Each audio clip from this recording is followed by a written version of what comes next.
Staying in five-star hotels. 3, 2, 1. Speeding down streets in supercars. Or shamelessly flaunting their designer shopping hauls. My wardrobe's probably worth upwards of £10,000. The pampered life of the rich kid is completely unreal. If you've got that money to spend on it, then why not? With an endless supply of money to burn. I don't really know how much I spend on myself a month. It would probably be 5 figures. They have no concept of what life is like for most Brits. I've never struggled for anything. I don't know what poor is. So in this series, they'll learn the hard way. Wonder why you'd have a punch bag in front of your door. By living with families on the breadline. I'm Fergus, nice to meet you. I'm Anna. Whether it's roughing it on an old sofa An absolute nightmare. or shopping to feed a family on benefits. How is this a weekly shop? They'll come face to face with those on the opposite side of the wealth gap. I'm not a big fan of housework. Only then can they realise the true value of money. That watch is worth 6 months of me working. When rich kids go skint. Just start crying, give him a tissue.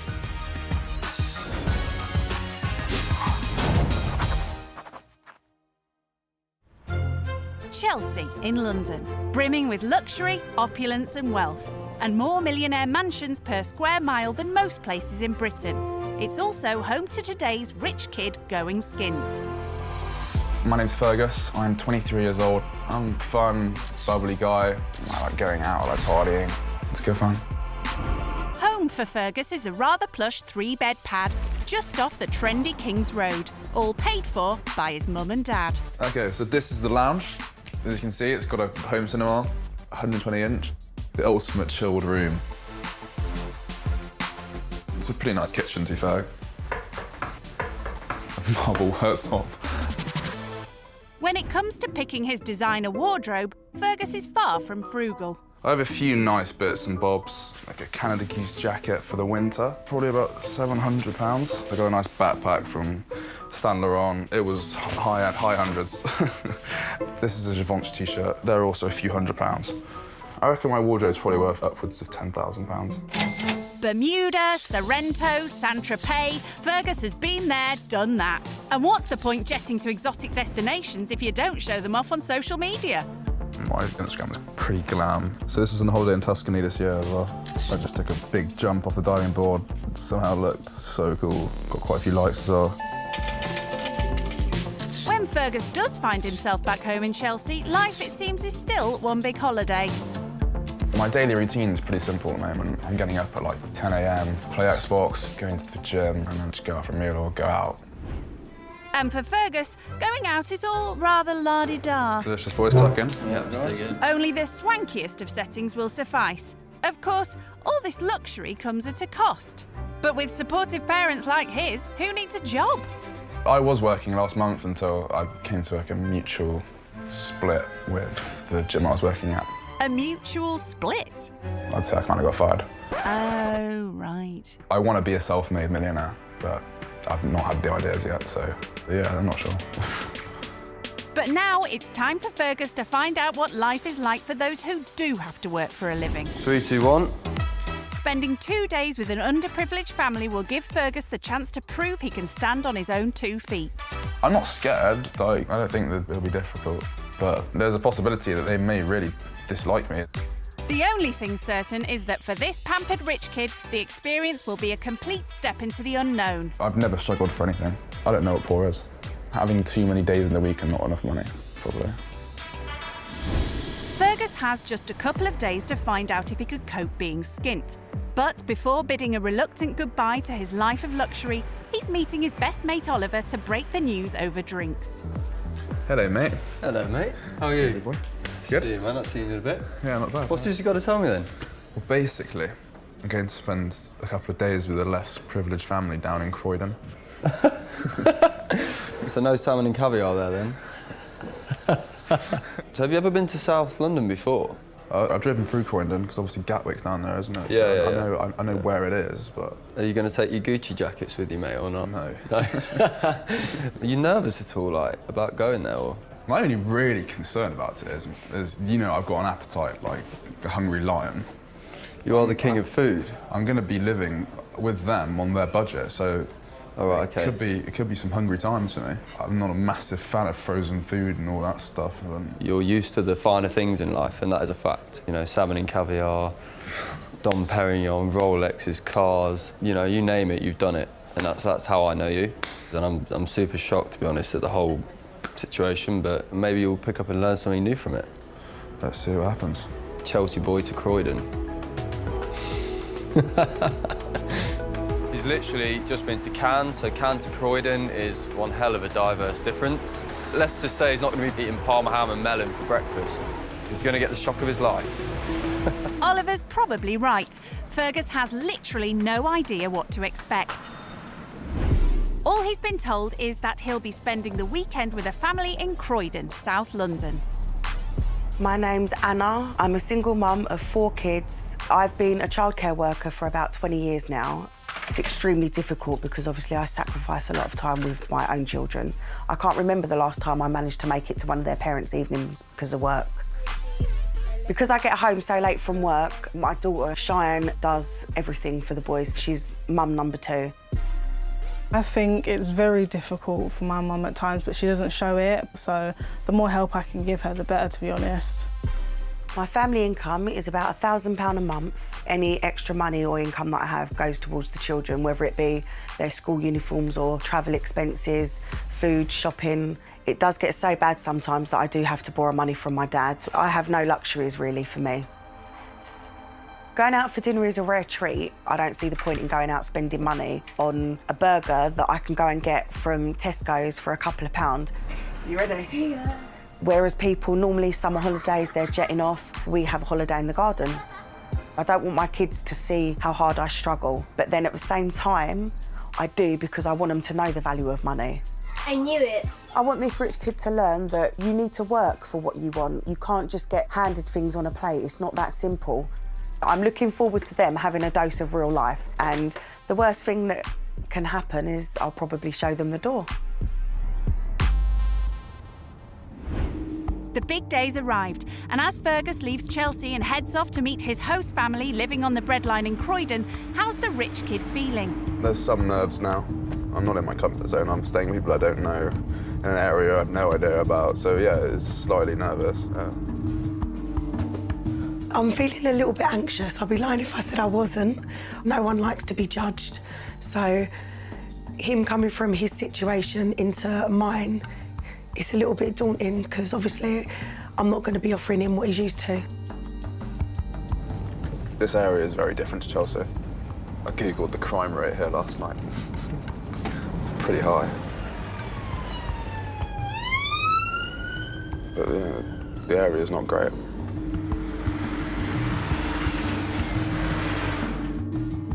I'm hoping he's going to be comfortable in my home, but it's not the Ritz. I'm just most looking forward to finding out why they think money's so important. Oh yeah. It's not like a massive house. It doesn't look particularly luxurious, but we'll see what it is like inside.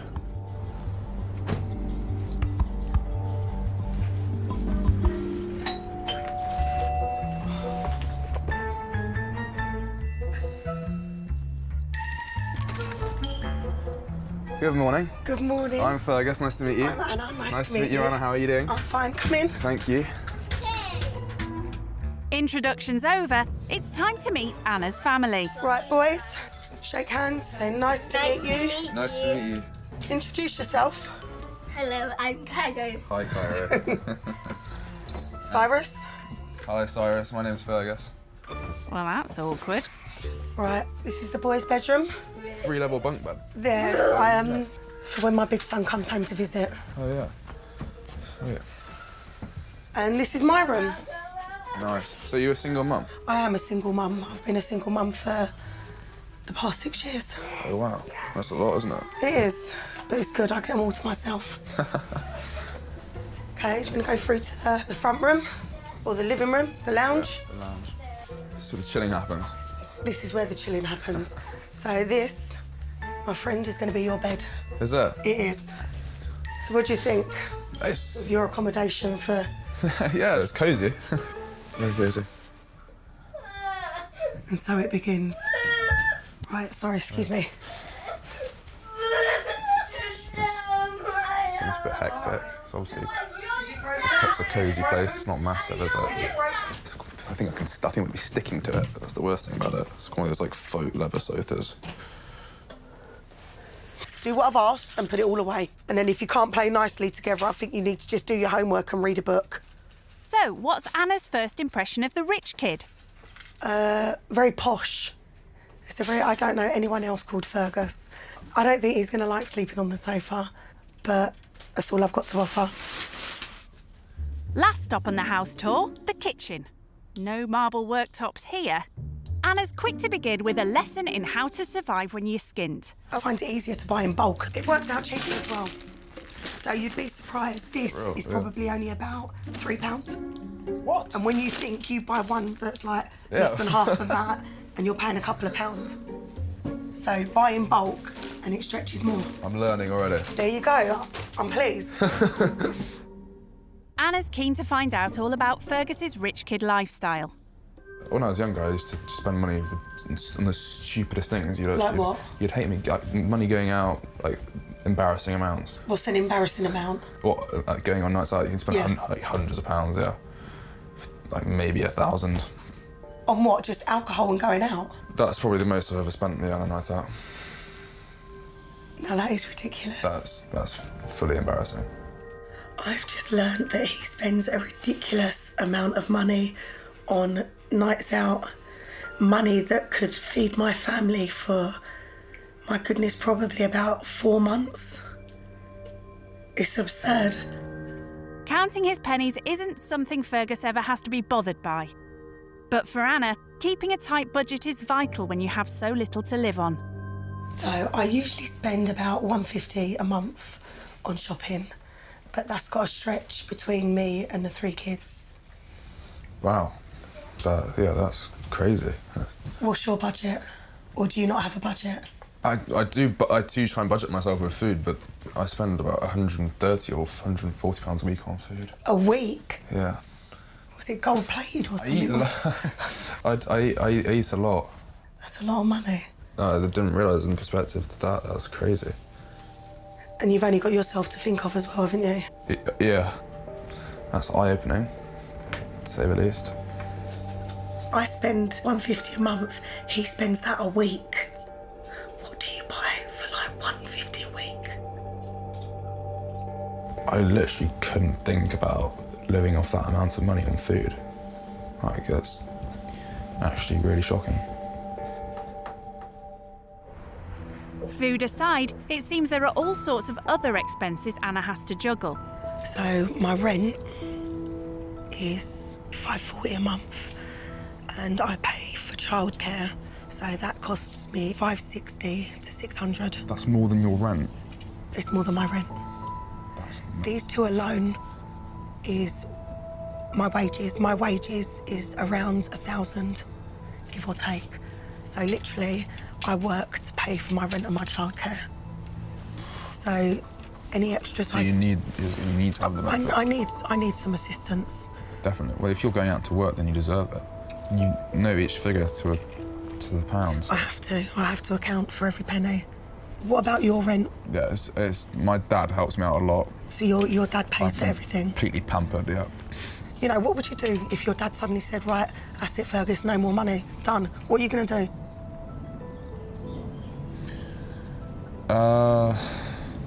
I'd have to, I don't know. I've just grown up in a bubble and where things So are... then pop it. It's easy. Pop it. It's not easier said than done. Stop making excuses. I got thrown out when I was 16. I've never been back home since. You know, my house may not be what you're used to, but everything in here I've worked and paid for. Which is embarrassing. So how does that make you feel now, then, that you've just seen how I have to live? It makes me feel really embarrassed. It's shameful that you should be working that hard and doing what I'm doing. It's really, really shameful. It's definitely hard for someone who's worked so hard and living, as she said, a hand-to-mouth lifestyle. It's hard for her to probably come and see me, I've been given everything on a plate and spoiled with things that Anna couldn't dream of having. What's the watch? I see a watch. Let's have a look. Stop hiding. A Rolex. So how much was this? It was my 21st birthday present from my dad. It's anywhere between £5,000 and £8,000 probably to have, yeah. Are you kidding me? Are you actually kidding me? No, no. That's a lot of money to tell the time. That watch is worth 6 months of me working. And you're just wearing it on your wrist. That's really crazy. Beyond this, him and I really have nothing in common. We're just completely different. I mean, I work hard for what I've got. He gets handed everything. If his dad was to stop his money, I think he'd be buggered, basically. Keen to prove to Anna that he can stand on his own 2 feet while staying here, Fergus learns the art of making a family lunch on a budget. How many slices of bread are we doing? Right, 2 for you, 2 for Cairo, and 2 for me. And then Cyrus will have white bread. Okay. Do you want cucumber in yours? Oh, yes, please. So how many slices should I put on mine? Cut about 6, 7 pieces. Yep. You're quite specific about, you know, the quantities of food. Do you measure what you're giving the kids? Do you, like... Usually, I only kind of cut what I know they'll eat as well. I hate wasting. Yeah, fair enough. I hate wasting. I wouldn't be wasting any of your food, don't worry. But do you want it so I just like... Not loads, just squirt it on and then butter it in. Oh, yeah. That's too much? That's plenty. Lesson over, time to see what the kids make of Fergus's efforts. OK, lunch is ready. You've got to be louder than that. Lunch. Bit of authority. Lunch.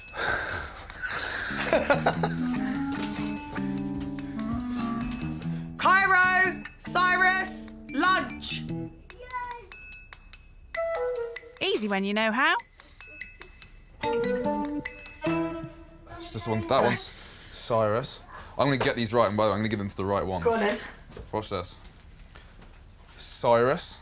Don't help him. Cyrus, this is yours. You're definitely Cyrus. Thank you. Thank you.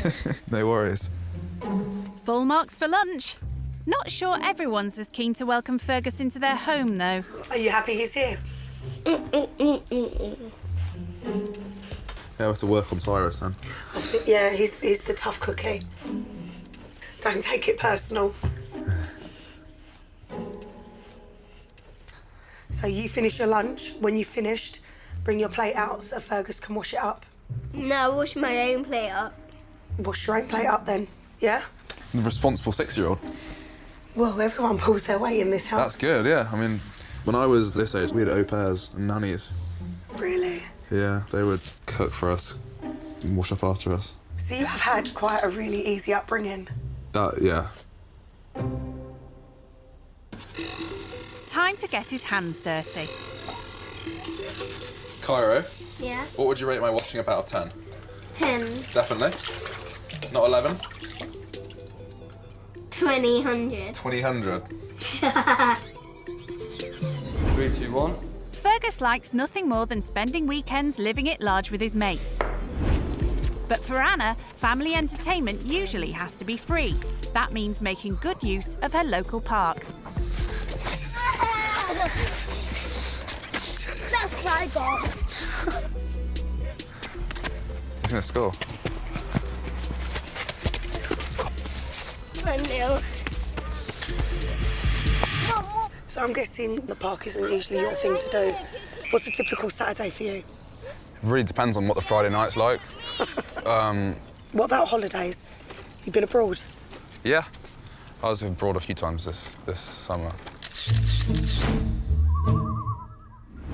Just this summer? Yeah. I went to Italy in June and Italy in July and then France in August. I was into the Bahamas in December for 10 days. So... Who's paying for that? I'm going with my family. So Dad's covering the cost? Yeah, yeah. I've never been abroad. Really? I don't even own a passport. Really? It's just like such a stretch with money as well, so it's just a shock to hear you've been on holiday like 3 times in 1 year. I wish I had the money to just go out to France whenever I wanted and do that. The money he spends on a holiday, that could buy so much for me, but he can spend it on whatever and not care about what's in his bank the next day. He's off to the Bahamas for 10 days.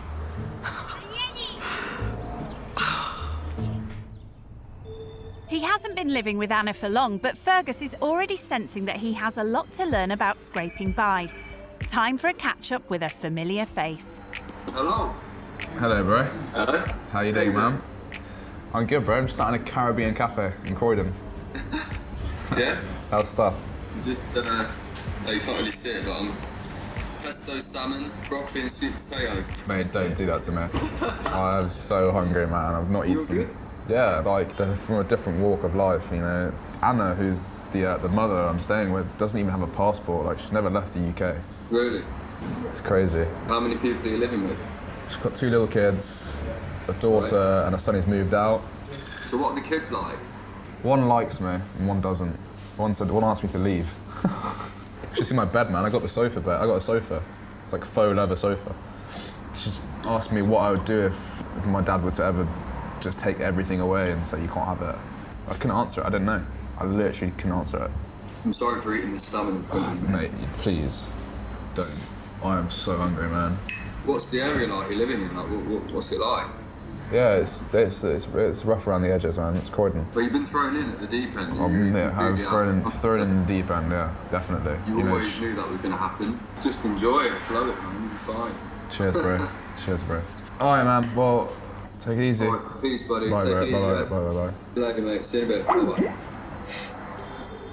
Every single hour I'm here, I'm realising different things and new things that are just so much different to the way I've been brought up and the people I've been around. Fergus counts himself as a regular at some of London's swankiest restaurants. Just empty it all in there. But he's fast realising that for people like Anna, eating out simply isn't an option. Olive oil? No, you don't need it. Really? On tonight's dinner menu, homemade chicken and rice, especially in his honour. Oh, nice. Who's on washing up duties? Is it me again? We toss a coin. But you did do such a good job last time. I know, yeah. Cairo was impressed. Right. Do you cook for your family? I have done. Supper and breakfast. Or supper? Dinner? Yes, dinner, yeah. You're in the south now, it's dinner. Dinner, all right. It seems some can't wait for their dinner. One of them lollies. Dinner's cooking, so you can have something after dinner. Tell you what, look. Go on. Go and take it upstairs. You saying you could have a banana made him really happy, didn't it? I think, do you know what it is? Appreciation. Yeah, as trivial as it is over a banana, he appreciates it. Yeah, that's something that I should probably learn about more. Some of the stuff I used to stamp my feet on my dad was ridiculous. They've been brought up really well. Thank you. So you said that some of the things you used to stamp your feet over. Like what? When I first learnt to drive, I think I asked for a car that was way too expensive. Which was? I can't remember what it was, but I think you can. I actually can't. There's probably about 6 cars I asked for. A lot of trust with cars stopped when I was 18 years old and I got a new car, and within 5 weeks I crashed it twice. No way. I almost killed myself and my brother. Oh my goodness. That was the front of my car. Obviously you don't need me to tell you, but that could have been so much worse. Definitely. I haven't even got a licence. No? Nope. I've got school shoes and PE kits and other things to buy, so I just have to settle with my oyster and my feet. Thank you so much for dinner, Hannah. Don't thank me until you've tasted it. No, I actually had it. I did try it actually. It tastes good. It tastes yummy. I can see that. You've nearly finished. You wolfed that down, man. So growing up, how did you kind of view people that weren't as well off as you? I mean, I would be lying to say I wouldn't stereotype. When I was younger, especially, you think that everyone's going to be a bit more rough, like the TV shows that show all these people who are literally sponging off the government doing nothing. And it's unfair because some people would put you in that bracket. However, since I've come here and seen what you have to go through in your day-to-day life and how much responsibility you have as a single mother and a working mother, it's definitely harder than I first thought. No, I respect the fact that you've said that because, I mean, in a way, you saying you don't judge, but you kind of did. So I'm kind of glad in a way that you being here for such a short time already has kind of opened your eyes. Deep. That was really interesting. I knew that he had, you know, some preconceived ideas about what we were going to be like and how we were going to be, but we're just like him with less money. And I must admit, I kind of thought that I wasn't going to take anything away from this, but to be honest, as the time's going on, I'm really warming to him. Living skint in Croydon has so far been a real eye-opener for Fergus, and there are reminders everywhere of how challenging a life of poverty can be. Just a year ago, a close friend of Anna's lost her son to knife crime on a nearby estate. How old was he? 1997. He was younger than I was. He was 19. Bloody hell. And he got stabbed to death. He was a good kid. It's crazy. Anna has first-hand experience of what it's like growing up in a tough neighbourhood. So she's taking Fergus somewhere you'd find few rich kids hanging out. So where are we going? This is originally where I was born. Okay. And what's so special about Zoe? Why have you brought me here? Because it's not as nice as my area. Okay. When I fell pregnant with my son nearly 22 years ago, this is the spot they wanted to house me. Oh, okay. But I was adamant that I really didn't want to be here. And thankfully, my wish was granted. It looks like everyone lives on top of each other here. I mean, there's just houses upon houses upon houses. It's just, that's probably what it is. That's exactly what it is. There we have it. It's not Chelsea or Staffordshire. No, that it ain't. This is such a notorious neighbourhood, they've even had to bring along a security guard. As we've been filming down the road, we've had more and more cars going past us. It's a close-knit community, everybody knows each other. They'll be texting each other and saying, what's going on, have you seen this? It's more cars, see? Now they're driving in pairs. Before it was just single cars. You know, we've got £1,000 worth of camera equipment. Anything can happen at any second. It's not long before the group begin attracting some unwanted attention. Can we keep it moving? They're flicking fingers at you. See, what a lovely area. Totally out of my comfort zone. I feel like I'm on edge looking around the whole time. It's really nuts. I think I'd like to get out of here sooner rather than later. The situation's becoming more dangerous by the minute. The security guard quickly calls time on their night out. Guys, we need to get moving. We're attracting far too much attention, and there's cars going around with their lights off. See, now here's another car that's coming. This car's been past us twice before. So we should go? Yeah, boss. Yeah, right. We need to go. Yep, let's go. We need to go now. Okay. What's happened? The camera's paying attention. What's happening? The cameras are drawing attention. They don't know who we are. Yeah. So in a minute, anything can happen. By the time the police will get here, it'll be too late. So we really need to go now. Go. Yeah. I'm done. Fergus can't leave the area fast enough, but for Anna, it's important he sees the hard realities of living life skint. I think tonight has been a good experience for him because, I mean, he's literally had a snippet into my world. He's not used to going to places that are not Chelsea or Mayfair or any of the other fancy places. He's had a bit of a dose of reality tonight. I'm kind of relieved to be back on the sofa. I never thought there'd be this much drama going on. I really didn't expect that. It's been a day of learning. I feel like I've learned a lot. It's the start of Fergus's final day living skint with Anna and her family.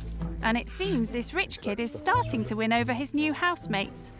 Yeah, I'm quite popular today. Everyone's hanging out with me. Brought out the computer and suddenly I'm everyone's best friend. I want you to stay. For how long? Long. It's definitely a change of heart. Cyrus and I are best mates now, we get along. Good morning. Good morning. Good morning. Breakfast is served. Thank you very much. So how did you sleep? I slept well, thank you. Yeah? Yeah, I slept well. How was it, boys? Would you like him to come and stay again? And where would he sleep? Top bunk. Really? Yep. You've got that status already. But before Fergus gets too comfortable, Anna has a surprise challenge to spring on him. Okay, so you know we hit upon my shopping budget. Oh, yeah? I'm going to give you £40 to buy meals that will feed me and the family for a week. So 4 people. For a week. So £10 each. So it has to be enough to do, like, a meal a day. £40 is like when you go out and have like a 2-course meal and a glass of wine, isn't it? I wouldn't know. Flipping hell, so each meal's like a couple of quid. This is the hardest thing I've done. All right, let's do it, yeah. Let's see how it goes. He has absolutely no idea what £40 is going to buy him. I'm not very optimistic.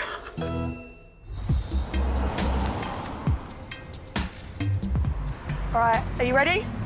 This is the shop. This is your budget. £40. Don't spend it all at once. This is going to be Fergus's biggest challenge yet, but if he's going to stand on his own 2 feet, budgeting is one of the most important things he needs to learn. Got sweet corn. This one's 75p and it's quite big. So I'm going to go 2 of these. 89p. He looks so lost. Soft white bread, Cairo. Brown bread for everyone else. I might eat another basket, you know. That's a couple of meals. Sorted. 2 for £1. £3 for crisps. I think we can stretch to that. I'm not really seeing too much that he could possibly put into a meal. The boys will kill me if I don't buy any chocolate for them.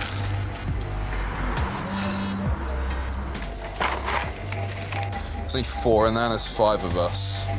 So I think I'm also gonna get 2 crispy chicken ones. That's £4.98. How is this a weekly shop? How can you do £40? I literally cannot think. He looks so nervous. Is there any food that's been reduced? No, not at the moment. No? Not today, no. Now that's a question Fergus doesn't ask in Chelsea. Oh. I can't help him.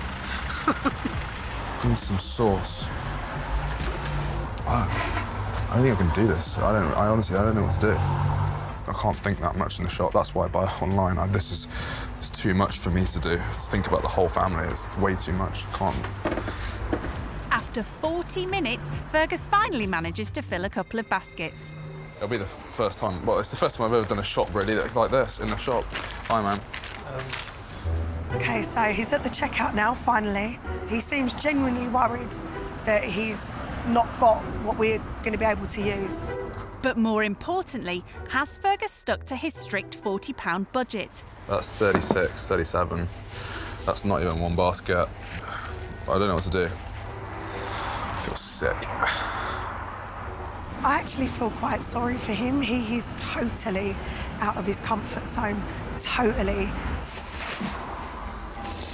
I think I'm going to put some of this back. Can we get rid of that as well? How much is it? Can you take away that? Never had to do this before.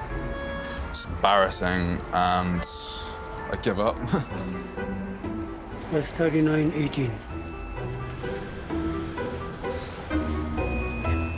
So how was that? You'll see when we get home. Should we go? Yeah. Come on in. Come on in, let's see what you got. Beef mince, frozen. Stuff you could do a bolognese with or whatever. I mean, oven chips. These are embarrassing to even get out. I've got hot dog sausages. They're big. What else have we got? I got some ham for sandwiches. Okay. Bolognese sauce for the mince. So I thought what we could make today, just as it'd be nice, is I only had 4 beef burgers, but I also got some chicken things we could have in burger buns. Okay. Is that change? Oh yeah, there's about 79p change. You've done good. I'm impressed. I am. Stop looking so worried. I'm actually really impressed. Thank you very much. Well done. Not to sound condescending, but well done.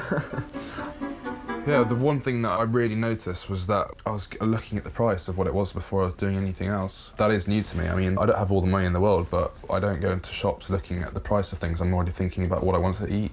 Yeah, it's just nuts how it just added up so quickly. It's tough. Right, lunchtime now. Yeah, lunchtime. A lot of the stuff he bought isn't stuff that I would generally buy. But I can see he's put so much thought into it. He's already said that he doesn't tend to price watch. So he's now saying that, you know, in future he will be watching the price of things, and I think that will make him more conscious of what money he's spending. I've never actually had a frozen burger before, so this is certainly a change. Let's just hope Anna and the boys like their burgers well done.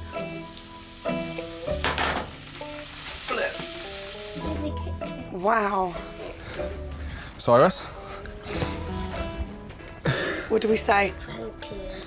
I mean, this is a real big improvisation from me. Wow.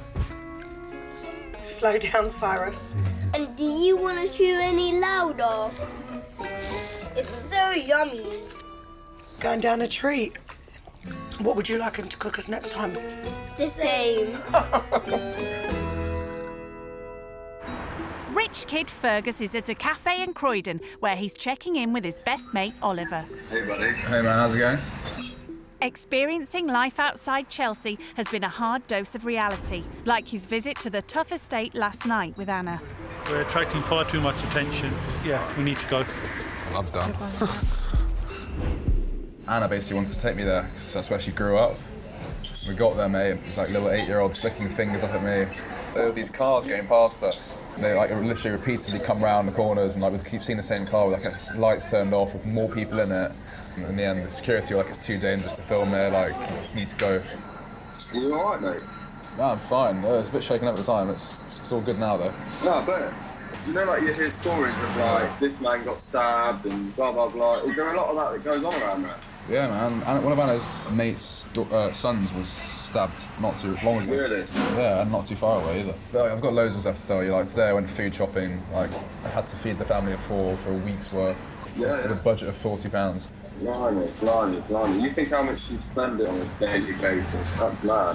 What have you ate? I cut lunch today. It was off my budget, man. I literally cooked them like burgers and chips, and like went down pretty well, to be fair. I'm not going to tell you what I've just ordered. No, please don't. No, I'm not going to tell you. I'm intrigued to hear much more about it, mate. Yeah, we'll have a catch up when I'm back. Yeah, drop me a text.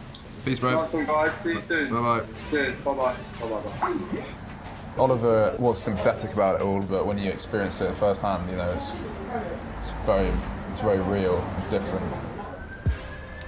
The experience living skint with Anna is almost over. But before Fergus returns to his rich kid life in Chelsea, she's kindly organised a rare treat, a family meal out in Croydon. Obviously I would have taken you somewhere a bit more glamorous, but this is it. This is lovely. Absolutely, this is an unreal gesture. Thank you so much. I like you. So easily pleased. Did you think you were going to dislike me? Honestly, I did. Yeah. I thought you was going to be really pretentious, really up your own backside, really snobby, but you've proved me wrong on every aspect. I'm very glad I have. So what about you? What have you learned then from your time with us? I've certainly learned that you can't judge a book by its cover. This is just proof that, you know, social class really does not matter. Have you realised that more since being with us? 100% actually. I couldn't agree more actually. You've come into our lives, our home, and you've seen that we don't have that much money, but you know, we still manage to do things as a family and be happy. So I think it's safe to say we've both gone into this and achieved. 100%. I feel like I've achieved what I wanted to do. I'd do it again. As a token of appreciation for all she's taught him over the past couple of days, Fergus has something for Anna. To remember me by. And I've also... Thank you. I've also bought you a family pass to go on the tallest structure in London and the longest slide, the orbital slides in the Olympic Park. Are you serious? Yeah. There's also a view of the whole of London from it. So I got a full family Thank you pass. so much. No worries at all. You'll love it. You nearly made me cry, but I'm not gonna do that. It was really heartwarming seeing how emotional she was towards him, because she's not really an emotional person. She never shows her feelings. So I know it's genuine feelings when she's almost about to cry over Fergus. So she must really like him. It's a good thing.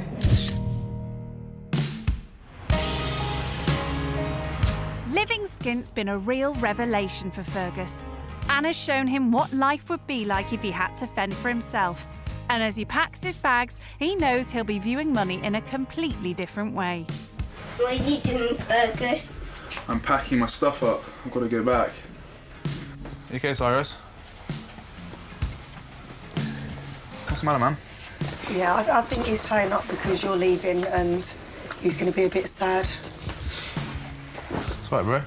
High five. It's been an absolute pleasure. Thank you so much for having me, honestly.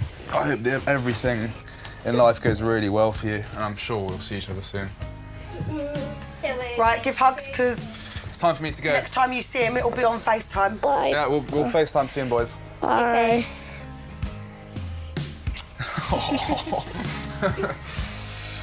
Thank you so much for having me, Anna. Oh.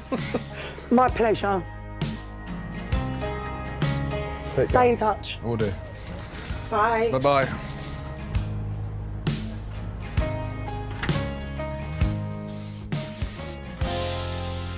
Wow. It's not been very long, but I've grown quite attached to him. And I think the boys have as well. I can hear Cyrus crying. That was unreal. So surreal. I just didn't expect to be so welcome into their house. They were complete strangers a few days ago, and now I feel like I've made some really good friends out of them. I feel humbled. They really humbled me.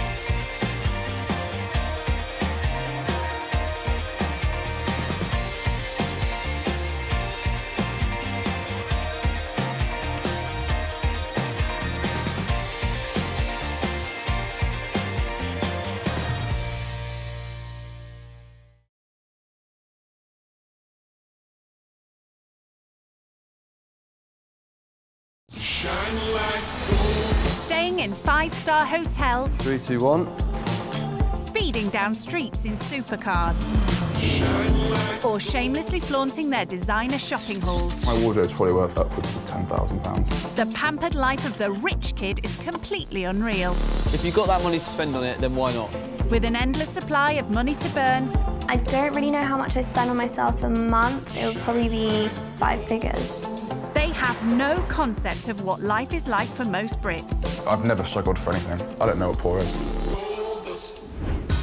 So in this series, they'll learn the hard way. Wonder why you'd have a punch bag in front of your door. By living with families on the breadline. I'm Fergus, nice to meet you. I'm Anna. Whether it's roughing it on an old sofa, An absolute nightmare. or shopping to feed a family on benefits. How is this a weekly shop? They'll come face to face with those on the opposite side of the wealth gap. I'm not a big fan of housework. Only then can they realise the true value of money. That watch is worth 6 months of me working. When rich kids go skint. Just start crying, give her a tissue.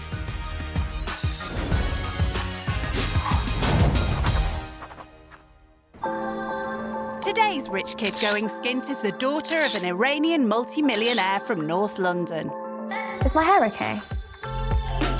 My name's Seppi, I'm 21 and I'm a student.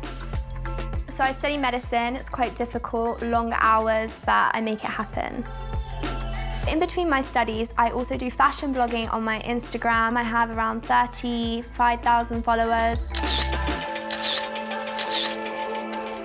is my most liked photo. This one, it's got 24,035 likes. I think that it was a really cute outfit, and I guess so did 24,000 other people. Home for Seppi is her parents' palatial mansion in a posh North London neighbourhood.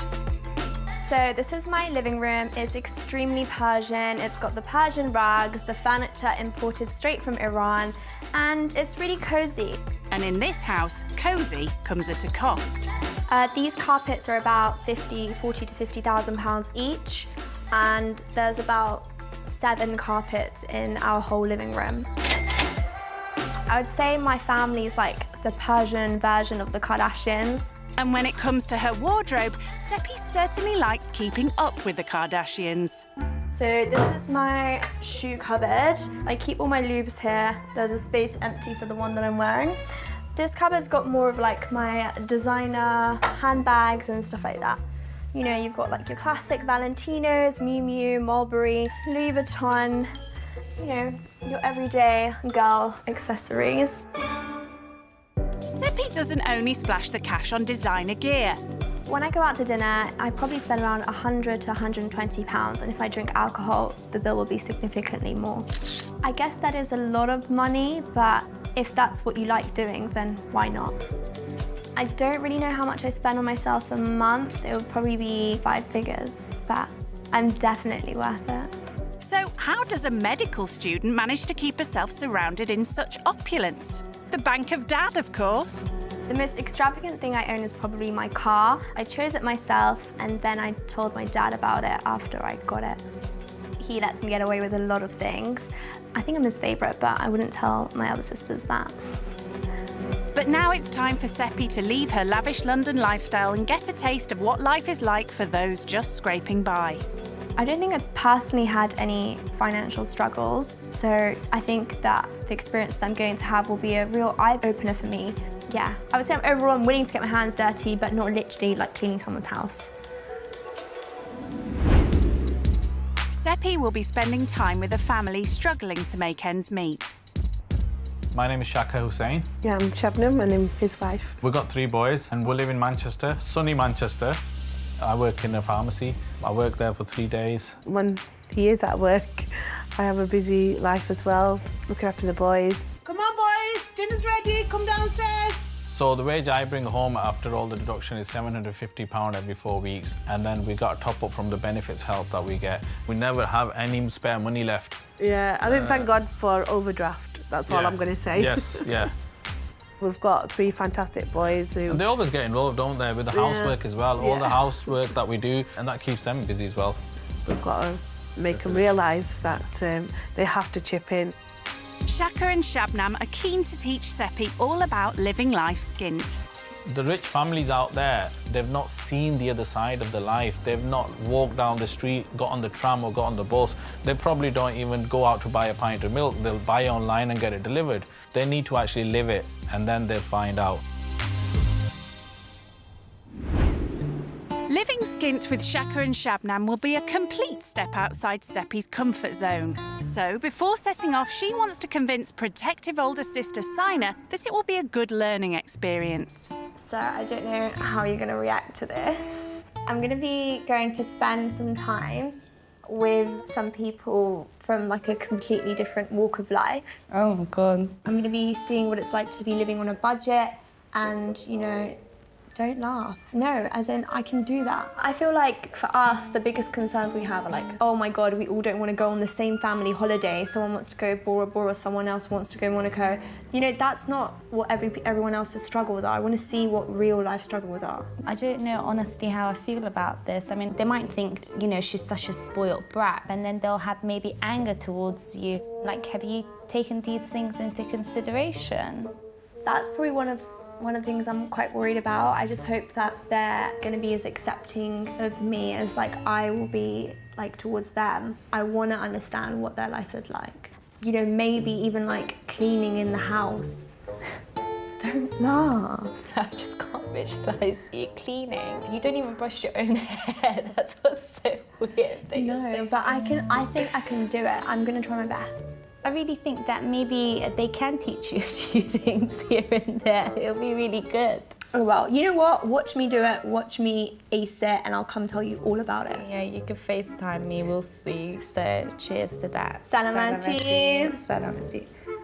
I'm so determined to prove her wrong. Show her that I can get along with people from all walks of life and, you know, make fabulous friends.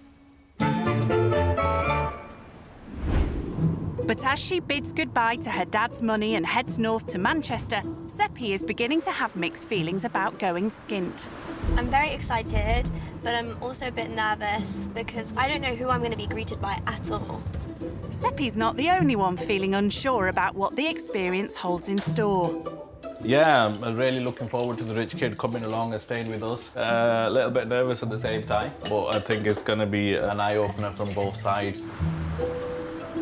I think I've been to Manchester once before in my life, but yeah, it's different to my area, definitely.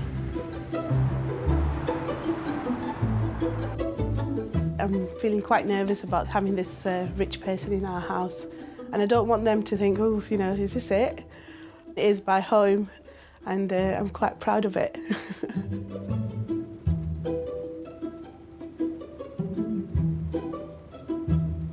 Okay.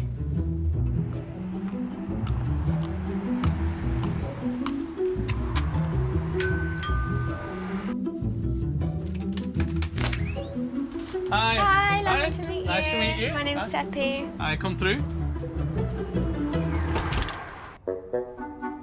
So this is our living room.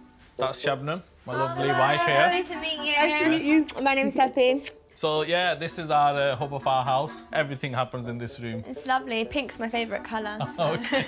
Well, that wasn't my choice. Shabnam's. I love it. Yeah. So I'll take you towards upstairs. Sure. Just like to follow me. Also living with Shaka and Shabnam in the small semi are their 3 sons. Hi, nice to meet you. So this is my middle son, Farhan. And then we've got Adil, he's the youngest. Lovely to meet you guys.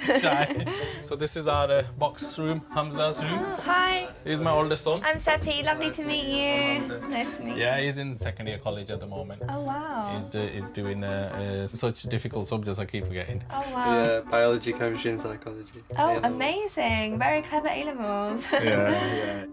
There's no sign of a spare bed for Seppi. Come through. So, this is where you'll be sleeping. Oh, wow, amazing. This is. I hope you're going to be comfortable on this. Yeah. First impression of the house, nothing like my house at all. I'll be honest, I don't think I've ever slept on a sofa before, but the fact that they've been so nice to let me stay here anyway, I'm not going to come and complain about where I'm sleeping. I think they're just as excited as me to get to know each other and see what we can learn from each other and experience. And what's the family's first impression of Seppi? I don't know what she was expecting, but I think she is dressed like she's going to go out. She probably went out and did special shopping for this experience.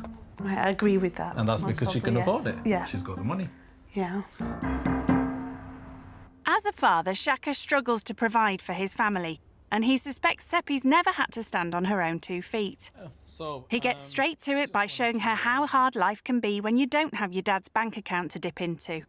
So we start off with my salary. I work as a pharmacy dispenser, so my salary a month is £750 a month. Then we get a top-up from family tax credit. Yeah. So totaling that up, that gives us £1,490 a month that we get. Okay, so that's a lot of money, yeah? Yeah. Okay. Wait till you see the outgoing. Yeah. So we start off with the rent every month. So It may sound a lot, but with 3 sons to support and bills to pay, there's little left in the pot at the end of every month. So that's £1,000 outgoing. Oh, wow. That leaves us with £490 for our food, our clothes, our petrol, the car wear and tear, or anything that might occur. So that's approximately £100 per person per month. Exactly. Wow. I can imagine that can be really like I mean, can you really, to be honest with you, can you really imagine what it will be like to live like this and with this kind of money? I think I can understand that it can be tough, but I think I'm here to kind of see it for myself. Do you feel like this is something that is on your mind like every day, or? Every day, every minute of the day. You know, something else is We're not getting any younger. And if anything was to happen to one of us, what would the kids do? Can we leave them something? And I honestly can say to you with open heart that I do not have £50 worth of saving in my account to leave them to our kids. That's our life, and I can't be any more open and honest about that. So what's your financial situation? So, I don't work. I'm a student full-time. Okay. And my dad basically pays for my life. I don't have a budget where I've sat down and I've get like a certain amount of money a month. So I mean, do you have any idea how much you spend in a month just on food? And I would say I probably eat out on average 2 meals a day. You could easily just on breakfast and lunch end up spending £30–40. If we decide to go out, that would be our whole meal for all 5 of us. Yeah. The figures have already given Seppi food for thought, and Shaka's keen to hear how she spends her dad's money. What's the biggest you've asked your parents a month and you've spent it? I went to Monaco for a week. Whilst I was there, I probably spent about £5,000, and that's not my hotel or my flights. Wow. But that's a one-off. It's not like a... You know that right now could take us out of our overdraft and our credit card bills, couldn't it? Yeah. That was quite difficult because when they started asking me questions about my life, I felt a bit uneasy at their reactions. I understand that it might be a shock for them, the kind of things that I do, but I hope that they don't judge me based on those things. For people like that to go out and spend money just like water, that's what's just upset me. And she keeps saying, you know, she does think about it, she knows the value of money, but I don't think she does really. Seppi may be able to afford to eat out twice a day, but with just £50 a month to feed their family, Shaka and Shabnam have to be content with dining at home. Thank you. Wow, so much effort. Dinner's a chance for the family to find out more about their guests' rich kid life in London. Other than studying, what else do you do? I also love fashion, and I do a lot of fashion blogging. People send me clothes, and I'll just advertise what I'm wearing. So model them out? Yeah. Oh, wow. Okay. Very nice. But it's not Seppi's designer gear that's caught Shaka and Shabnam's eye. your house looks really nice in the picture. I am grateful for it. I think it's very Persian furniture, and my dad's really into Persian rugs and stuff like that, so... They can be really expensive. How much would a typical rug that you have? The big ones can be around £50,000. So you actually have a rug in your house that potentially is £50,000? So how many rugs does your dad have in his collection? I would say in our living room there's about 6 rugs, but only 4 of them are large rugs. Okay, so let's say 4 large ones, £50,000 each. That's 200 grand. But my dad didn't have everything easy and handed to him. He worked hard to get to where he is, and if he wants to go out and buy himself 100 grand rugs, then I feel like he's worthy of that, because he didn't wake up one morning and money fell into his lap. But you're fortunate enough to be in that situation where you can go and back and ask your dad, oh look, can I have this X amount, can I have this amount? So does that ever make you think and stop and think, say, look, should I ask my dad for this amount of money because he's worked really hard for that money? Or should I maybe step back a little bit? But I actively go to university to get a degree to, in two years' time, work as a doctor and earn my own money so that I don't have to rely on him. But if for the time being he's supporting me and he's okay with it, then I think that's okay. Her father may have worked hard, but is Seppi as keen to get her hands dirty? Do you help at home? We do have a cleaner at home. So really, yeah, you don't do any housework at all then, because you've got a cleaner at home? Not only that, obviously I've got like quite a long lifestyle with university and all those stuff, so... You know, you keep saying university. Yes, Do you know there's some people out there who have a part-time job and they go to university and then they cook for themselves as well and clean up and everything? You know, there are people who exist like that. I am aware of the fact that there's a range of students. There's students who are parents. I don't think you are, and I don't think you've ever seen anybody like that in your area where you are. I seriously don't. I don't want to offend you, but I don't think you are. Have you ever washed dishes before? No, I haven't washed dishes. Well, Can you wash the dishes Yeah, then? we'll give you a challenge of washing the dishes then. Okay, yeah. Seppi's keen to prove to them that she can stand on her own 2 feet, but the jury's still out. Her age has never washed a dish in her life or done, and maybe never done any type of housework. Yeah. I doubt if she can even make a good cup of tea. So, But let's see how she gets on. with the dishes, yeah. I think I'm going to smash this challenge. Maybe if I show them that I can do a good job with this, they'll start opening their minds to seeing the real me rather than the person that they hear about. I'll make sure the dishes are spotless. Time for this rich kid to show she can get down and dirty. There we go. And it seems getting dishes shiny clean requires an ample dose of washing up liquid. And still a bit more.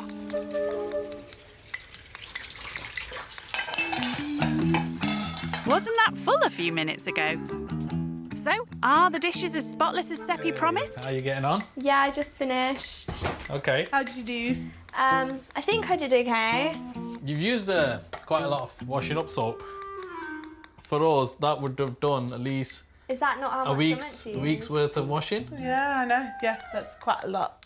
Challenge over. It's clear Seppi's cleaning technique needs improving. She's 21 and she's never washed a dish in her life. She doesn't. She's wasted almost a week's worth of washing up liquid. I think she's got a lot of things to learn. I think she's just naive. She's living in cuckoo land, I think. I'm not going to volunteer to do the dishes again back home just because I feel like it made my hands have like a really sensitive like reaction. So I don't know. Other than that, the manicure lasted. She hasn't been living skint for long, but Seppi still has a way to go to show she understands real-life struggles. Time to seek encouragement from her sister Sina. Hello. Hey! Hey, how are you? Good, how are you? I'm alright. How's it going? It's a bit interesting. Some things I've received like a bit of grilling for. It's just a bit sad because I feel like they think that I live in a bubble and that I'm spoiled and I don't really know anything. Should I tell you something? Don't get upset by this because they're still getting to know you, you know? I don't know, like, if you remember, but these were things that I was initially worried about how they might be towards you. And for you to be where you are in life in the sense of your studies in particular, money didn't buy that for you, your hard work did. I just think from this experience, don't take anything personal. So when they have these questions, they're just curious. Yeah. Listen, I really want to sit down and listen what's going on, but I'm going to a party. All right. I love you. I can't wait till you come back. Love you more. Bye. Bye. Following her sister's words of reassurance, Seppi receives a message from Shaka. Hey Seppi, come and meet me at Piccadilly Gardens. There's a story I'd like to tell you, Shaka. I'm not sure what it is that he'd want to tell me, but I'm excited to find out. Shaka wants to show Seppi what life can be like without supportive parents. Hiya! Oh, hello. I got your text. Oh, yeah, thank you. Thanks for coming. So how come you wanted to meet here? I just wanted to fill you in on what happened to me when I was about your age. I had a lot of disagreements with my family, my parents, until it got to a point for me where I just got up and walked out. I had nowhere to go. I had no plans. I had £2 in my pocket. I bought a portion of chips with £1. That left me with £1. Wow. For next day. The next issue was, where am I going to sleep? So where these lights and these water fountains are now, I basically just found a bench that was empty until I got so tired that I could fall asleep.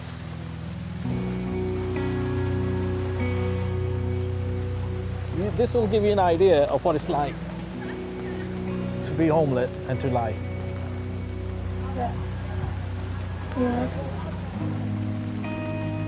His short time being homeless has had a lasting impact on Shaka. Overall, I was homeless for about 11 days. Wow. And I was just lost. Yeah. I was totally lost. I haven't spoken about that time for a long time with anybody. is because I wanted you to see what people go through and show you the actual place. Yeah. That this is where I spent 10 nights of my life. I just... I'm sorry. Yeah. Sorry. Hearing Shaka's experience of having £2 to live off of, you know, when I put that into perspective of what £2 does for me in a day, it probably doesn't even get me a coffee. Honestly, I respected him a lot, but now I have another level of respect for him, definitely. Over dinner, Seppi's learning how that experience shaped the couple's life. Do you know what? I'm a big believer of things happen for a reason. Yeah. And I think, you know, he was put in that situation because we was going to meet up. I mean, if it wasn't for that, I don't think we would be together today. Oh, really? Yeah. How did you meet? Wow. But what happened was, one of the days while he was homeless, he got offered a flat. So when he came to view that on the way back, when he got on the bus, I was already on the bus. And I recognised her from the school days because we used to go to high school together. Oh! Yeah. And then when he actually told me, I just could not even believe that a person who I knew from school has ended up like in this situation. Yeah. All night I couldn't sleep, and the next day I made him some kebabs and took him down to him. And and then from there we just kind of 21 years down the line, we're married, we've got 3 kids, and we've got a lovely home. Everything what you see in our house, it's what we bought, what we've made, or you know, put together. Yeah. The fact that Shabnam didn't let Shaka's life situation at the time get in the way of her wanting to be with him, I think was really inspirational. As her first day living Skint ends, Seppi prepares for a night on the sofa. There you go, my darling. Your bed for the night. Thank you. Do you know what? Your hair's so nice, but it takes you ages to brush it. Oh, yeah. My dad usually brushes my hair every night on my mum. Oh, really? Yeah, I was just practising brushing it now. Yeah. Well, I wasn't expecting that then. Hope you sleep okay. Thank you. All right. See you in the morning. Bye. Bye. Guess what she said? Her mum or dad brushes her hair because she can't brush it herself. What? Yeah. That's ridiculous. She's 21. Exactly. How can a 21-year-old not know how to brush her hair? Right. All right. Good night. Good night.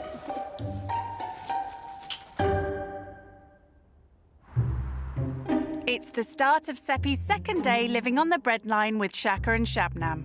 Did you have a good night's sleep? Yeah, it was really comfortable. It was more comfortable than I thought it would be. Oh, okay. Yeah. So, what kind of breakfast would you have normally then? Because I don't like to wake up really early, I usually just have like a porridge on my way to uni. And you know how to make porridge? My mum leaves me like a flask of hot water and the porridge and the peanut butter in my room the night before so that I don't have to spend a lot of time doing it in the morning. Shabnam was also telling me your mum or your dad combs your hair. They know that it's really, because it's quite high maintenance, because it's really long, so... Can I just ask, is there anything that you do independently from A to Z?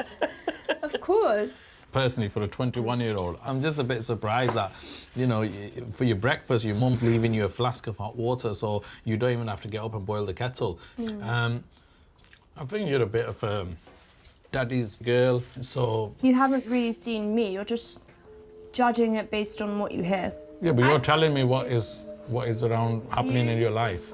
You pick up glimpses of my life. You don't really see the other aspects of it. Okay. Maybe if you saw my whole life, then you would have a different perspective. You just pick up my financial aspect. Well, I mean, half of your breakfast pre-made has got nothing to do with finance. You're completely entitled to your opinion if you think that I'm not as independent as maybe you would like me to be or you would like people my age to be. But I do other things for myself. Okay. But you're just picking up on the things that I do have done for me, and that's fine. You know, you're entitled to make your own judgments about me. Okay. I do feel like Shabnam and Shaka still do have a lot of preconceived ideas about me because of the background that I've come from, and I just wish that, you know, they'd kind of look beyond that. There's way more to me than that, and I just wish they would want to see that. I could tell just there, we're having breakfast now, that she was getting a bit agitated. I'm not hating her for what she has. What I'm saying is that I think she needs to do a bit more stuff for herself to be a bit more independent. Next, Shaka and Shabnam have a challenge to see how Seppi could cope shopping for a family herself. So we thought you could go out and get us some weekly shopping for us. So the kind of budget I like to stick to is £50. How long would you stretch that £50? Probably like less than a day. Yeah. It might be a challenge for you. Yeah. I've got this. Good. Should be interesting. I feel like I want to do really well in this task so that Shabnam and Shaka can see that I'm actually much more responsible than they think. Seppi's never had to budget like most other people, but now she's determined to show she could live within her means if she had to. So, here's a 50 quid. All right. Don't forget, shopping for 5 for 7 days. All right, I got Okay? this. Yeah? Well, let's see. Good luck with it anyway. Thank you. All right. See you soon. With so little money to feed the family on, Okay. Seppi goes straight for the essentials. I feel like I should probably get their kids a treat. This one doesn't really have a price on it, but it's got a mixture of everything, so I'll go with this one. Okay. I'm really dubious about this, and a bit, actually, you know, I'm really a bit nervous as well, just to see what she's going to come out with. After a shaky start, this rich kid begins to show some encouraging signs. So we'll definitely need some onions. This is 59p for a pack. It's organic milk, or I wonder how much cheaper normal milk is. It's like 40p cheaper. So far I think I've got about £15 in my basket, maybe less. Asian cooking uses a lot of lentils and stuff, so I should probably get a lentil. We'll go with this one. Yeah. Okay. Do you think I can have some minced meat, please? How many need? Half a kilo. Half kilo. This is where it's going to get really interesting for her, because halal meat is not cheap. So we'll see what she comes back with on the meat then. Thank you. Bye. Bye. A final few items and it's time to head to the till. Well, fingers crossed it's less than £50. Hiya. Hi. I think I made some wise buys and I picked up on some good deals, so we'll see. She may have bagged a few bargains, but has the rich kid shown Shaka that she can shop on a tight budget? Hello. Hiya. How are you? I'm all right. How did you get on? Basically, I had to put a few things back. All right, don't worry. I'm only kidding. Oh, okay. I was like basically almost £2 under the budget. What? Yes! How have you done that? What can I say? You know what they say, the proof's in the pudding. Yeah. So let's go home, we'll check all this out and see if we can survive on this for a whole week. Hopefully you can. Yeah? Okay. Okay. We'll see. Let's go. Well, someone's looking pleased with herself. But is there enough there to feed the family for a week? Well, it looks quite a lot. Let's see what you bought then. Okay, so these vegetables were on offer. So it was like 3 packets for the price of 2. Good spot. Some onions. Right, good. I feel like Asian cooking is all about onions. It's all about onion, yes, that's right. Then I got 1.2 kilos, it says, of chicken drumsticks. Okay, yeah. I thought that would be quite easy that's to cook with. And then I got, I don't know if I got enough, but I got 600 grams of minced meat. Okay. Okay, yeah. Seppi's clearly put some serious thought into her food shop. Then I know that you're cooking, like Asian cooking involves a lot of pulses and beans and stuff, so I got 3 kidney beans. Okay. And then I got 3 chickpeas. Okay. Do you think that would be enough Yeah, for you that's for a more week? than enough, yeah. And then I got 1 packet of lentils, but I don't know if I got the right one. Yeah, you got the right ones. Really? Yeah. Actually, you did. That's one of our favourite ones. I noticed you didn't bring any rice. Oh, I did say I need to get rice. I think I forgot when I went to get the lentils. Right. Oh no. Maybe we'll use the change that's left over to go back and get some rice.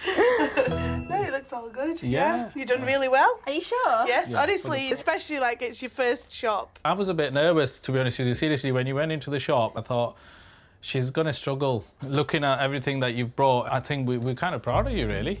We are. Thank you so No, much. we are, honestly, and we mean that. Right, as it's coming to lunchtime, do you think you can cook us something from... Your selection. Yeah, sure, why not? I'll try my You know, all the restaurants, what you've been eating, you must have picked up some dips and stuff on the way, so... The only thing I've picked up is the fork to put in my mouth, so... Well, we're looking forward to it. Yeah. It actually felt good when Shaka said he didn't think that I could do it, because that was exactly my point. He didn't think I could do it, but I knew that I'm more than what he just thinks I am. Definitely on a high now, and I think the next challenge of cooking is going to be an interesting one, to say the least. Smashing the shopping challenge, Seppi's biggest domestic task is yet to come, showing she can feed the family all by herself. I've never made meatballs before, so I've seen people do this on TV and it looks good so far. The only difference is that the people on TV know how to operate their kitchen appliances. Oh my god, it looks like the oven is off. Yeah, it's off. Woo! We've lost 10 pastas. No, I think more. I think we've lost about 15. Mix it all up. I really hope the family like it. Obviously, I've put like a lot of effort into it. So yeah, I hope it tastes good. Well, as they say, the proof is in the eating. I really hope that you guys like this. Wow, it looks really nice. But yeah, I've made some meatball pasta with mushrooms, cherry tomatoes. It's my first time making meatballs, so I hope that they're okay. Does it taste okay? It is really nice, actually. Yeah, really nice. Good. What do you think, boss? Good? Great. Good. You've definitely surprised me there, girl. Thank you, it means a lot. I'm glad you could see that there's more to me than just... Money and a pretty face. Buoyed by her successes today, Seppi's catching up with her older sister Sol. I had like a really good time like getting to know them and like, but I felt like they had some judgments towards me and some preconceptions towards me. And then today, I had comments like, because Daddy like pays for things that I wouldn't appreciate the value of it because it just is done for me. And I can't lie, I was a bit like upset like in the morning when he made these comments. Of course, you're human, you know, you have feelings. Yeah, but I still wanted to change their mind towards me, and they set me a task to do their food shopping for the whole family of 5 for a week, and I had £50. They all thought, oh, she spent so much, but actually I was £2 under the budget. I was £48. When I got home and I showed them all of that, they were like, can you cook for us now? Yeah, it tasted really good. I liked it. Well done, I'm so proud of you. Continue being yourself. Yeah. I'm gonna go now. Baby. Love you. Love you. To help her learn about the challenges faced by those on the breadline, Shaka and Shabnam have asked Rich Kids Seppi to join them on a charity food drop. Hi, Kim. Hi. How are you? You okay? 4 times a week, the couple collect unsold produce from local supermarkets to donate to underprivileged families. Hello. Hi, Hi. Keely. How are you? You okay? I'm okay, you? Not too bad. Right, you want to help yourself to bread first? Yeah. See whatever you want. Do you want some help? Yes, please. With little money and a family to feed, Keely's life couldn't be further apart from Seppi's privileged upbringing. How many children do you have? I have 3 children. Oh wow, it must be really helpful for you to be receiving these things. Yeah. Take care. You We'll see you take next care. week. Bye-bye. See ya. One of the locals is upset he's not benefiting from Shabnam and Shaka's generosity on this occasion. Right, okay, What's can you just move what's away? going on? Look, we'll we're give not here for what's going on is we'll give you our charity details. Listen, Just move away. we'll give you our charity details, and then why don't you get the family who's Look, their this little parents? boy's Yeah, just said who's he's their got parents. no food in his fridge. He's Right, just so been we at need the his boot of parents. your car. We need his He's just parents. been at the They have to go through a procedure. We can just register you guys, and we can help you guys. Okay? I feel so upset that people would be so rude to Shabnam and Shaka like that. The family that I see spending their free time going to collect food and giving it to people who need it. You don't deserve disrespect for that. You deserve respect. Coming face to face with the hostility has left Seppi shaken. But there are many needy people round here for whom the regular food drops are a lifeline. People like single mum of 2, Shavana. You got any brown? Yeah, there should be some brown underneath. Shabana, you and Seppi have something in common because Seppi's in university and so are... I'm in uni. Wow. And I'm a single mum of 2 children and full-time at university. Wow. Yeah. Thank you. Is that it? Is that all you got? Yeah, that's all we got today. No Sorry, yeah. fruit or veg? No fruit and veg, I'm afraid. We did ask, but there was nothing available, so I'm afraid that's it today. That's fine. Thank you. It's not just their university studies that the two have in common. Once upon a time, Shavana lived a privileged life similar to Seppi's. I was married to a property developer. So at one point we had 15 properties, earning £7,000-8,000 a month, 5 cars in the driveway. We had difficulties in our marriage. He sold a lot, took the money, invested it abroad, left me with nothing. And this is my situation today. So this is the reality of where I've come from, having everything.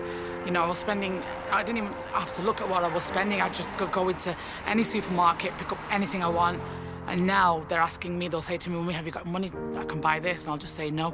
Yeah. It's so you know, it's not easy, and I'm still fighting. Well, yeah. I wish you all the best for Thank you. everything. I'm really grateful that you have people like Shabnam Oh and yeah, Shaka to without a help doubt, you out. we do appreciate that. Yeah. Thank you. Thanks Take so care. much. Thank Bye. you for sharing your story with us. Oh, you're welcome. You're welcome. Seeing how easily privilege could all disappear and realising the importance of the generosity of others has brought it all home for Seppi. Wow. Shabnam, I just want to say that I do really appreciate what you guys do. Oh, it's for okay. everyone. I just feel like it is wasn't really... that a nice surprise about the university? Oh, Yeah. Oh, Seppi, Oh, no, Seppi, no. Oh my God, what's brought this on? I just think what you do is so nice. Yeah. That was so unexpected. I know. To see her be so emotional at the end. I know over the past few days that we were talking, we were asking questions, and I could see there was bits that get into her, but I think it's just kind of hit it home properly, didn't it? I have a different respect for her now after seeing that, I do. Yeah. It's been an emotional couple of days. But as Seppi joins the family for a rare meal out before returning home, they've both learnt a lot from one another. Cheers to the amazing experience we've had together. Yeah, of course, definitely. Oh, do you know, I can't believe it. I know. Do you know you got going now? I honestly feel like I've made a second family here in Of Manchester. course, yeah. I definitely learnt that I probably could make more time to do things like making myself food and cleaning up after myself. Yeah. Do you think there's anything that you've learnt from me? I think what I've learnt is that sometimes we do judge people from their looks or their lifestyle, then actually try to know the people. Little things that are just thought, oh, is this just a spoiled person who doesn't really understand the value of everyday living and stuff, but I think you really do. I think you do understand everything like that. I feel like it did take quite a lot of convincing to show you guys that there is way more to me than just my lifestyle and my background, and I know what I'm like. I know I come in my little dresses and my heels and the jewellery and the bags, but that's just the packaging that I come in. Once you get through the packaging, hopefully you got the real me on the inside. Yes, we definitely have. Good. I think we have. Seppi's willingness to embrace and experience life from all sides has impressed the family. We've got something we wanted to give you as a token. It's not much, but it's a gift from us. It's a gift from us. Oh, wow! You know what? In a way, I don't want to use them because they're sentimental. Or every time I do use them, I'll think of our experience together. Thank you so much. I did spot in your kitchen that you guys like orchids, and I saw that you had a purple one and a white one. So I thought I'd get you a different coloured one. This is for you guys. Thank you. Thank you. That will go on our window in the kitchen. And you can think of me while you're washing the dishes. Living Skint has given Seppi a new appreciation for the hardships that people like Shaka and Shabnam face. Just have a big group hug. I've honestly had the best time, and I can't thank you guys enough for letting me experience this with you guys, and it's been amazing. Thank you for coming. Thank you so much. You better stay in touch. I will. And you are welcome back anytime. Anytime. Honestly. Bye. Bye. Take care.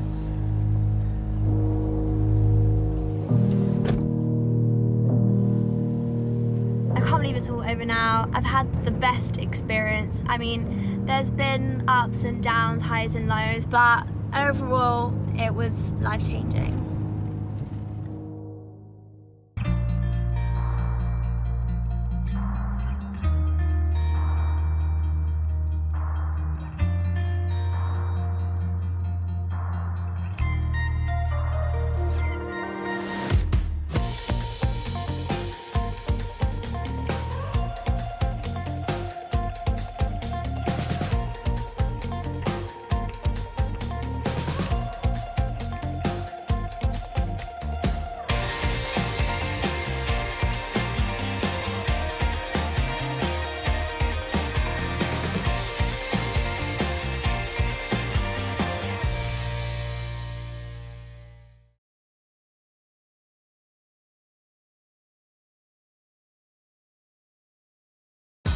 In this series, 6 rich kids are giving up the flashy supercars, the luxury 5-star hotels, 3, 2, 1. and expensive designer shopping halls. This is the biggest chandelier in the house. To go skint with desperate families living on the breadline. I'm Fergus, nice to meet you. Sparks will fly. I think you're a bit of a daddy's girl. And tears will fall. Just start crying, give her a tissue. As they face the most challenging experience of their entire lives. Oh my God, what's brought this on?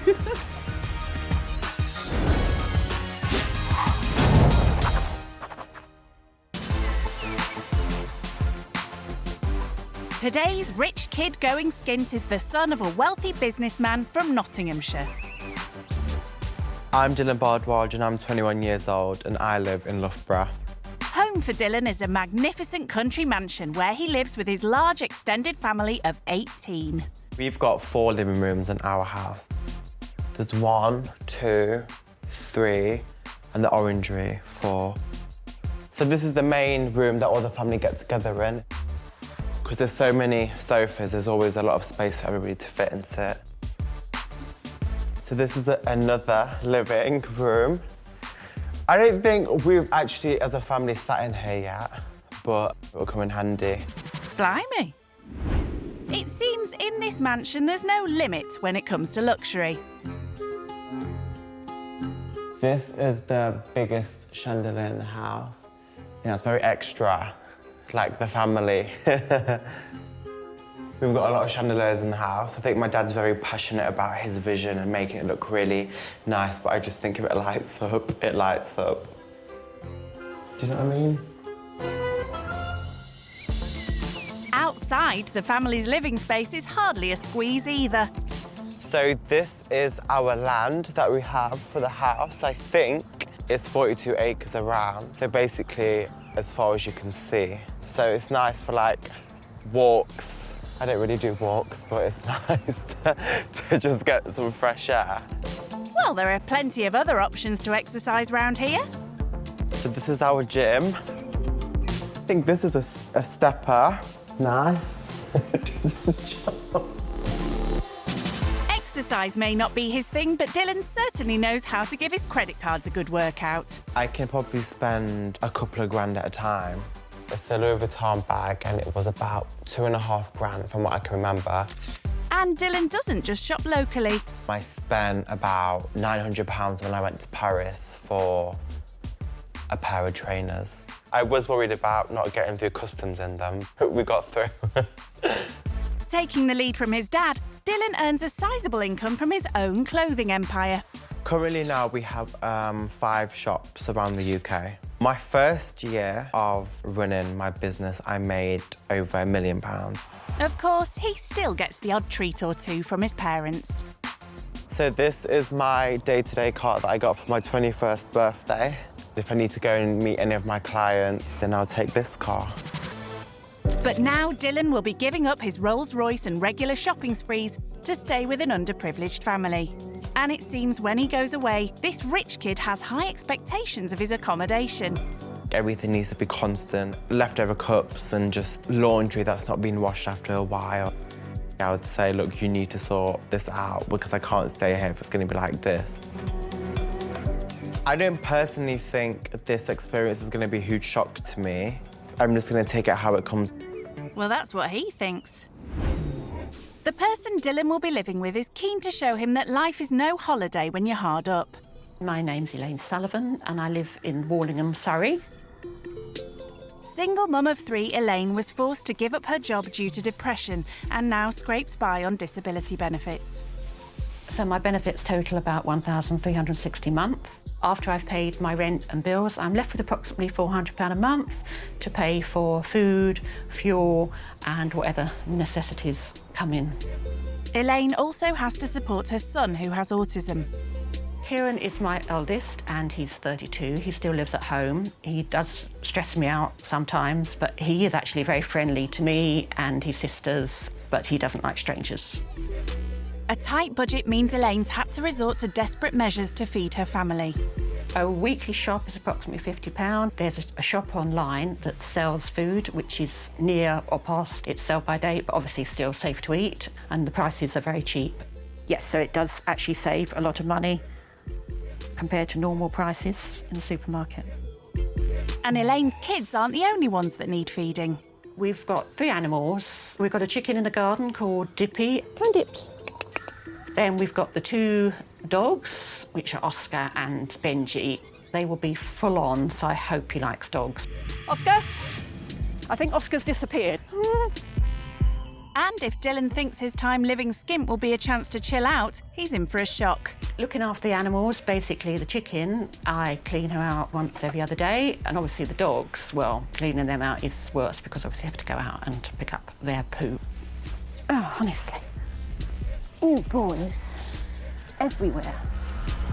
I'm quite nervous at the moment of having someone in our house. It's not at the Hilton, and I think it will be a slight reality check because literally we live in the 2 rooms. I hope the young person coming to stay with us can learn what it's like on a different side of the coin. We've been in both situations. We've had a nice home and now then we lost it.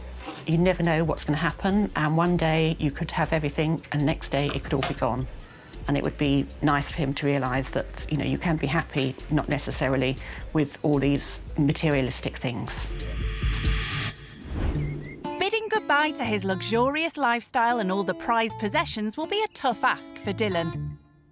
So before setting off, he's getting some words of encouragement from his parents.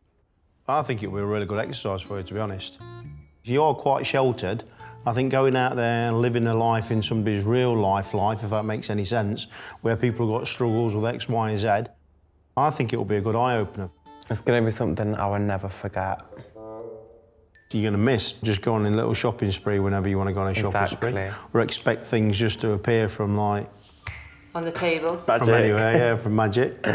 Well, that's going to be a bit difficult for you, isn't it? Why? Well, you're not going to get your breakfast in bed. I don't get that anyway. Yeah, I know. Being able to pick up the card and buy more or less what he wants. Sometimes he forgets he hasn't got to put food on the table, he hasn't got electric bills to pay for, he hasn't got kids to look after. I just hope it's clean and it smells nice. They're my only concerns. They'll probably kick you out for not being clean. You don't know. If they came and saw the state of your bedroom. We'll see.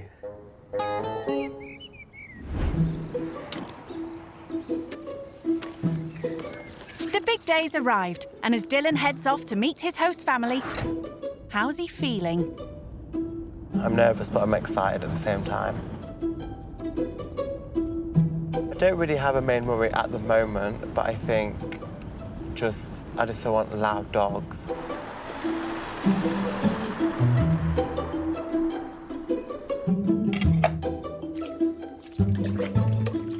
Yeah, I think our visitor's going to arrive soon, so I'm feeling a bit apprehensive, a bit nervous. So just tummy's feeling a bit tingly. Which one is it?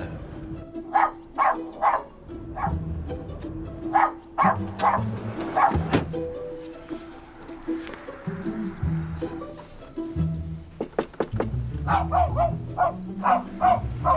don't think she wants to open the door. Hello. Nice to meet you, Hi. Dylan. Hi. You okay? I'm Elaine. Nice to meet you. Nice to meet you. Want to you. come in? Yes, Come in. thank Do you want to you. take your bags? Oh, my Thank you goodness so me. much. Be careful of the dogs. They're not vicious, but they make a lot of noise. Elaine shares her home with her children. Hello. This is Abby. Are you okay? Abby. Good, I'm Dylan. good, thank you. Introductions over, Elaine shows Dylan round. Back home, he has the run of a sprawling 42-acre estate. But in Elaine's back garden, there's barely room for her dogs to do their business. Right, just be careful where you step No because problem. they tend to do it where they want. And it's not just the dogs that do it where they want. This is Dippy, as in Dippy in egg. Oh my God, look how much it's shit. I know, they're really messy. It does a lot. For one, actually, she's amazing what she does for one. Elaine's garden may not be big, but she's still managed to accumulate an array of clutter. My first thought when I saw the rubbish was, why is it all kept here? What are they doing with it? It looked like it's been there for a while. But maybe they like collecting things and keeping them outside. So are these all collectibles? Rubbish, basically. It's all stuff that just needs to be thrown away, basically. I haven't had the time to do it yet. Was most of this stuff already here when you moved? No, here? we've acquired it. We've got 2 lawnmowers, So which... it's stuff that's been used but doesn't use anymore. Yeah. You should do like a car boot sale. No, they won't go. They don't work anymore. So what does Dylan think of the outside space? But the garden wasn't really much of a garden. It seemed like a big mess. And how about the inside? So this is the bathroom. We have, for some reason, I don't know why, but I can't shut it. Sorry, I will get it sorted. It's okay.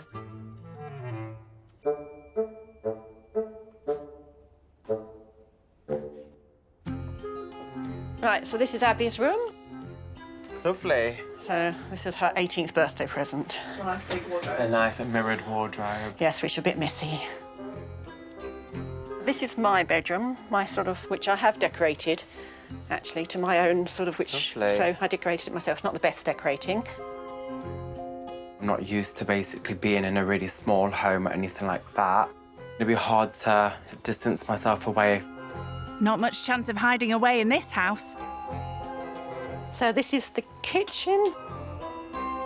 Fridge over there if you want to make yourself a cup of tea or something in the night. House tour over, Dylan's yet to spot where he'll be sleeping. This is obviously the front room lounge. Yes. You will be sleeping on here. I think you'll fit just about. An old sofa's hardly the style and comfort this rich kid's accustomed to. Hopefully my 6'4" body could fit on the sofa. So is it just you guys who live here? No, we've got my son, who's Kieran. He's at work at the moment. Yeah. He's 32. He's autistic. How would he be like with me? He'll talk to you, he'll be like, oh, hi, but then he'll probably try and he'll probably drift away. But then if you start up a conversation, he will carry on the conversation. Definitely. Elaine wants Dylan to experience what life could be like if he lost everything like she did. The small semi her family have to share is far removed from the millionaire mansions he's grown up in. Most of my life I've lived in like big houses. Yeah. But the house we're in now is a manor. God, that's amazing. Absolutely. Oh, you've even got a fountain in the front. Gosh. It's pretty big. And have you got gates and things? We've got a driveway which is about a mile long. So have you got like any interesting like big rooms or like main rooms kind of So thing? we've got 4 living rooms. Oh wow. An orangery. 2 kitchens that we have. 2 kitchens. A cinema. Our cinema room. A fitness centre. Do you drive or? Drive a BMW 4 Series, but Oh, we've got nice. cars like Rolls Royces, Lamborghinis, Oh my Range God. Rovers. It's got to be red. It is red. Oh, good. It's just absolutely amazing, you know, listening just actually the cars, the fact he's got a Lamborghini and a Rolls Royce, and the cinema room sounds absolutely amazing. What do you do? Do you? I've got my own clothing line called Ratchet Clothing. Oh wait, as in no. Oh my God. It's me. Oh, that's so cool. Actually, that's been going for a couple of years, isn't it? Yeah, it was my 5th anniversary on October 21st. Oh wow! I remember when that came out, and everyone was like, "Oh yeah, I'm gonna buy this sweatshirt." I was like, "Oh yeah." Everyone's like, "Oh my God, that's so cool." Dylan owns a clothing line that it was really popular. Oh gosh. I remember loads of people used to wear it when I had like own school like clothes days. People used to wear it all the time. Dylan's made lots of money from his clothing line, but Elaine reckons he's had it too easy. From the off, she's keen to teach him how tough life can be for those just scraping by. Do you want me to cut the bread? Yes, I'll give you a knife. If he thought he was here for a holiday, he's sadly mistaken. Lesson 1 is making lunch. And a tight food budget means it's just plain old sandwiches on the menu. I'm not the best carver in the world. I'll try not to cut my fingers either. When lunch came around, we made chicken sandwiches, which was really different to what I would usually eat at lunchtime. But I got stuck in, I buttered the bread, I carved the chicken. Sorry, did you say you carved the chicken? So, do you cook at home or do you help? Yes, I do. Oh, do you? Oh, good. I cook for all 18 of us. Oh, my goodness. Well, you can do all the cooking. I will. I'll cook tonight. We've got mince tonight. We're going to have... Is it beef? Oh, yes. Do you not like beef? I don't eat beef. Oh, no. Oh, gosh. OK. Sorry. Right. That's OK. I didn't know that. Right. We might have to have chicken again, then. I don't eat beef for religious reasons, so I'm gonna hopefully get a takeaway instead. Here, Abs. There you go. Dylan made you a sandwich.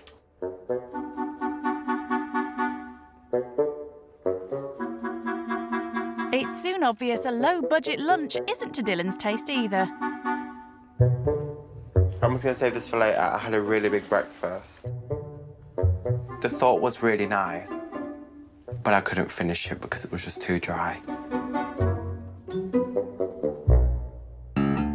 He hasn't been living with Elaine for long, but it seems being skint is far removed from Dylan's world of fancy food and expensive shopping sprees.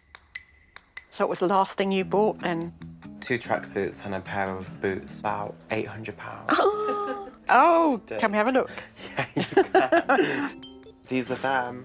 Oh no, that's so nice. They were like space boots. So how much were they? And these were £240. £240, gosh. It seems amazing, doesn't it? Dylan may fawn over fancy trainers, but having to survive on benefits means lavish online purchases are out of the question for Elaine. So where do you get your shopping from? Well, I tend to go around charity shops and get clothes and things. After I've paid the rent and our electricity and gas, I'm left with about sort of £400 a month to do food and petrol and other bits. Okay. So it's quite a limited amount. Minimal, yeah. Yes. I've always been very cautious with money. I didn't spend I totally willy-nilly. understand, I've yeah. always been sort of aware of money and just been careful. I've never really understood how the whole benefit system works. I literally thought people just get given money. To know the reason why you obviously are on benefits and you don't have a job is understandable. I've always worked, and it's actually quite hard, and I did have a breakdown when I had to go on benefits because I just found it quite distressing. Keen for Dylan to appreciate that not everyone has loads of cash to splash, Elaine wants to show him where he'd have to shop if he found himself completely skint. This is it? Her favourite charity shop.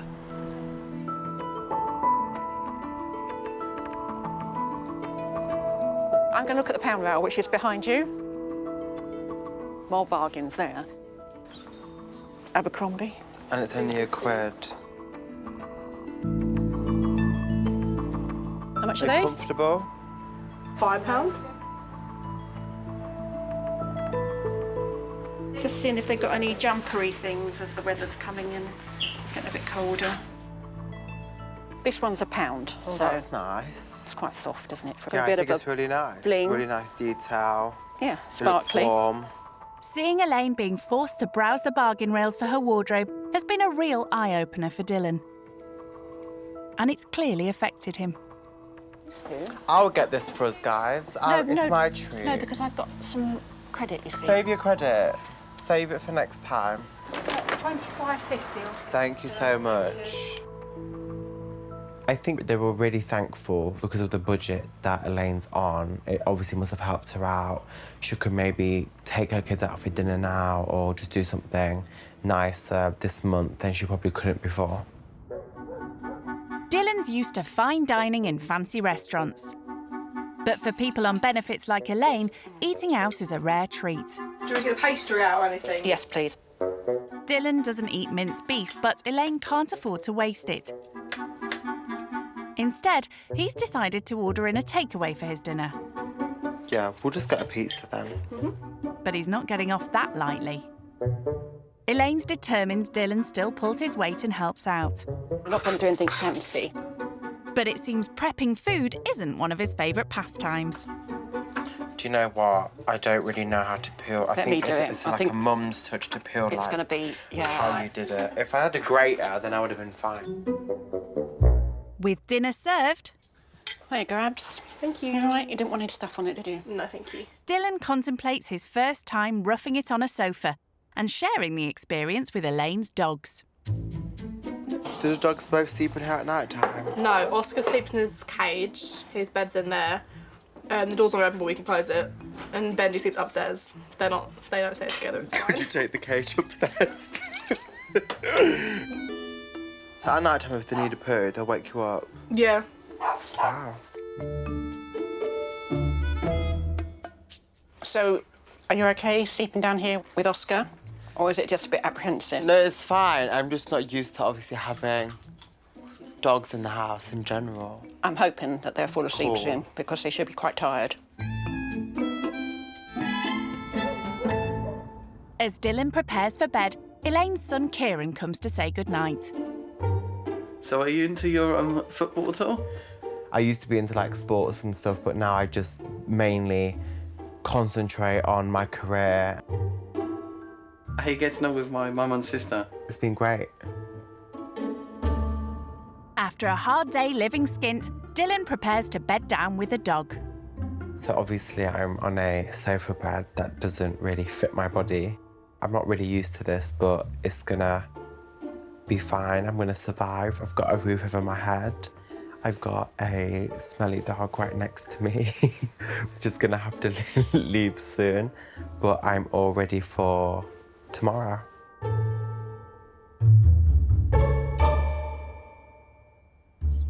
So far, giving up his luxuries hasn't been easy for Dylan. Like swapping his comfy double bed for a night roughing it on Elaine's sofa.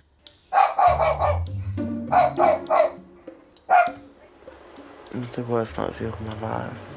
The sofa was just crap. And how has sharing the living room helped Dylan bond with Elaine's dogs? horrible. I hate the dogs. I hate them so much. Good boys. Morning, Dylan. Morning. How did you sleep? Yeah, it was alright.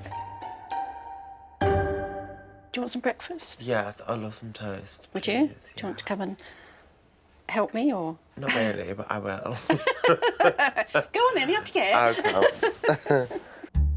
Dylan may be used to breakfast in bed at home, but Elaine's keen to let him know that living skint is no holiday camp. Sure that's okay, just with butter? Mm-hmm. Honestly, it's more than enough. He's good at spreading the butter, isn't he? It's too early, that's why. It's too early to do anything. As Dylan settles down to breakfast, it seems there's little chance of eating it in peace. Boys, go and sit in your bed. Oh, no! Breakfast with Elaine's dogs is doing nothing to help win over Dylan's affections. Your face is a picture, look at them. It's just what?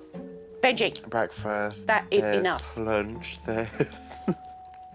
Benji, that is enough. Thank you very much. Best not to look. I'm just not used to having dogs around when I'm eating. No.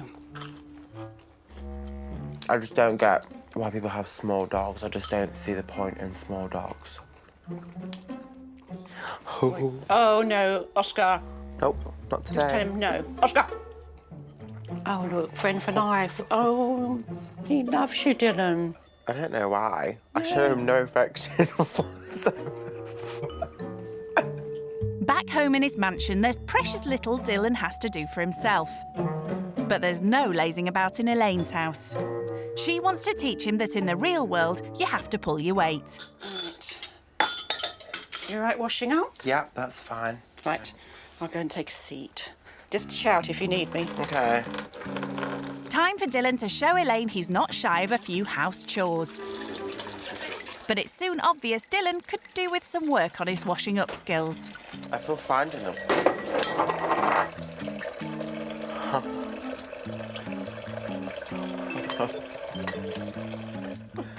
I've broken a cup. Oh, Dylan. I don't know how I managed that. Oh, no, that was our best one as well. It's okay. I'll just buy you like 5 more of the same. Okie doke. Done. That's what he thinks. With all Elaine's animals living around the house, there are far more mucky jobs still to be done than washing dishes. Luckily, Abby's on hand to assist. So you okay cleaning out, doing the chicken and the poo run? Yeah. That's right, Dylan. She said the poo run. I'll go and get you some gloves. Please. So Elaine just told me to clean the chicken house out and I'm not really excited to do it. I don't want to do it, but I'm going to do it. Clearing chicken poo may not be his idea of fun, but it's a chance for Dylan to show Elaine that he's willing to get his hands dirty. So far, though, it seems all he's trying to do is chicken out of his chore. I'll pay you if you just do it and I will just watch you. I doubt Dylan will be doing this at home. He's not impressed. All right, I've got this. I'm going to do it.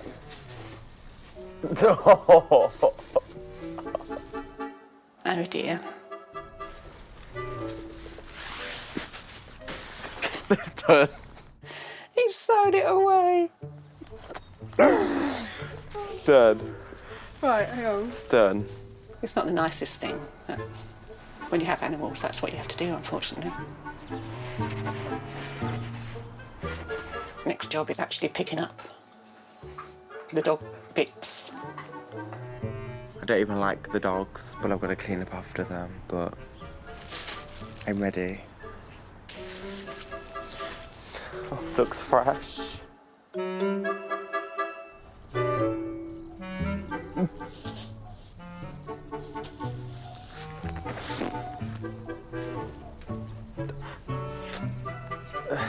Picking up the dog poo and chicken poo was just disgusting. It was horrible. The dog poo was really fresh, so it was really hard for me to collect. And it smelled horrible, obviously, but work had to be done.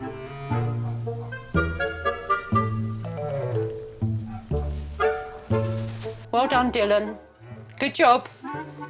Having originally poo-pooed this task, Dylan somehow managed to dispose of all the doggy do. So, how's he feeling about his efforts now? I wouldn't say it's an achievement in life, but it's something I can tick off the list. As part of his experience living skint, Elaine's keen to show Dylan what life could be like if he lost everything like she did. Lovely, thank you so much. Cheers. If you take that in, I'll sign for it. Living a hand-to-mouth existence means she has to resort to desperate measures in order to survive to the end of the month. Bye-bye, have a nice day. Elaine regularly orders a parcel containing out-of-date groceries at a reduced cost as a way of putting food on the table. Well, let's see what's inside. It's like Christmas come early. It's so exciting. I got sausages. Oh, wow. Chicken. Burgers. And mince. So were they all good to eat? Yes, they're all best before, so they're absolutely fine. You're just going to freeze these now? I'm going to freeze and these. then when you're ready to eat them, you'll eat them? So there's 5 in each one of those. There's 5 dinners. Yeah, so that's quite good value because it's £15 for this lot. So £3 a dinner really for all of us. So that's within my budget. That's really cool. For Dylan, a tight food budget like this is a foreign concept. And I've got some oxtail soup. What's that? Oxtail soup is it's like the tail of an ox. Okay. You can have some later if you want. Yeah, we'll see. Being rich means Dylan never has to think twice about treating himself. More juice. For Elaine, though, these reduced-price food boxes are her only way of affording any tiny luxuries. Right, so this is, I think, goodies. So lots of little biscuits. Does it say how many biscuits I've got? 12. 12 biscuits. And how much was that? This is flash deal. Instead of paying £6, you paid 99p for them all. Deal of the day. That's legit. Yes. 3 mayonnaises. How much are they? Well, you should have paid £3, but you paid £1.50 for 3. Yeah, so 50p each. Oh, my God. So, why are they so cheap? Because they're best before date. 1st of July 2017, is it? 1st of July, yeah. Yeah, but there's nothing wrong with them. Seeing how Elaine's forced to count every penny she spends on her food shop has been a real eye-opener for Dylan. I literally think it's so good. And it helps people who are in your position. Yeah. And I think it's useful. So the first time I got one of these boxes, I laid it all out and we were just really pleased and worked out how much it cost and thought, I think it's so cool. I'm definitely going to recommend. Good. See, I've taught you something. Another lesson learned. Well done. Living skint with Elaine has so far not proved to be the vacation Dylan hoped it would be. If he thought he could sit back and take it easy, she has yet another task to remind him that when you're living on the breadline, you have to do everything for yourself. So, do you fancy taking the dogs for a walk, then? Yeah, I don't mind. Get some fresh air. Shall I get the leads out, then? Thank you. He hardly looks pleased, but a brisk walk may well be an opportunity for Dylan to bond with the dogs. Here we go. Oh, thank you so much. Now, you know which one's which, don't you? Ugly and okay-ish. There we go. Okay. Well, good luck. Thank you so much. Let's go, bitches. No, they're boys. Sorry. Let's go, dogs. Let's go. Come on, move. All right, good luck. Thanks.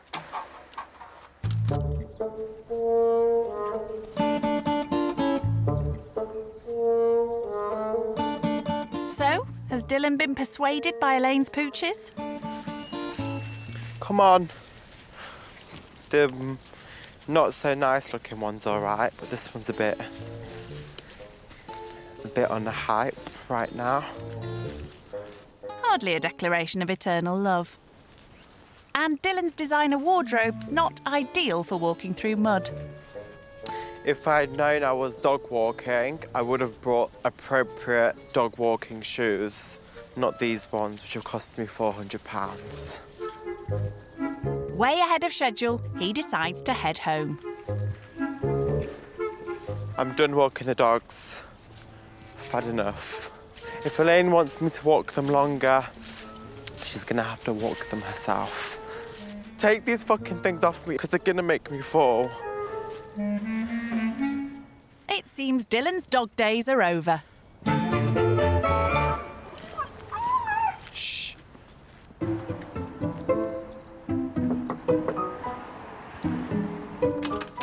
you back? We're back. Oh. I nearly left them there. Really? But they're back. But you decided you better bring them back Yes. I might miss them. All present and accounted for. Are they dirty? They're not very dirty. Right, I might go and pop them straight in the bath Oh, and okay, rinse them cool. off. She means the dogs, Dylan. So if you hold him, I'm just going to put them in one at a time. Yep. Ugh. If it was up to Dylan, he'd send them to be dry cleaned. But for Elaine, there's no such thing as swanky dog salons when you're skint. Oh, it's okay, shush. I know. Oh, it's filthy. Absolutely. Look how dirty he is. Look at that water. Oh, you dirty boy. I know. It's okay, sweetheart. Good boy. Jump. Okay. Shake. Shake. Good boy. And again. Shake. Time for the rich kid to muck in and help shampoo his favourite pooch shiny clean. Okay, so if I just tie him up there, Dylan, and do you want to have a go with the Yep. shower? You I'll have be to... okay to wash them. You okay? Let's swap the places then. Underneath his, if you put the shower upside down and underneath his bits, that's it. Yeah, he's looking cleaner already.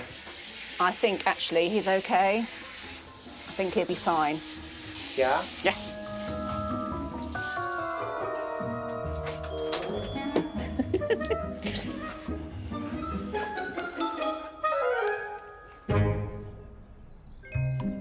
With his time with Elaine almost over, it seems rich kid Dylan's starting to realise that living on the breadline is no vacation.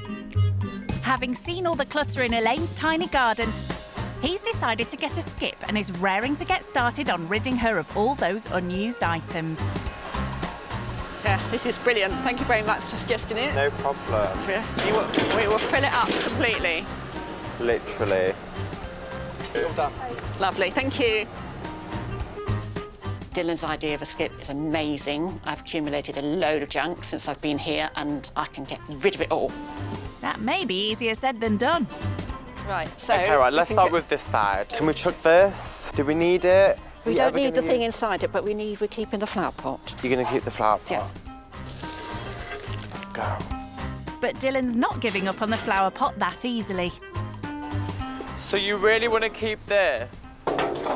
Yeah, I'm going to put flowers in that next year, so don't throw it away, sorry. Okay. It's obvious that parting with her possessions isn't easy for cash-strapped Elaine. Are we going to keep the pig or should we just chuck it? No, Piggy's staying, please. The pig's old, it's a family. It's a family heirloom. It looks very old. And what about that chair? The bed, no, that's fine. Oh, that's concrete, that's going to put flowers on. Okay. Going in the garden one day. Looks like Elaine's going to be a tough nut to crack. This could take a while. Shall I take that? I think we need to rid of them. The rusty... No, the rusty things, I want to do them in the summer and redo them. They're not good, yeah, but you're not, though, are you, Elaine? Oh, yeah, I will do. I want to try. She's right, let's chuck them. Sorry, Elaine, it's 2 against 1. I think getting this skip was a really good idea. I think Elaine knew that she had so much rubbish and that it just had to be cleared out. And once Dylan starts, he can't stop.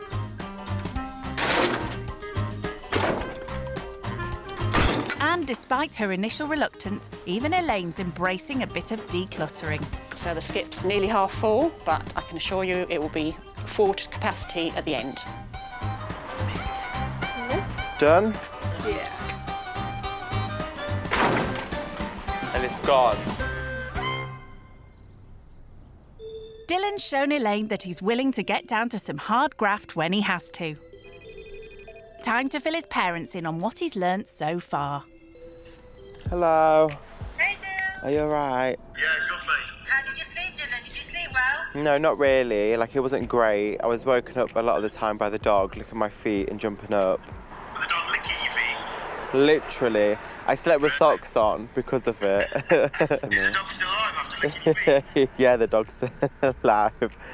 I hired a skip today for them to clear their back garden out. Yeah. She's really like indecisive of what she wants to throw away and what she wants to keep. Right, okay. So I was just basically pushing her to throw everything away. And then I also walked the dogs and bathed the dogs. They stunk and I didn't want to do much of it. What are you having for dinner, Dylan? I don't know yet. They had like a parcel come earlier. It's where they basically get food past the sell-by date, which is less than half the price. Like, she was really excited when her box came. Makes you realise how lucky you are then, doesn't it? Yeah, I know. Have you learnt anything whilst you've been there? Just appreciating things, even if it's little, even if it's big, and just that we've got food on the plate every day, that we don't really need to struggle. No, well, that's a fair comment, mate. That's a fair comment. If that's something you've learned whilst you've been there, it's definitely been worthwhile going. Yeah, 100%. Well, I'll see you guys soon. Yeah, okay then, mate. All right, see you guys. All right, love you, bye. Speaking to his parents is a stark reminder for Dylan that life in a millionaire's mansion really is a million miles away from Elaine's hand-to-mouth existence. As a thank you for all she's taught him over the past couple of days, Dylan's offered to make a farewell dinner. You okay in there? Do you need any help?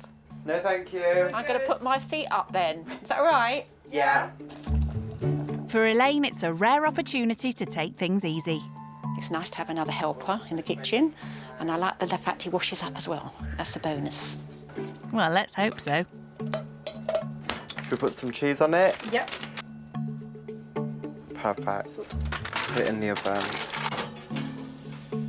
Time to give their verdict on Dylan's cooking skills. Here you go, Elaine.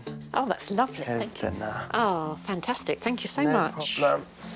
Having dinner served up for me. Preparing dinner has taught Dylan another valuable lesson in how to make a meagre budget stretch that bit further. So how much was this per plate? Altogether, I'd suppose it must have cost just under £2 for the whole lot. So For that whole dish? For the whole dish, so however many serves, really. So like 30p a bowl? Yeah. Wow. And it tastes so good. Mm. So have you enjoyed the whole experience? Do you think you've learnt? I really have. Like, I've learned how to appreciate smaller things in life and that you don't need, like, materialistic things to basically keep you happy. It doesn't matter the size of the house that you live in or the luxuries you have. It's basically the people you're with that makes it count. Someone has said to me you could live in a tent as long as you're happy. Exactly. You could live anywhere as long as you're happy. So just make it. With the people you're with. Exactly. And we are quite a close-knit family. As you can see. Yes, and we're happy. So your story that you told me about you having everything, you've lost basically the 2 incomes and all the houses and everything. And it did make me feel that it could happen to anybody. Yeah, we never know what's around the corner. Exactly. So, and you have to be strong, and you just keep going, really. We've been at the lowest, and now we're never going to go to that spot again. Good. Living skint with Elaine has been a real revelation for Dylan, but now it's time for him to leave. Go. Back home, it was so nice to see you. Yes. And I'll see you soon. Yes, definitely. Thank you very much for the experience. And thank you for having me in your home. No, you're most welcome. Thank you so much. I hope you enjoyed it. I did. I loved every single part of it. Maybe not every single part, No, but maybe you know. the dog. Yeah. The dog bit. You know what I mean. I know. He's proved he could fend for himself if he had to. And as he says his goodbyes, Dylan knows he'll be taking home a new appreciation for everything he has. Also, as well, before I leave, I know you mentioned that you like to go out places for celebrations and dinners and stuff, so I got you guys to celebrate our journey afternoon tea at a hotel. So I hope you have fun. Oh my there. God. And Abby, anything you want off my website, just message me on Instagram and I'll send it to you, okay? Oh, thank So you. thank you so Oh much my again. God, that's Thank you so much. I'll see you. That's absolutely I'll definitely text you. so nice. Yeah, Oh so my have goodness. fun and enjoy. Thank you That's so so much. kind. Have a nice time. It's been see you really guys. lovely. Right. Thank you. Thank you so much. Bye. Bye. That's lovely, isn't it? That's amazing.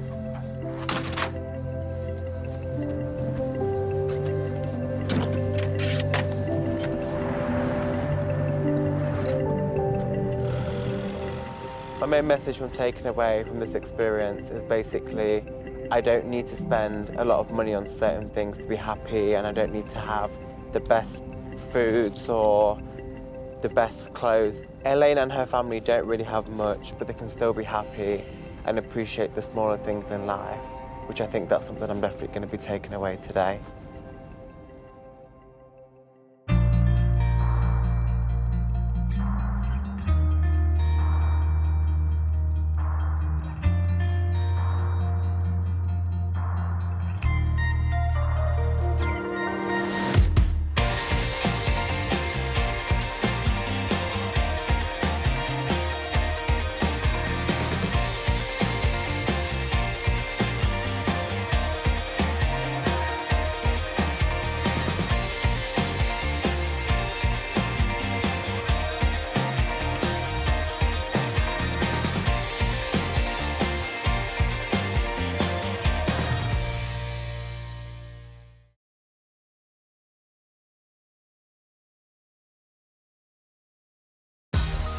In this series, 6 rich kids are giving up the flashy supercars, the luxury 5-star hotels, 3, 2, 1. and expensive designer shopping halls This is the biggest chandelier in the house. to go skint with desperate families living on the breadline. I'm Fergus, nice to meet you. Sparks will fly I think you're a bit of a daddy's girl. and tears will fall Just start crying, give her a tissue. as they face the most challenging experience of their entire lives. Oh my God, what's about this time?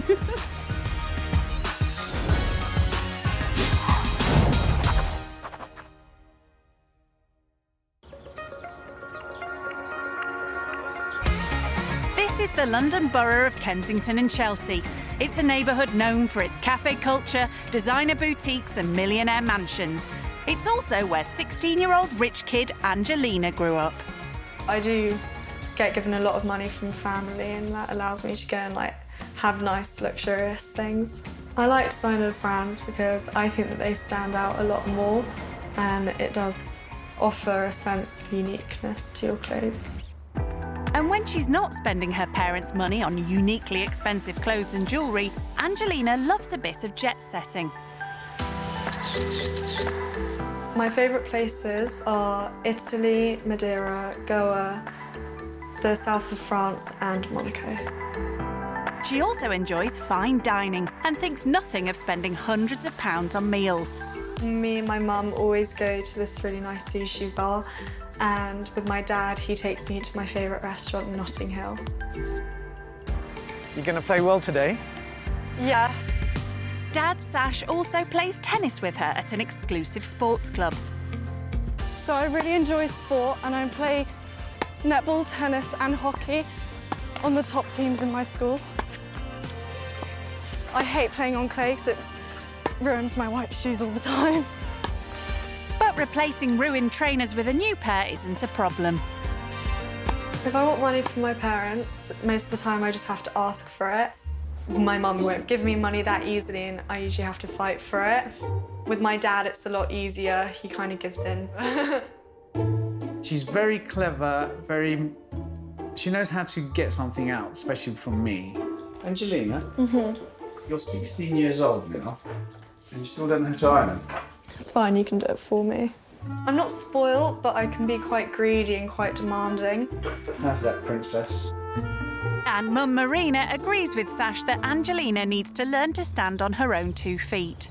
I really want Angelina to do this so that she can see for herself firsthand how less fortunate people are. Can you just trim my cuticles as well? Sure.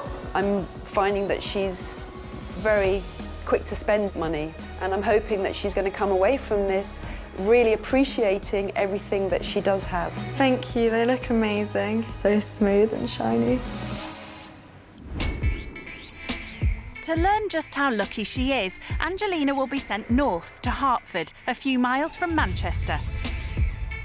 Here she'll be staying with 19-year-old Amy, who has to look after her 3-year-old son Mason, even though she's only a little older than Angelina. Mason is half angel, half demon, depending on who's around. He can be really, really good, or he can show everyone up. It's just who he is. Mason, in please. You know what the grass is like. As a teenage mum, Amy has had to take on a huge amount of responsibility, as she also cares for her disabled mum, who preferred not to take part in the programme. My mum does try to do her best, but she can't stand up for longer than 5 or 10 minutes, so obviously she can't do the tea. To support her mum and Mason, Amy plans to get a part-time job, but for now, she depends on government benefits. I get about just under £150 a week for bills and for food, and 120 of that is supposed to go on bills. Yeah, whenever I get a letter, it is quite worrying. Birthdays, Christmases, anything like that, they are not a priority, and they never have been, because we first of all need money to live rather than extras. It's choosing whether to eat or pay the bills. Amy's biggest problem has been finding somewhere to live. The last property that we lived in, my mum got in rent arrears and we got forced out of the property. We were then in homeless accommodation. There was glass on the pavement, the door had been broken, so there was a board over it, and it really scared me. I had a couple of mental breakdowns and the whole family had reached rock bottom. Last year, Amy fought to get her current home, but she continues to struggle from a lack of money.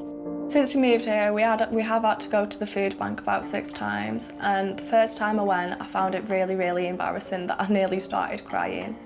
It only really hit me when we got there that times are hard for us, but if it wasn't for them, then we wouldn't have been eating through them weeks. That's not nice. Oh, well, you won't be getting any ice cream then, will you? No. I really try and stay positive, but at the end of the day, when everything's done, it does enter my head that if the debts get any bigger, we could possibly be evicted from here as well.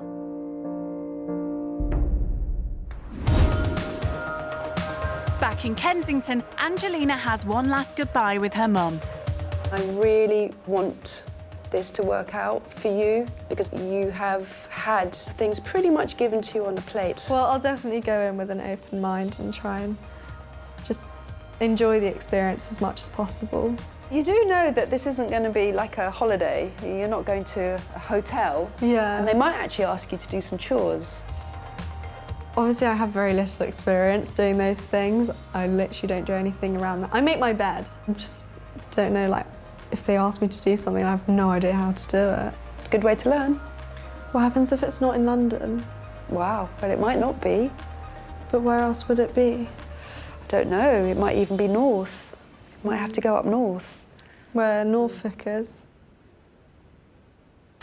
Yeah, Norfolk, in the north. Wherever it is, Angelina knows it might get chilly. I'll be taking this Jean Paul Gaultier jacket and this Barber, just so I've got the choice in case I get a bit cold. Normally my mum does my packing because she's really good at it. Oh, I need to pack my pillow. So I'm also going to be taking caviar and crackers in case I get hungry, and also if they want to try it then. I can see there being some struggle with them. We have no Wi-Fi, we've not got satellite TV. There's no massive shopping sprees. It's just living day to day and finding the happiness in what you can. I've never been this far up north. I think I'm in Cheshire. I know Harry Styles used to live there. The biggest thing I think I'm probably concerned about would be where I'm sleeping tonight. It's a very busy house that I live in, and I don't know what hers is like, but I think it's probably gonna come to a shop. The houses are really cute. Guess we're here.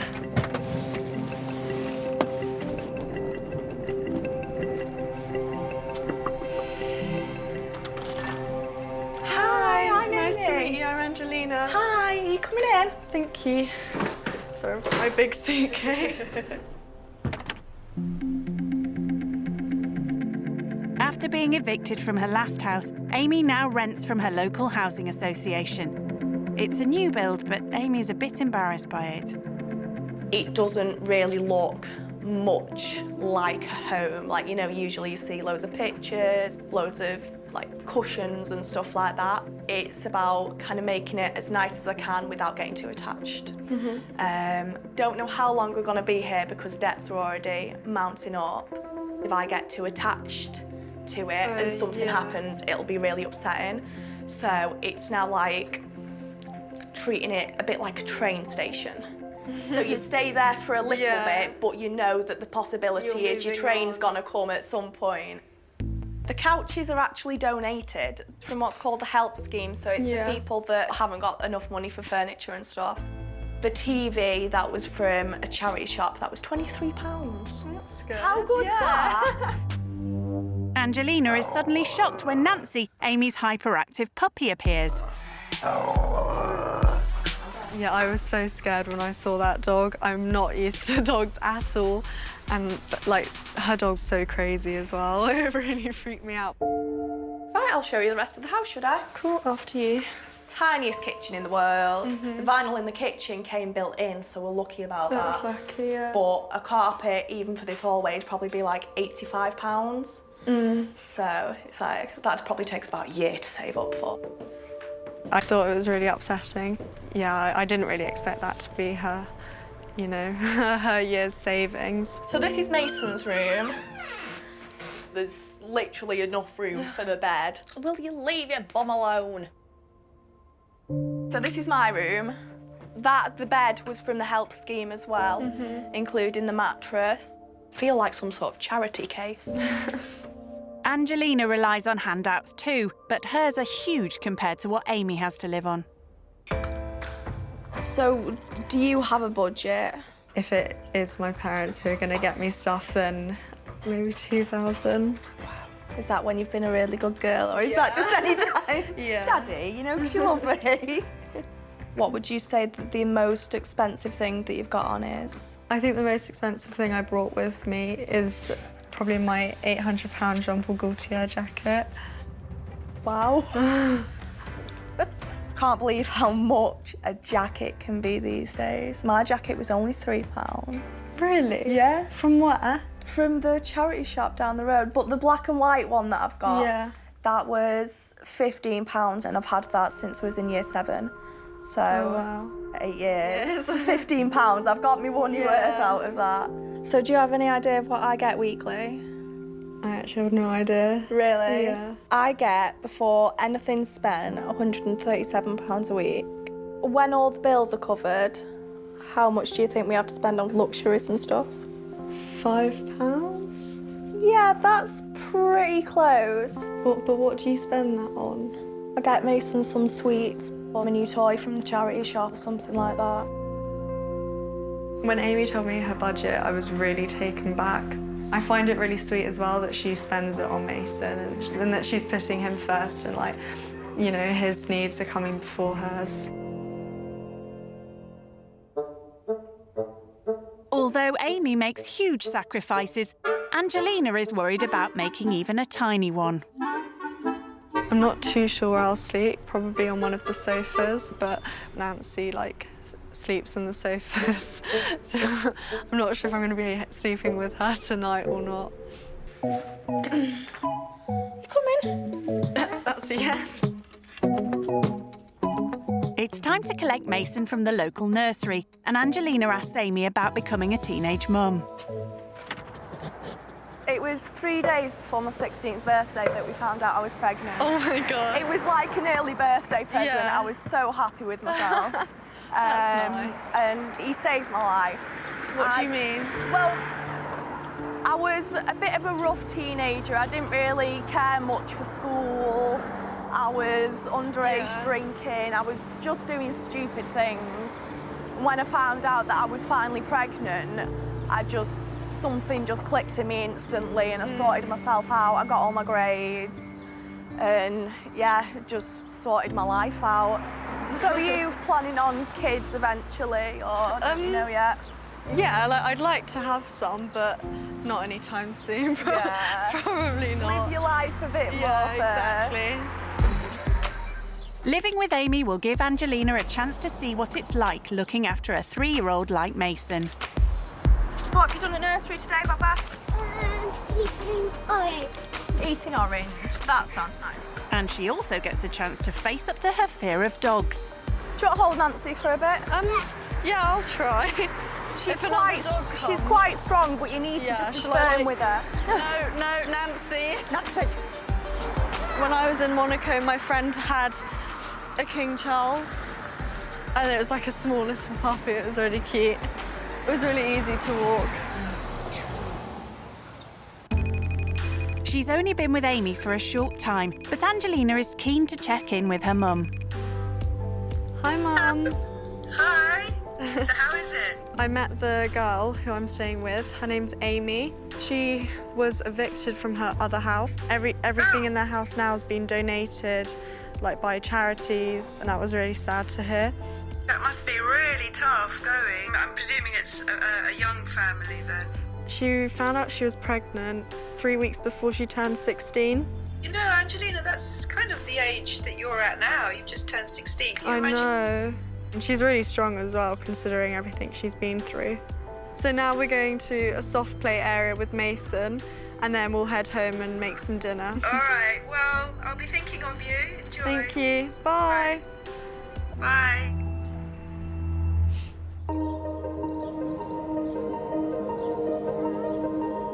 The soft play Amy goes to costs £3, a huge sum on her tight budget, so going here is a rare treat.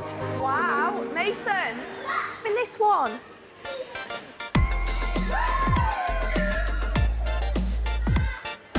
Oh, he loves it here, doesn't he? Yeah, he does. He would come every day if we could.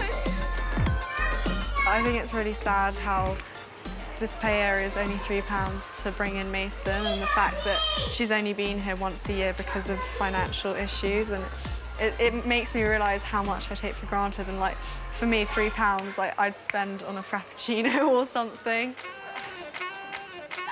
While Angelina has never had to worry about money, Amy has spent her whole life scrimping and saving. I remember when a fiver used to last me like 2 weeks. Wow, Them were the days. We'd like buy a pick and mix for £1 or something like that. That's good, yeah. And then I was very into making dens, so we didn't really need money. We'd like go down to the riverbank and like plant the willow trees and stuff like that. Mummy! So do you remember what you used to do for fun? We had something similar to this. We'd also ice skate a lot. Oh, did you? I'd love to go ice skating. Have you never been? No, I've never been. So do you play any sports then? At school I do. I play hockey, netball and tennis. So do you have like a tennis court at home? No, not at home. Oh, don't you? But at school we have loads. There's like 16 tennis courts. Amy dare not go over the hour of the soft play, so they all head home to get ready for dinner.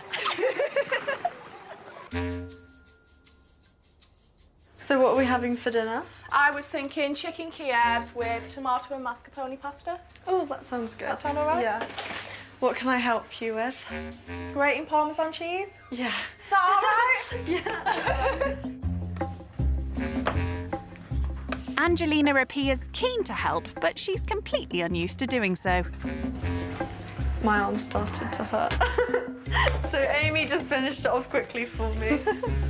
Unlike Angelina, Amy doesn't have the option of giving up. If she didn't cook, her family would go hungry. How long do the chicken Kievs need? Usually by the time I've done the pasta, the chicken Kievs are ready. This is where I usually burn myself, by the way. Pasta's probably one of the main things that we have in our house because it's dry, it stores easily, it lasts forever, and in my opinion, it goes with practically everything. What sauce is this? Tomato and mascarpone. How much did you pay for these? They were 85p each. Oh, wow. So, yeah, that's really good. What would you do if there's any left over? Either save it for lunch tomorrow, even though I don't really have lunch, but if there's pasta in, then I'll have lunch. What do you mean by you don't have lunch sometimes? If I was to buy lunch in, then that'd probably add an extra £5–10 onto my shopping bill, and I can't do that. So the first meal of the day is my tea, and then... So you don't even eat breakfast? No. It's usually one meal a day.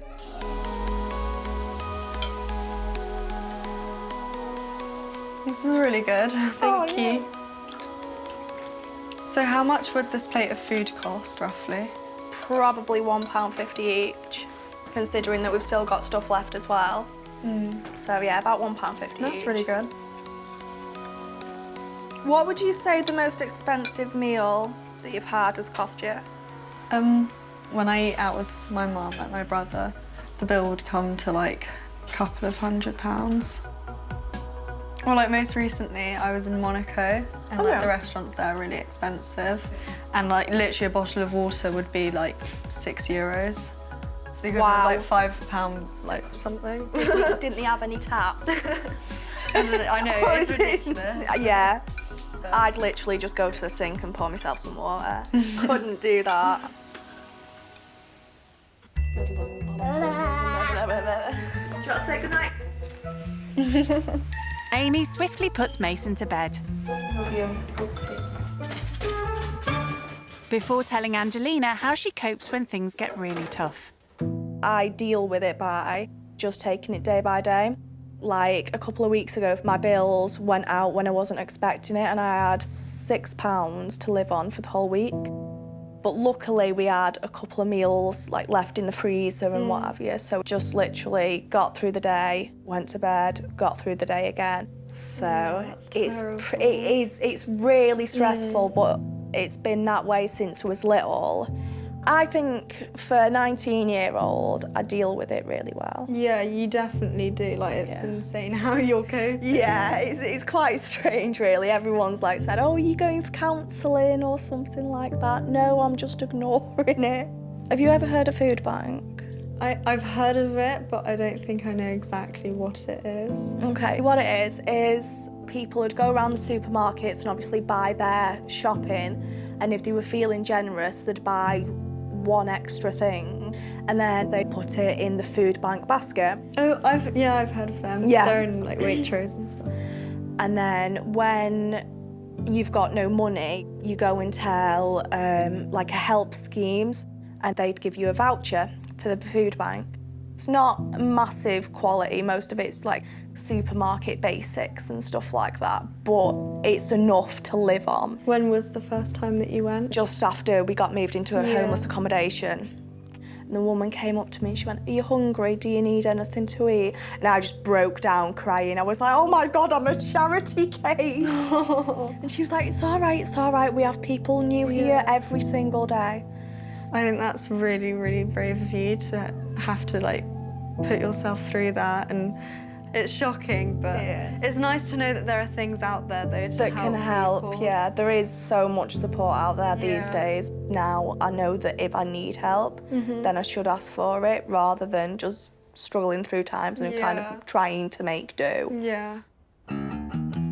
While Amy has learned to graciously appreciate the kindness of strangers, Angelina isn't quite so accepting. What's the sleeping arrangement tonight? At the minute, are you all right sleeping on the couch? I don't really know. Nancy, stop nibbling. To be honest, I really struggle with spiders, and there's loads in this room as well. Yeah, there is a few. I don't really mind them though, they do eat the flies. I'm so scared of spiders, and I'm also scared of dogs, and even though I've overcome it, it's still going to keep me up at night, and I'd rather stay in a hotel. I'm really sorry, and I hope you're not offended. Oh no, it's all right. It makes life easier for both of us at the end. Yeah. What time would you like me to be back in the morning? I dropped Mason off at 9:15, so could you be here for 8:55 to 9? Yeah, that's Is that fine. all right? Thank you for everything today. It's been a really good day, actually, hasn't it? Yeah, I really enjoyed it. I'll see you in the morning. Bye. Bye.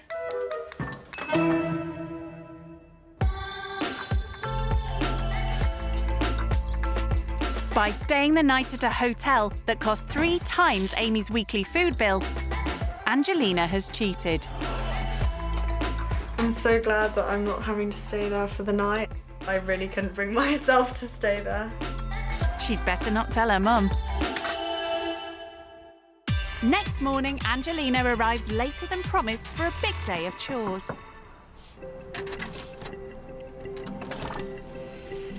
Hi, how are you? I'm good, thank you. How are you? I'm all right. We've got to go straight to nursery. Yeah. Morning, Mason. Come on then, baby. How was the hotel? Yeah, it was good. Is it somewhere you'd usually stay? No, if I'm on holiday and then I'll stay in a hotel. Yeah. But not usually in England. Ah. After dropping Mason off, Amy explains how getting a job would affect her nursery benefit. I get 15 hours free. Which but if I was working full time and getting the same amount of money that I am now, I'd have to fork out like 20 to 45 pounds a day for nursery. Well, I wouldn't be getting that much money. Yeah. Back home, it's a rare treat, breakfast. What would you like? I'm not actually that hungry because I ate in the hotel. But I'll help you make breakfast. Do you want to see what I usually have for breakfast when I have breakfast? What do you have? A bit of chocolate orange. Don't you have to like drop it to break it?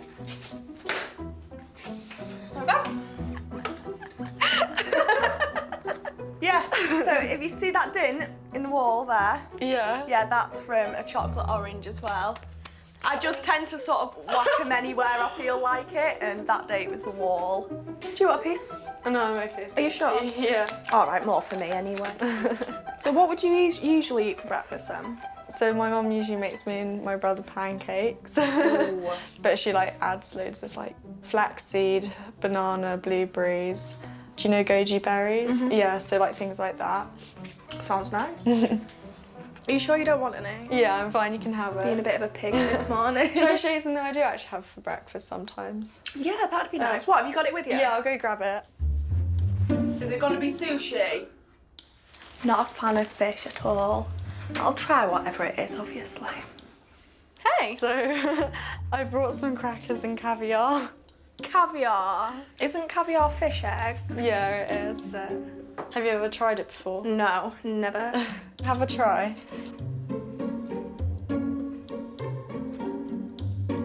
That's really strange. So how much would you usually pay for a jar that size then? Well, the jars I take to school are about half that size and they're like £35. Wow. Just stick with me chocolate.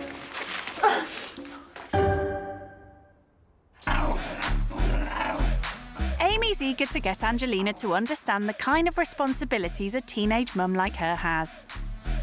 When Mason's at nursery, I usually do a bit of housework and what have you before he comes back. Do you want to help out with that? What do you want me to do? It's just hoovering, windows and washing up, so pick a job. I'll hoover. Angelina's never done housework in her life, so vacuuming carpets is going to be a real test. Like it rolls on its wheels, but it doesn't move. Yeah, I don't know what I'm doing with this. I don't know how to work it. So I turn it on.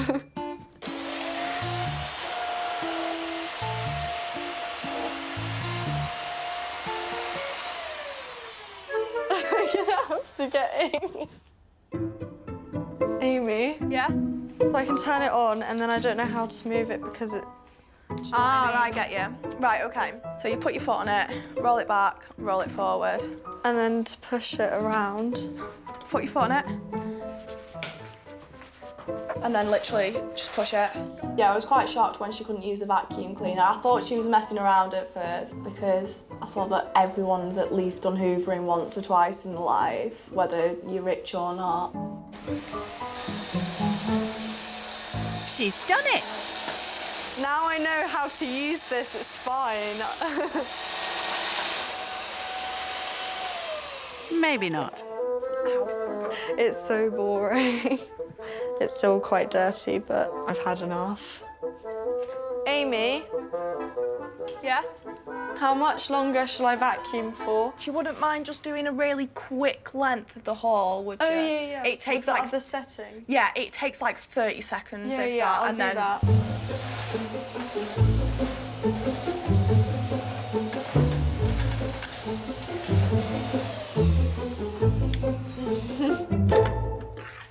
Is it alright if I just leave it like that? So how did you find the hoovering? Was it difficult? Yeah, it was just a bit boring. Yeah.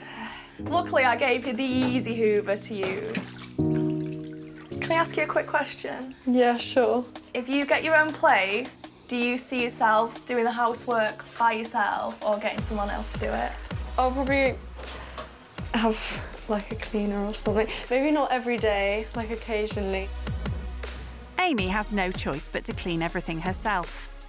Hoovering up, I don't mind. Windows aren't too bad because they only take a minute or two, apart from the ones that I can't reach, as you can see. Do you want me to do them then? Are you sure? Yeah. Finally, Angelina is offering to help. Thanks, sweetheart. That's okay.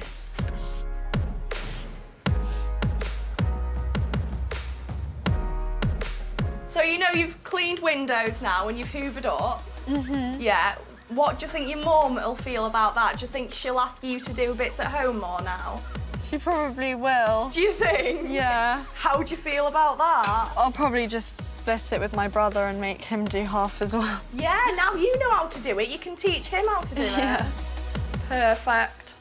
Thanks, sweetheart. That's all right. Is there anything else you want me to do? Oh, no, it's all done now, thank God. Right.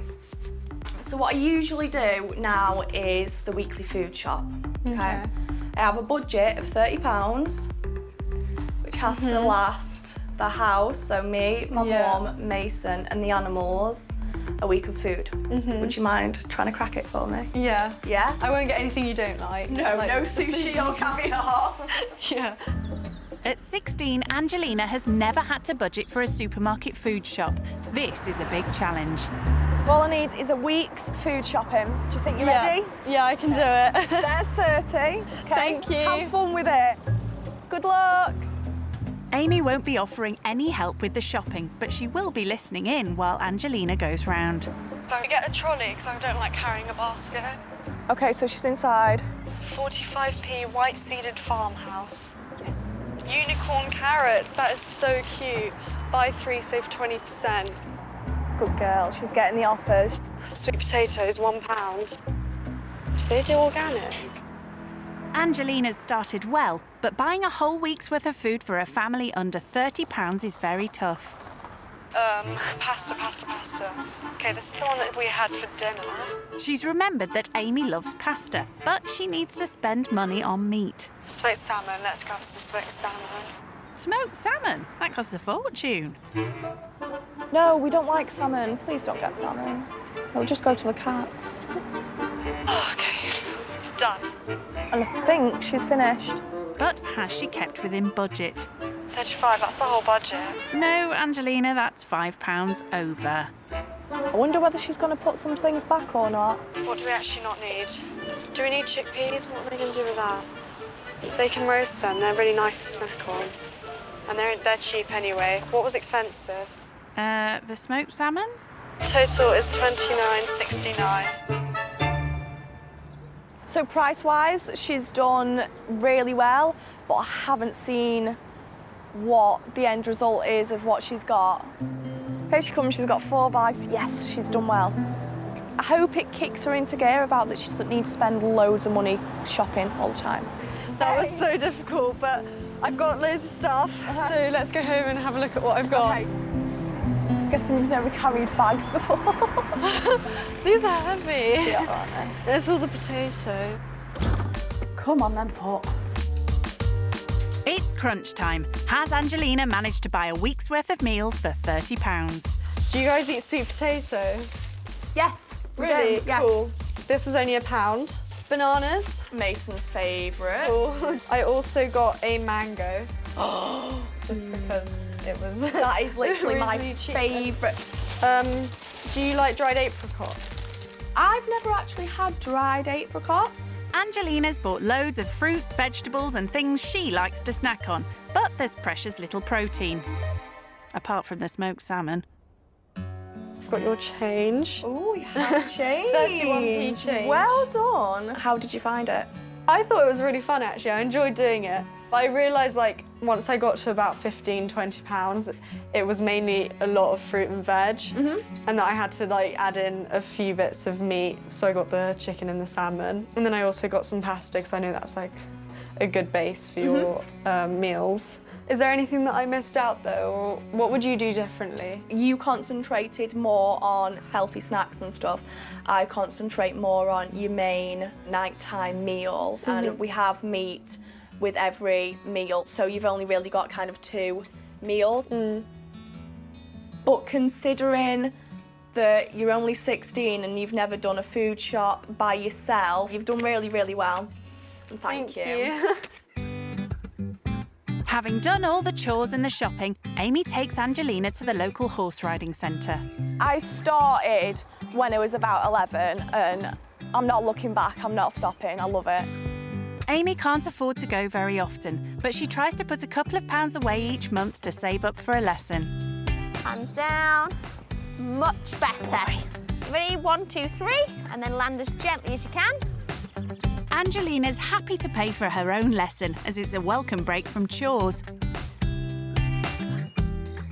How does that feel? It's okay. And walking. Oh my God, I'm stuck. There you go. But at the end of the session, Angelina learns that they have to muck out the stables. Okay, so we're going to start off, we're going to remove all the droppings from the bedding. Over to you guys. I didn't expect to be mucking out, and I found that bit really disgusting. It stinks. It's better than dog poo. Yeah, that's true. Dog poo smells more. I've never had a problem with horse poo. That was just disgusting. I hated that bit. Is this how much crap a horse would make, like, yes, overnight? Unfortunately. Yeah, this has just been the morning. Do you need mucking out like twice a day? Oh my gosh. I didn't like how I was asked to carry the wheelbarrow full of all of the horses' poo. And then I had to tip it into like a bigger pile of poo. Oh my God. It wasn't very fun.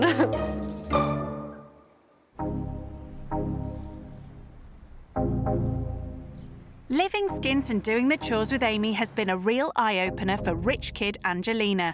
Her mum will be proud. So she puts in a call. Let's hope Mum doesn't ask her where she slept last night. Hi, Mum. How are you doing?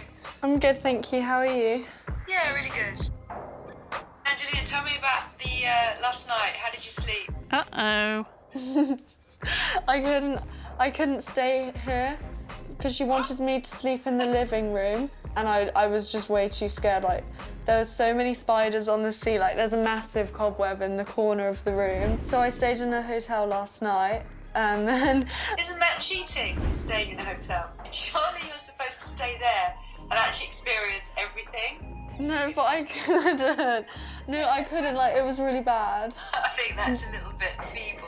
But Angelina is quick to talk about all her hard work. I had to go and do the food shop today with a £30 budget and go and get her a week's worth of food. Really? A whole week? Yeah. And she said that she was quite pleased with like what I got her, but there's not enough for her to actually make a decent meal for a week. I've literally done so much cleaning today as well, you'll be so proud. After all the years that you haven't. Yeah, don't get any ideas though. I think I actually like the sound of that. Then I shall line up the Hoover and the window cleaning. Gosh. So you can be busy over the weekend. You can show me all your new skills. Yeah. What do you think about the way that she's having to live? Yeah, it's definitely affected me, and it's made me realise how much I actually do take for granted. You know, like just the smallest amount of money can like keep Mason happy, can give her food for a couple of days. So yeah, it definitely has affected me. Yeah, so hopefully you'll be able to have a sort of better understanding of how some people have to really struggle. Okay, well, enjoy dinner tonight, and I shall look forward to seeing you when you get back. Thank you. All right, bye. Bye. With their time together coming to an end, Amy has made a farewell dinner. It's an opportunity for Angelina to tell her how much her views have changed. Honestly, before I came here, I didn't know anything about benefits. I kind of thought I had some idea of what they were, but then like, now that you've kind of explained everything to me, and yeah. I have a better understanding of like how things actually are for some people. What bit about my life did you find kind of hard to imagine. We're both really young, and you being pregnant at 16, that's the age that I'm at now. Like, I just find that so hard to imagine that I'd have to, you know, think about having to raise a child and start a family. And that's just incredible how you've managed to obviously do so well with that. Thank you. And I've found it amazing as well. Like, you've been on a tough journey. It's like I don't see it that way, but I can imagine it being quite hard-hitting for someone else. Angelina now has a much better understanding of Amy's situation, but she does feel there's one thing Amy could do to save money. So obviously your financial situation is very tight, but don't you think that maybe without the pets or with less, you'd have more money left over for yourself? Yeah, definitely, but it'd only work out to an extra £3, maybe £4 a week. But emotionally, what we get back from the animals, they are worth so much more. How have they helped you over the years? Well, I've had depression since I was 13, and there's plenty of times that I could have given up, but any time I've wanted to give up and wanted to go through with it, they've always helped me through it. Jesus. Don't cry, I cry when people cry. So, yeah. It's a bit... It's okay.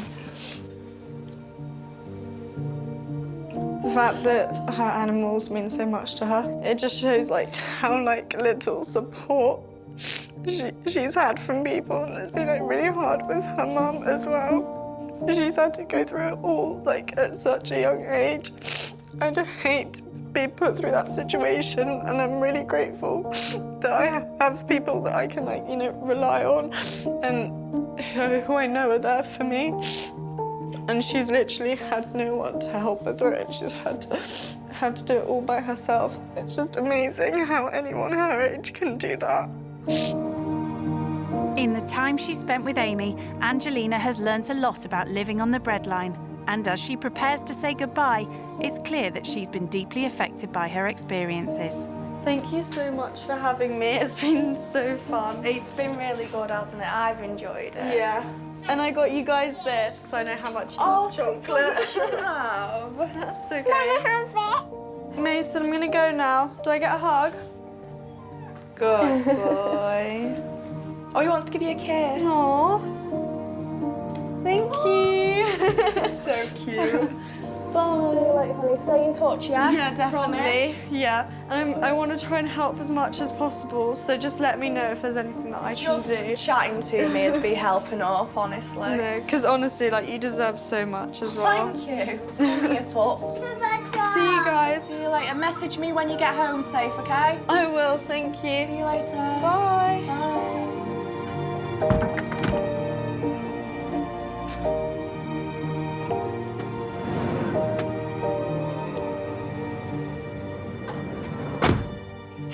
Come on, you up we get. I don't really know what to feel. I'm kind of overwhelmed with like loads of emotions right now. I've definitely got a lot to take away from the 2 days that I've spent with her. It's really changed my perspective on everything, and I'm definitely going to have a different view on life from now on.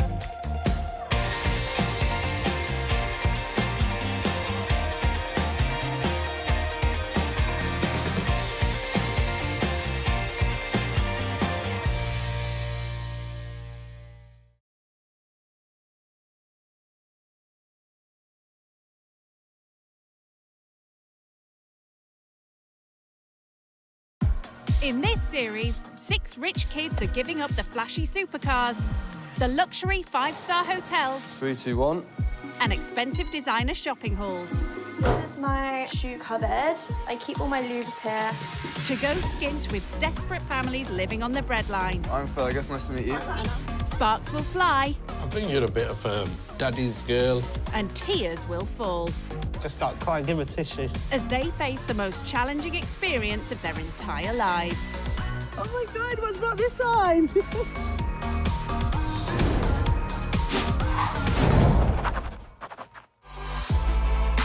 Canary Wharf in London. The address of billionaire bankers, Premiership footballers and pop music megastars. It's also where today's rich kid going skint, 26-year-old Jodie Weston lives. Home for Jodie is a rather plush high-rise apartment. So the building I live in is one of the most luxurious buildings in the UK. All paid for by her mum and dad.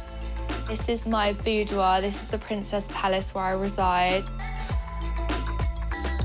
I've got the up lighting and the built-in wardrobes. Everything's so bespoke, you know, designed especially for me. And when it comes to her designer wardrobe, Jodie's certainly run up an impressive collection of outfits. My clothes do like a full lap of the flat, so they start at the door and then I have boxes of clothes as well. Here's like my daytime tops, my evening tops, loads of handbags. All these clothes are only from the last like year or two. They're not like built up over years, like those clothes are in a lockup somewhere else. Rich kid Jodie doesn't just splash the cash on her vast clothing haul.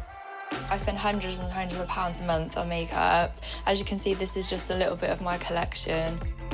I'm just addicted to clothes, shoes, makeup, all the girly stuff. And when you have all the latest gear at your disposal, it's important to pick the right places to show it off. I like to go to high-end Mayfair clubs. Cheers! Glamorous, cleavage out, good vibes. They look pretty inside, they're good selfie backdrop, good for the social media hashtag. And Jodie's a seasoned pro in the art of the selfie. Well, the selfie is all about finding your light and then angling it right to get the cleavage in as well. Something like...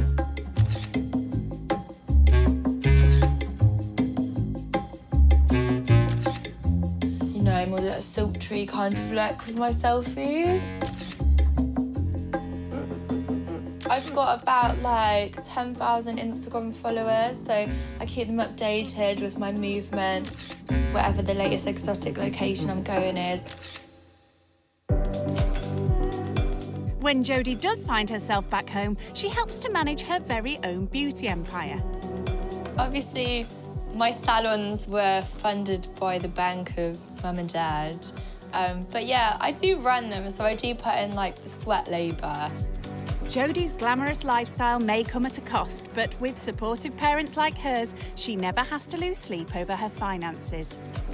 So if I go shopping on like my parents' credit card, I've already spent, I don't know, like £1,000 or something. That'd be like a starter. The most I probably spent was like on a holiday to America where I spent about like 15 grand. Now Jodie's giving up the luxury apartment and fancy nightclubs to see what it's like to have to scrape by on a strict budget. But when it comes to living skint, she still expects high standards. If I walked in, then it was literally like dusty, dirty, there was like tat everywhere. I think I would go into meltdown Jodie mode. Bidding goodbye to her lavish way of life won't be easy for Jodie. All she knows is that she'll be staying with a single mum of two who survives on benefits. My name's Rebecca Wilson and I live in Barkingside. I live in a one-bedroom flat with my 2 kids. I live in the front room and the kids have the bedroom. It's pretty cramped. Currently, I'm unemployed. Every 4 weeks, I receive in benefits £832.40p. Once I've paid my bills and get some shopping, I have nothing to spare. Really, I just look for the deals, see what's on offer. I've had to cut down on things. So, you know, money stops us from doing a lot of stuff. I would love to be back in work if I could get a job that would cover my bills plus childcare. I loved working when I was working. Becky's keen for the rich kids staying with her to appreciate the hardships people in her position face. I hope that they learn that not everyone is so privileged in life. We have to budget, we can't always have what we want. And if Jodie thinks she'll be swanning it in 5-star accommodation, she's in for a shock. There's not much space in my flat, so the sleeping arrangements is very limited. So it's sofas, floors, wherever you can find space, really. Jodie's parents want her to experience life outside her plush bubble of privilege. She's meeting her mum in the hope of getting some advice and encouragement. My fears is that I'm going to walk into some cluttered, unclean house and there'll be like 5 kids like running around. I think I would just scream and have, you know, a breakdown and have to leave. It's going to be a real eye-opener for you. I know you don't agree, but you have had it easy. That's helped you along the way. But it's also cushioned you from the reality outside of Canary Wharf. It'd be interesting to know, like, why the person may be on benefits or if they're just poor, like, the struggles they've been through in their life. Definitely. Good for you to see how people struggle. Now, everyone's had the taste of the good life that you've had. Yeah. You know, you've been on amazing holidays, you've flown first class, privately educated. Yeah. It is a different world. Yeah. So this is going to be really, really good for you to see a different perspective on life.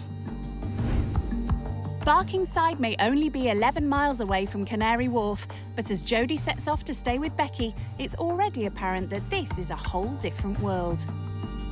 There's so many people about and it's not lunchtime yet, so it would seem that there's a lot of unemployed people in the area and they're just kind of walking around during the daytime. I'm feeling quite nervous. My guest is going to be here soon, but I'm hoping it all goes well. What is that, like a youth court or like a youth prison or something? I don't know.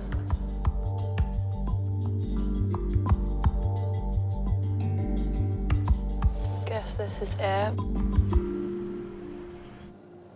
Yeah, it's not very glamorous, is it?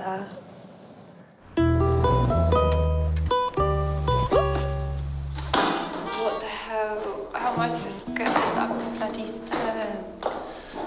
I'm used to having my concierge help me with everything. I can't literally. Oh my God.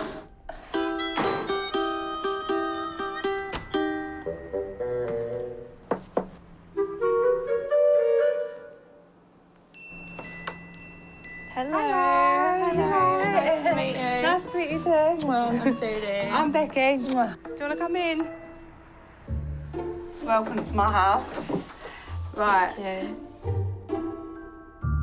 No good turning her nose up. There's no such thing as 5-star accommodation when you're skint. This is the kitchen. Yeah. There's mountains of washing here, my so God. I need to put the washing away. I haven't done none of the washing up today. Oh, God. It's mounting up. And that's because Becky's been saving it for Jodie to do. This is the front room. Yeah. Slash my bedroom, because obviously the kids are getting older now and I don't want to be in the same room too long with them. Yeah. So I've made this into a sitting area plus bedroom. Yeah, it's very multi-purpose. Yeah. Right, and this is the kids' room. This is my daughter Katie. She's 19 months. Hello, Katie. Going skint is one thing, but Jodie never dreamt she'd be living with 2 kids. Katie, do you want to say hi? Look. Hello. You go shy. I have to have checked on kids. So what are Jodie's impressions of having to share a small space with a family of 3? I cannot deal. Like, this is my idea of a nightmare. There's like clutter everywhere. It's just like, oh, I just want to scream a bit. It's just not for me. Well, she'll have to get used to it. There's little room for any privacy in this tiny pad. Eddie sleeps up there, and this is Katie's bed. Oh my God, you got so much stuff in here as well. It is It's a tiny flat, so it is hard to squeeze everything in as well. You've got to think, with 2 kids and me, trying to find places to put everywhere in a 1-bedroom flat. Yeah. With all their toys and everything like that, it's hard. She's only just arrived, but this pampered princess is finding her new accommodation quite a come down.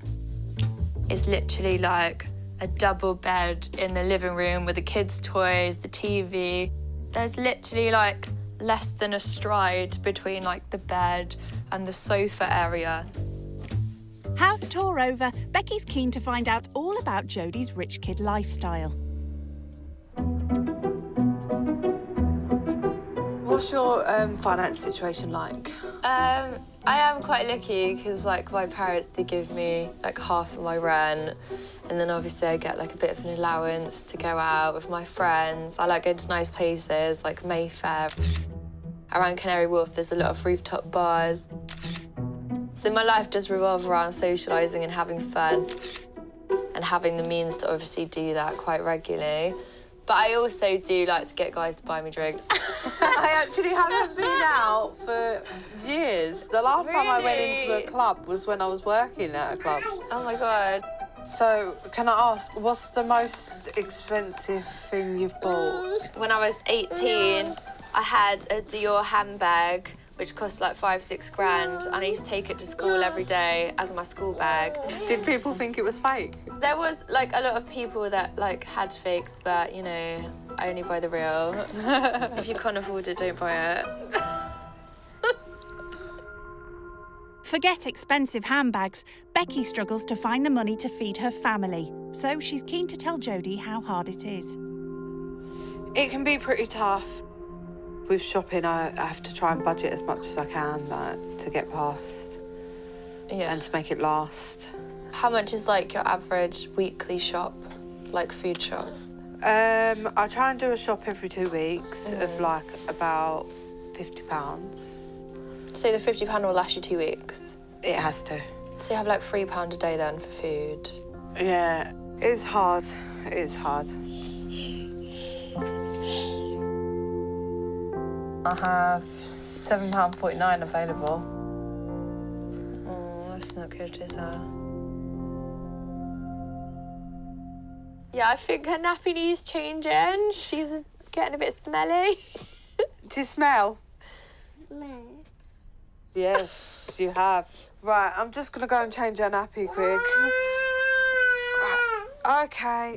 Sharing her living quarters with 2 kids may not be up to Jodie's ritzy requirements, but hearing about Becky's money worries has given her lots of food for thought. It does take some planning, obviously, to have that amount of money and make sure that you don't overspend, because then you end up getting into debt. You would have to sit down at the start of every month and figure out exactly how much you have to spend on each like part of your life, like food, shopping, whatever. It's sad to hear about these things. Surviving on benefits can be a struggle, especially when you have 2 kids to support. How are you going to get that down the stairs? Becky needs all the help she can get. Like getting a hand with the buggy, perhaps? As a rich kid, Jodie thinks nothing of taking a taxi when she wants to swan about town. But Becky wants her to realise that costly cabs are out of the question on a tight budget. And that means lengthy bus journeys just to get her son to school. So where are we going to pick up Edith? We have to go to Chinkford to pick him up. How far away is that? It will take us approximately an hour on 3 buses. What? Was it? Oh my God. There must have been close to schools. There is, but I don't want to unsettle him and move him from that school to this school. He's made friends and stuff, so... OK. You know, I'd do anything for him, so I travel for him.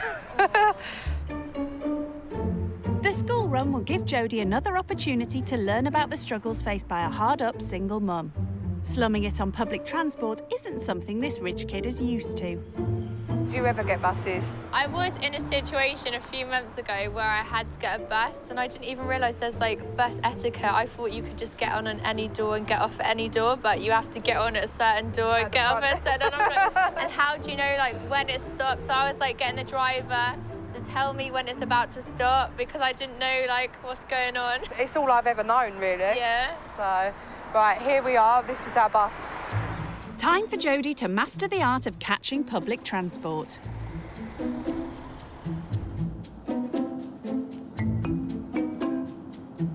One ride down, 2 to go. But already, Jodie's struggling. So we've got to walk about 5 minutes to the next bus stop now. Oh, so we've got to do 3 buses and walks in between the buses as well. Yep. It's not just one of them where you get off at the bus stop and then get on a different bus. You have to walk. It's not very glam. I want to be like in the jacuzzi, like chilling. Unfortunately for Jodie, the school's miles away from a luxury spa and beauty salon. Here it is. This is our one.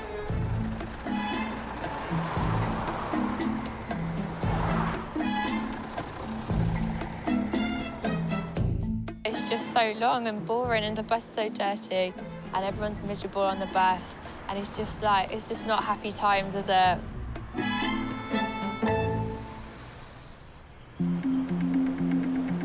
This is such a long school run. I couldn't imagine like travelling this twice a day, like just a few hours apart. Which way we go now? We've just got to cross here and then go up to the left and it's just there. Is that another bus stop? That's the bus stop, oh yeah. Oh my God. This is like an excursion or something. So this is the last bus now. Oh, thank God. But then we've got to come back this way, so. But there's no other way to do it. Oh. An hour and 3 rides later, they finally arrive at the school. I'm not gonna lie, that was an epic journey to the school. Imagine if it's raining, that must be a night, then you've got the umbrella in your hand as well or something. It's just a mummy thing, really. That's the way I look at it. You know, you have your responsibilities to do when you're a mum, and mine is to get him to school. So, Edis, how was school today? Did you enjoy it? Yeah. And what did you eat for lunch? I don't know. For Jodie, the school runs a stark insight into how difficult life could be supporting a family without her parents' help. Me and Becky are basically the same age, but our lives are completely a million miles apart. I live to have fun, and her life seems dedicated to her children, and she has like schedules and all sorts of stuff that she needs to follow. Jodie may love living the high life back home, but there's little partying about in this house. Becky wants her to realise that with 2 kids, there are always jobs to be done. You can do some washing up if you want to have a go. Do you not have a dishwasher? No, I hate them. What? Why? It's lazy. I've never washed dishes with a sponge before. Really? In your whole life? Yeah, I've probably only washed about 3 dishes in my life. This will be a chance for Jodie to show she's not shy of cleaning up after the kids. But with few maternal instincts, she's conveniently developed a case of OCD. I hate this. I'm such a clean freak. I have a thing about stuff being dirty, like I can't deal with it. If like something dirty touches my finger, it just like freaks me out. So how do you do all your cleaning and stuff? Well, my mum still does my washing for me. And then I've got a dishwasher. No such luxuries in this house. The bottles, you have to get your fingers right in and just make sure you've washed every bit of a bottle. Although Jodie actually manages to get her hands wet, it's not long before she bottles it. Had enough of washing. What's going on? Yeah, I need time out. But Becky's not letting Jodie off that easily. It's dinner time, and on the menu tonight, homemade spaghetti bolognese. Have a go at chopping the onion. Okay. I need little squares. Like. Okay. But once again, it seems Jodie needs to sharpen up her kitchen skills. This is not fair. I'm not domesticated. I think that's all right now. Perhaps using 2 hands would help? If you hold it together while you chop it, it's a bit better. What the hell? Where cat? Can I retire? Chop it up a little bit more. A couple of minutes in, Jodie decides she simply can't stand the heat and has to get out of the kitchen. Oh my God, the onions are like trying to kill me off. Like I can't even breathe. I had to like leave the room. It's just giving me a cough attack. It's just disgusting. I can't believe she's never cut an onion. Like, who's never cut an onion? Seriously? Hopefully she'll rejoin us soon and maybe stick around in a bit more and get the dinner finished for me. Determined Jodie pulls her weight, and with the 2 kids' bath times to sort, Becky summons her back to dinner duty. Do you find it, like, better for your budget to order takeaways or to cook yourself? Definitely not takeaways. I wouldn't be able to afford a takeaway. I just think when it comes to the kitchen, it's like the less time I'm spending in there, the better for me. So even the pasta, I'd buy it like already pre-cooked and I'd just whack it in the hot water for a little bit just to get Oh, really? You won't involved cook it from this? No, it's too long. Like, you can buy it, like, the nice linguine, it's already half made. Pop it in, it's good to go. There's no such thing as posh pasta or takeaways when you're surviving on a pittance. It's do it yourself when you're skint, and Becky's keen for Jodie to get stuck in. Cook it till it's browned off and then empty the oil out without losing the meat. Do you have a sieve? No. You hold it in with the spatula. What the hell? Right, I'll see you in a minute. So, will Jodie be able to master the art of bolognese, or will she bottle it once again? Oh my God, it's going to take ages till they're bloody soft. I don't think she's been in the kitchen much, to be honest, so I'm hoping that she cooks the dinner all right and doesn't burn it too much, because otherwise we'll end up with no dinner. It's no laughing matter, Becky. Looks like pasta bolognese isn't quite going to plan. Oh, that's not right, is it? Am I going to put it in the pasta? Now it's just looking like a bit tragic. I've never done one of these, like, meals from scratch type scenarios. I wouldn't be doing, like, the chopping up of the onions and all that palaver.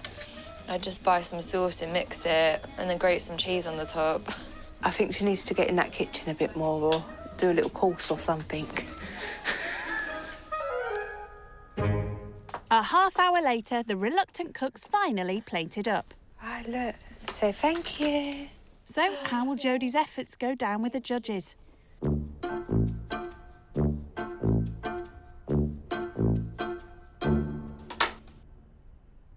Babe, your child is, like, throwing pasta at me. Oh, okay. Hey.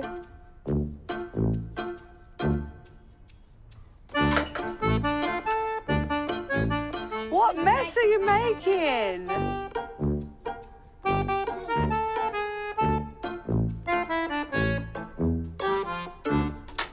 All right, that's enough. Time out. Time out. She doesn't like mess.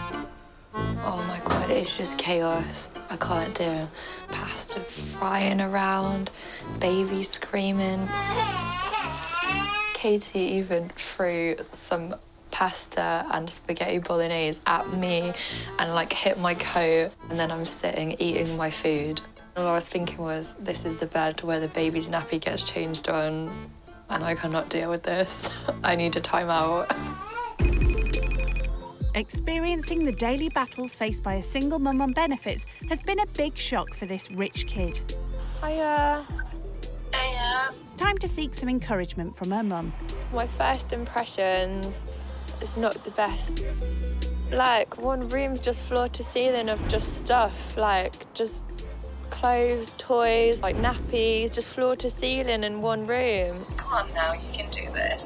And then I had to go on a school run, and her kid goes to school over an hour away.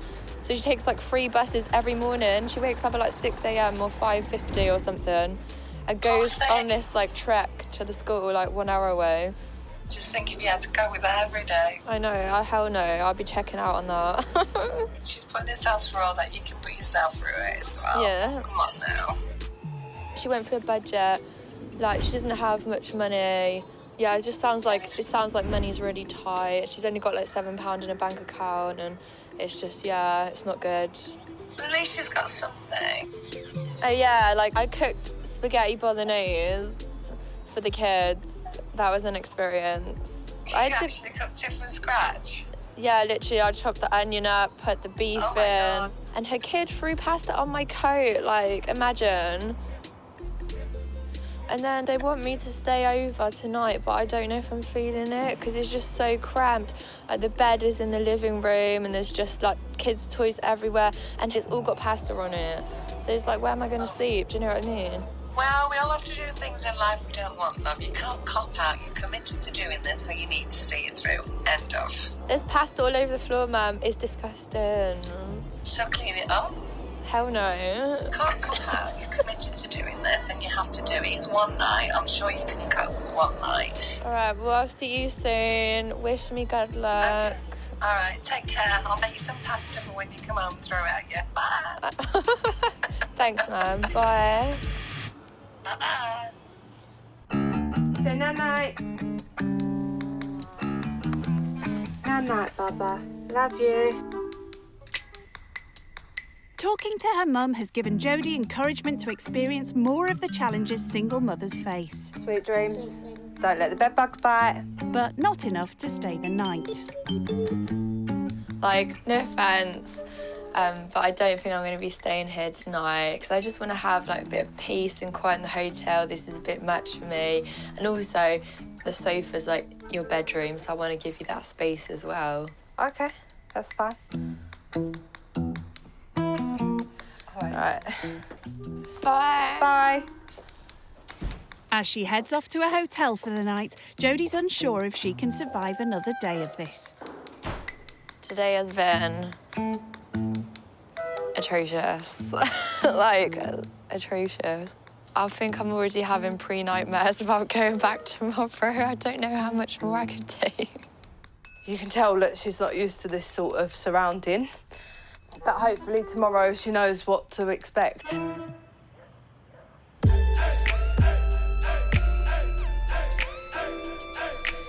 It's the start of Jodie's second day living Skint. But despite promising to return early to help Becky take her son to school, she's nowhere to be seen. I got up at 10 to 6 and done the breakfast, and then I dressed the kids and got to the school run. It was very cold and wet. It would have been interesting if Jodie was there to see her reactions, but unfortunately she didn't make it out of bed on time.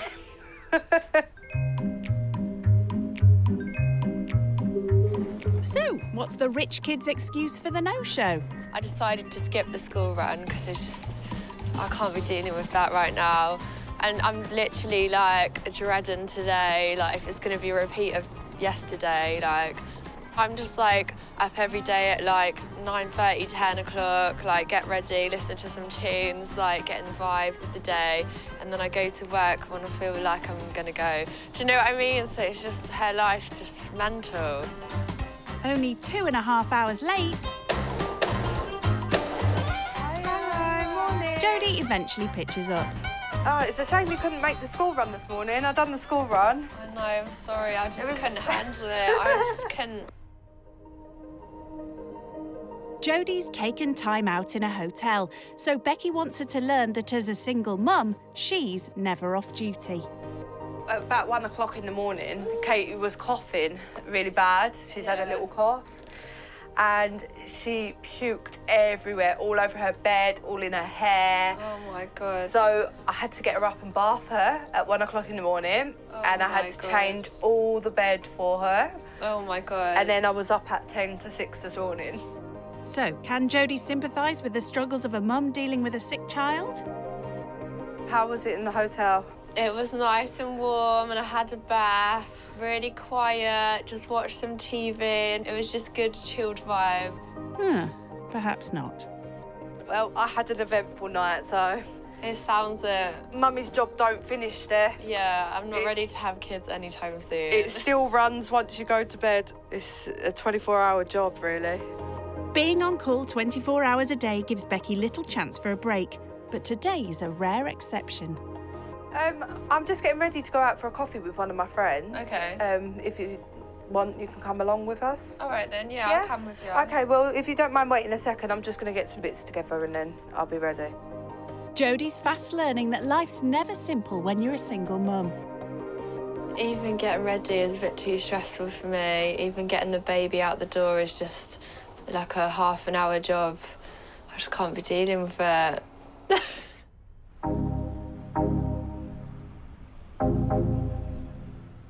It seems late mornings and luxurious pampering sessions are more Jodie's style. I literally went back to the hotel and had like an hour-long bath. But at least someone got to relax, eh?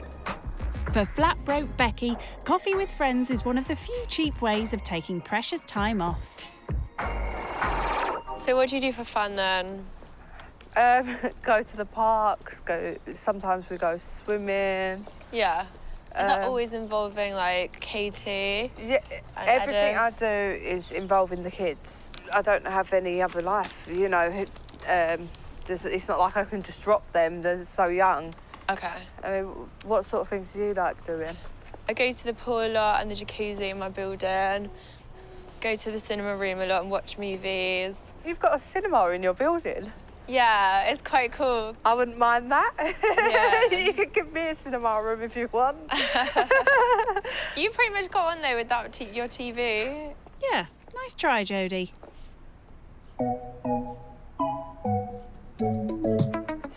Becky's friend Hina has invited her round for coffee. Hello, how are you? Nice to meet you. I'm Jodie. It's a chance to show Jodie how lucky she is compared to lots of others on the opposite side of the wealth gap. So, can I just ask you how you got your business started? So when I was 22, I was really into beauty, and my dad's always been like a finance director, and so he invested in my first salon. I started managing that when I was like 22 and running it. Do you feel quite fortunate that you've had that help to get started and stuff? Yeah, I am grateful for the opportunity, definitely.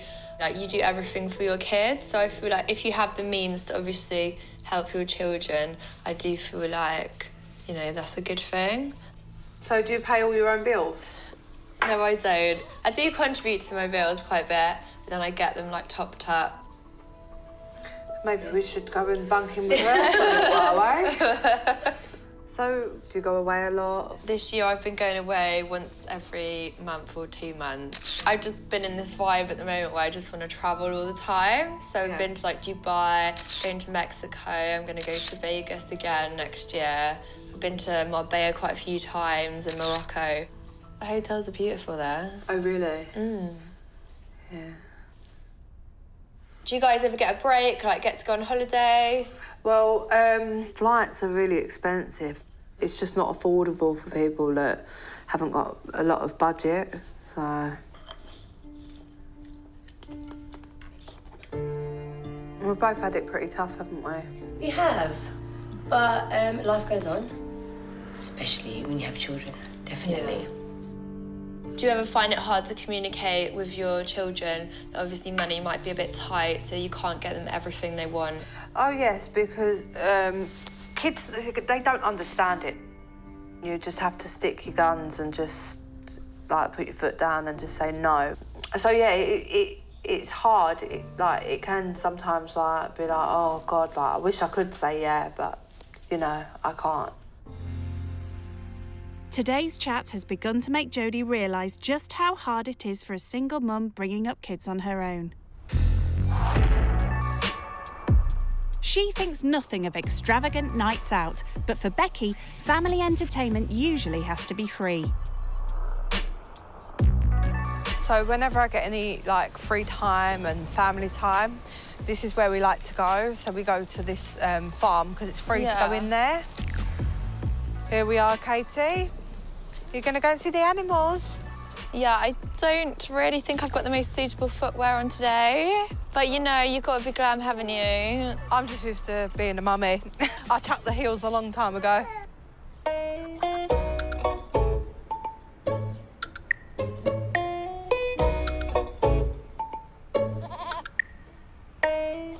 He's so scared of me.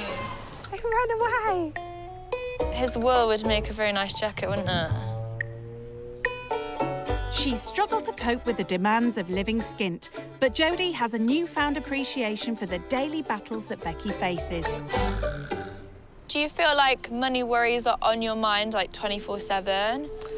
Of course, because sometimes I don't have the money to cover every single bill I've got and stuff. So, like, I'll worry about, like, the shopping and worry, like, how am I going to do it this month and stuff like that. So I try not to, but it is always there. Yeah. So, yeah. I got the impression that it is something that's on your mind quite a lot. You know, like, it can cause, like, depression and this type of thing. So I feel like mentality-wise, that is the main, like, difference I see. Yeah.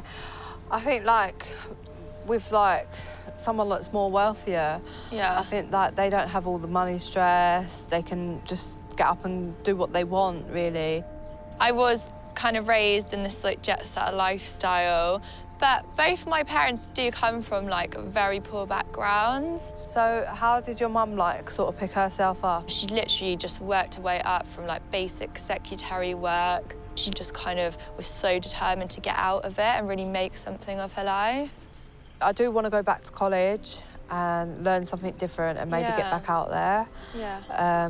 Because I do like working. But, I mean, a bit that holds me back is I'm dyslexic. Oh, so that holds me back a little bit. I try not to let it get in my way, but sometimes it does, you know. Yeah, of course. Where's the cow? I think that she realised that everyone has to face different challenges in life, like, because obviously she didn't know that I was dyslexic and stuff, so I think that kind of opened her eyes to that. I hope she's learnt some bits from, like, doing this, you know.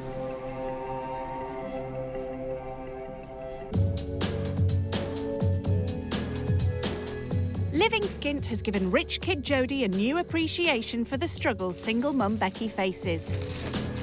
She may have been shy of kitchen duties earlier, but to give Becky a well-deserved break, Jodie's offered to make a farewell dinner. It's chicken dippers and curly fries. Oh, I love a curly fry. Thank you, and I'll leave you to it.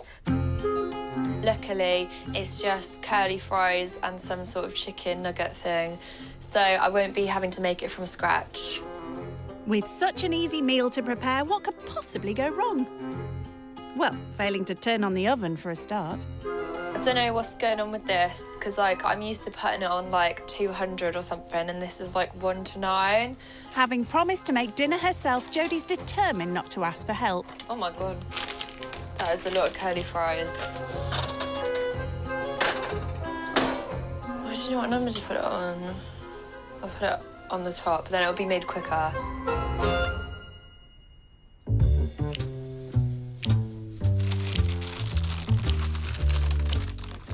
I can't open it. Hello. Do you know how to open this bag? What the hell? How do I open? Oh my God. Oh shit. Okay, that does not look promising. I basically, like, pulled the door off the drawer. So I'm gonna put about 10 nuggets in. I'm not putting out too many because I don't want a repeat of last night and have chicken nuggets thrown at me this time. Done. You ready for dinner, kids? Yes. Are you hungry? I'm hungry. I just want to eat, yeah. With the fries and nuggets done, Jodie can finally start serving up. But it seems she may need some practice with her plating up skills. Oopsie. I can't find anything to dish up the curly fries, so I'm using the fork. This is not going very well, as you can see from the mess on the floor. Time to find out what the family make of her efforts. Here we go. There you go, Edis. Thank you. There you go, Katie.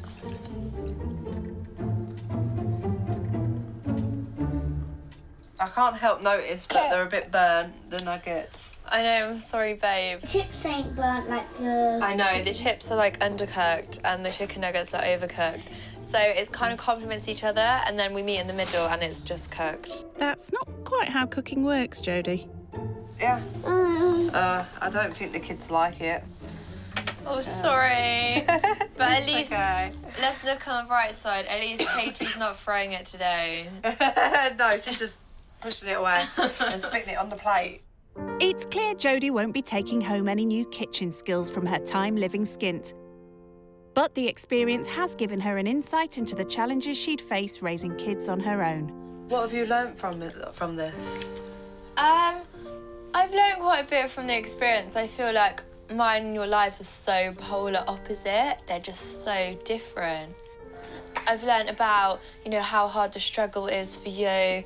So that's really eye-opening for me. Yeah, it is hard. It is a struggle. Every day you face is a different struggle, you know? Yeah. I'm hoping that my situation improves in the near future. I'm hoping maybe, like, I can start work once Katie starts school, so... Yeah. Bearing in mind the struggles Becky faces as a single mother, Jodie has a special treat for her. I know how chaotic your life is and you don't get any me time. So I've got you a little gift, which is a voucher to spend at one of my salons. So if you want to relax with a massage or a facial, you can spend the gift voucher on whatever treatment that you would like. Oh, maybe I can go and treat myself to a massage. I don't think I've ever had a massage, actually. Aww. Like, a proper one. Thank you so much for that. No problem. Thank you. As she says her goodbyes, Jodie knows she's returning home with an appreciation of the privileged life she leads. Thank you for coming. No problem. Thanks for having me. All right, thanks a lot. Take care. That's all right. Bye. Bye. Her experience of living on the breadline has tested her to the very limit. No kids for me anytime in the near future. I feel like the whole experience for me, it was kind of eye-opening, but at the same time it was very draining for me because it was being in a completely different environment, completely different mentality, and just living someone else's life that is just very chaotic. Thank God I'm on my way home now and I'm not looking back.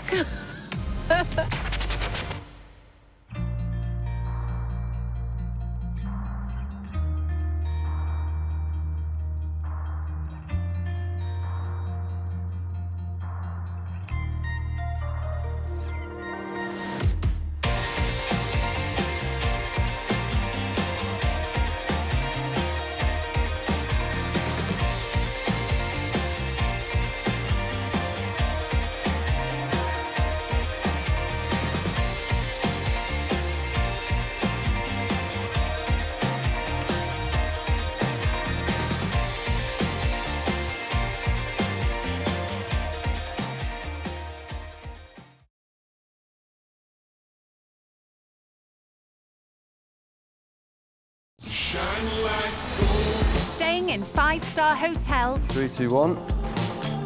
speeding down streets in supercars, or shamelessly flaunting their designer shopping hauls. My wardrobe's probably worth upwards of £10,000. The pampered life of the rich kid is completely unreal. If you've got that money to spend on it, then why not? With an endless supply of money to burn. I don't really know how much I spend on myself a month. It would probably be 5 figures. They have no concept of what life is like for most Brits. I've never struggled for anything. I don't know what poor is. So in this series, they'll learn the hard way. Wonder why you'd have a punch bag in front of your door. By living with families on the breadline. I'm Fergus, nice to meet you. I'm Anna. Whether it's roughing it on an old sofa. An absolute nightmare. Or shopping to feed a family on benefits. How is this a weekly shop?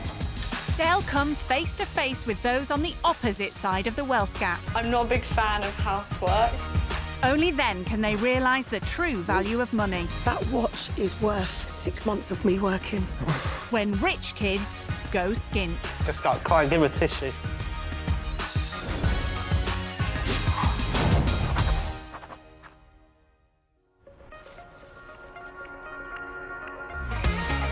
This is Callum. He's 16 and loves splashing the cash on designer labels and expensive gadgets. Using his parents' money, obviously. He lives in a posh village near Milton Keynes with his parents and 2 brothers. Home is a Grade 2 listed 5-bedroom thatched cottage, and it's worth a bundle. We have some creaky stairs. Now, these are a bit of an issue, I'm not going to lie. It's quite hard to sneak out of the night time to meet your mates or whatever. And then we come into the best room in the house, my bedroom. In here, I have my most prized possessions. So this is the wardrobe of wonders. Some people may play football. I kind of collect clothes as such. This hoodie here, this is quite a recent buy of mine. This cost me around £160, so that was quite nice and cheap. Presumably that's not from a charity shop. On an average month, I reckon I would say around £400 is spent, although on a good month, I could easily spend up to £1,000, if not more. This is a long sleeve t-shirt that I've just recently bought. This can probably sell for around £300, £400. And there's no point buying it if you can't flaunt it on social media. I should feel bad, but I don't, because it is actually my parents' money that pays for it. But yeah, nothing too expensive in my wardrobe as such, because I like to focus more on my shoes. So right here, I have my favourite pair to wear. Fresh out of the box, these can resell at around £1,000 for these particular pair of shoes. I feel absolutely buzzing when I go up to the counter, put the card in, type in my PIN and just buy clothes. Oh my God, it's the best feeling ever. The triple white ones, they can resell for around £400, and my belugas right there as well. They sell for, again, an insane price of around £600. Dad doesn't know about that one just yet. So honestly, on my shoes, I've spent so much money. Well, so much of my parents' money. Normally it's Mum, because Dad is a little bit harder to crack, but Mum, wrap around my little finger.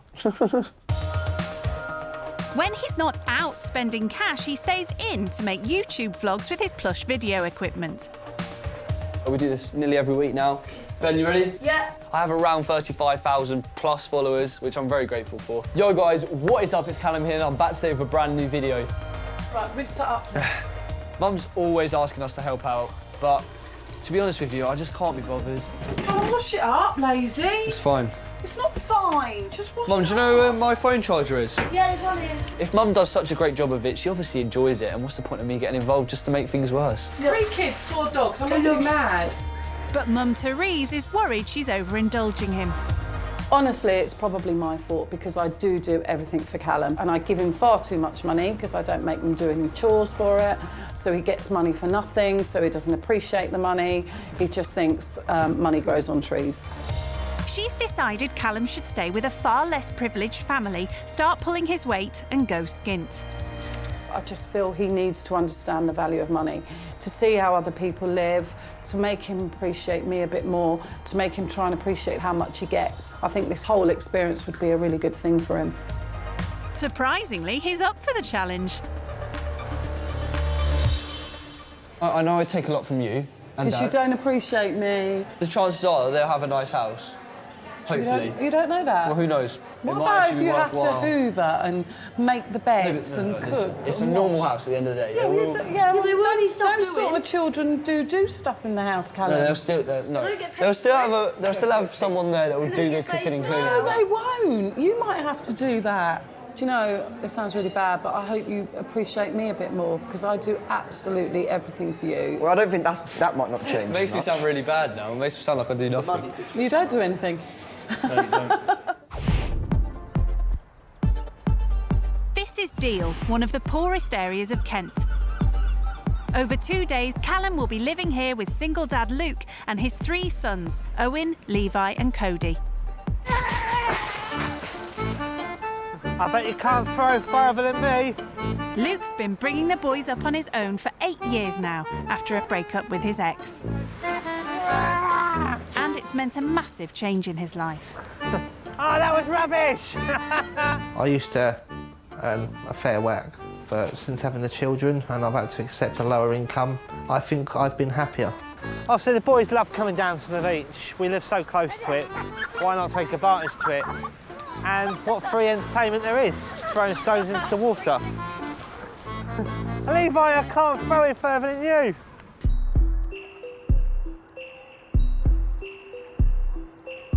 Me and the children live on roughly a maximum of £300 a week. I receive about £40 a week top up on top of my wages. Boys, can you come and set the table for me, please? I felt low as low going to the government for help. It's not what I want to do, it's what I have to do, and my children are my only priority. Remember, no phones at the table. Play with them, lose them. And that includes me. Be interesting to see what this young lad's like. It's like a puzzle, Mum, look. Do you need 3 pairs of shoes? I'll do with 4, but as you haven't got at me, I'll keep it to 3. I'm expecting someone who's had life put on a plate for them. Mummy, Daddy have paid for everything, bailed them out. Pants. Yes. Socks. Yep. Deodorant. No. Cuddly toy. I think the time he's finished with us, he'll be exhausted.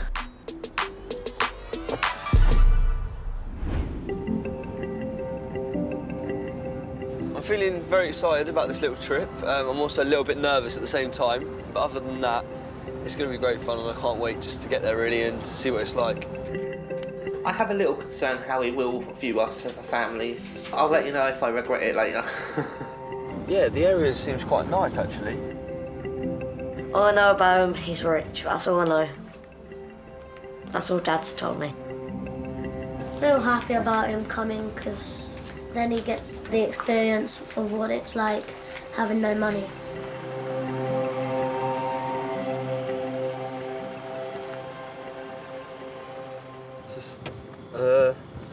It looks a little bit different here compared to back down the road. But I guess there should be more than meets the eye. So yeah, let's get inside.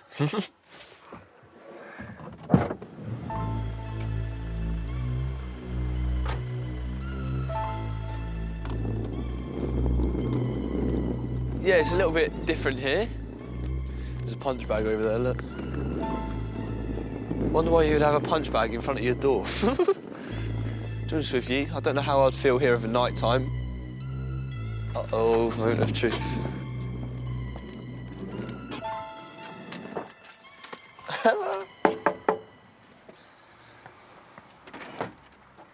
Hello. Hi, Nice I'm to meet you. Luke. What's your name? Callum. Callum, Nice come to meet in. you. Welcome to the Cheers. madhouse. Don't mind me bringing all this in, do you? No, bring it in. Cheers, mate. You might not find it when you leave. First up, Luke wants to show Callum round his house. It won't take him long. Please excuse my lack of decoration. Right. I've been here 4 years and I said Yeah, I'd have it decorated within 6 months, but I didn't say what 6 months I'd do it. When you get to an old age, what would you want to remember more? The weekends that you spent at home making sure your house was perfect, or the weekends you spent down the beach or at the woods with your kids? It's always clean, it's always tidy, it just needs a bit of attention. This is the boys' room. You've got the two youngest one in here, Cody and Levi. They both punched a share little hole in this wall or something, get a bit angry. Yes, unfortunately that was left from the last tenants. Oh, right, okay, yeah. So it was never done by us. Having seen round the house, Callum gets to meet Luke's kids.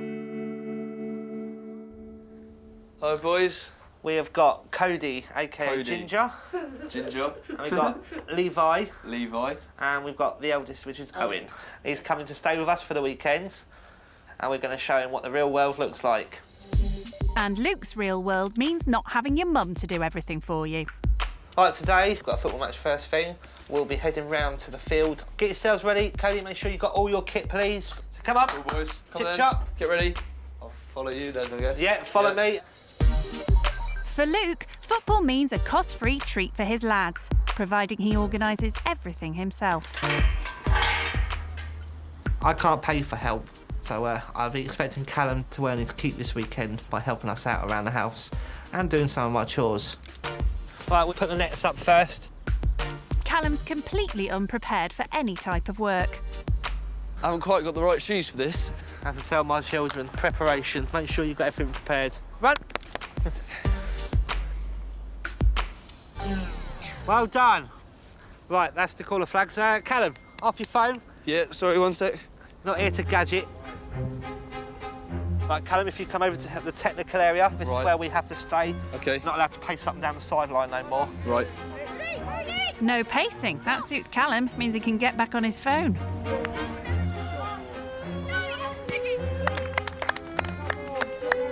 Mitch. Just on Snapchat. You've got to catch up with everyone from school and that. And while the match continues, Callum's goal is to get more followers for his Instagram page. Is that right? Yep. Well done, Essien. Cody, stop doing cartwheels.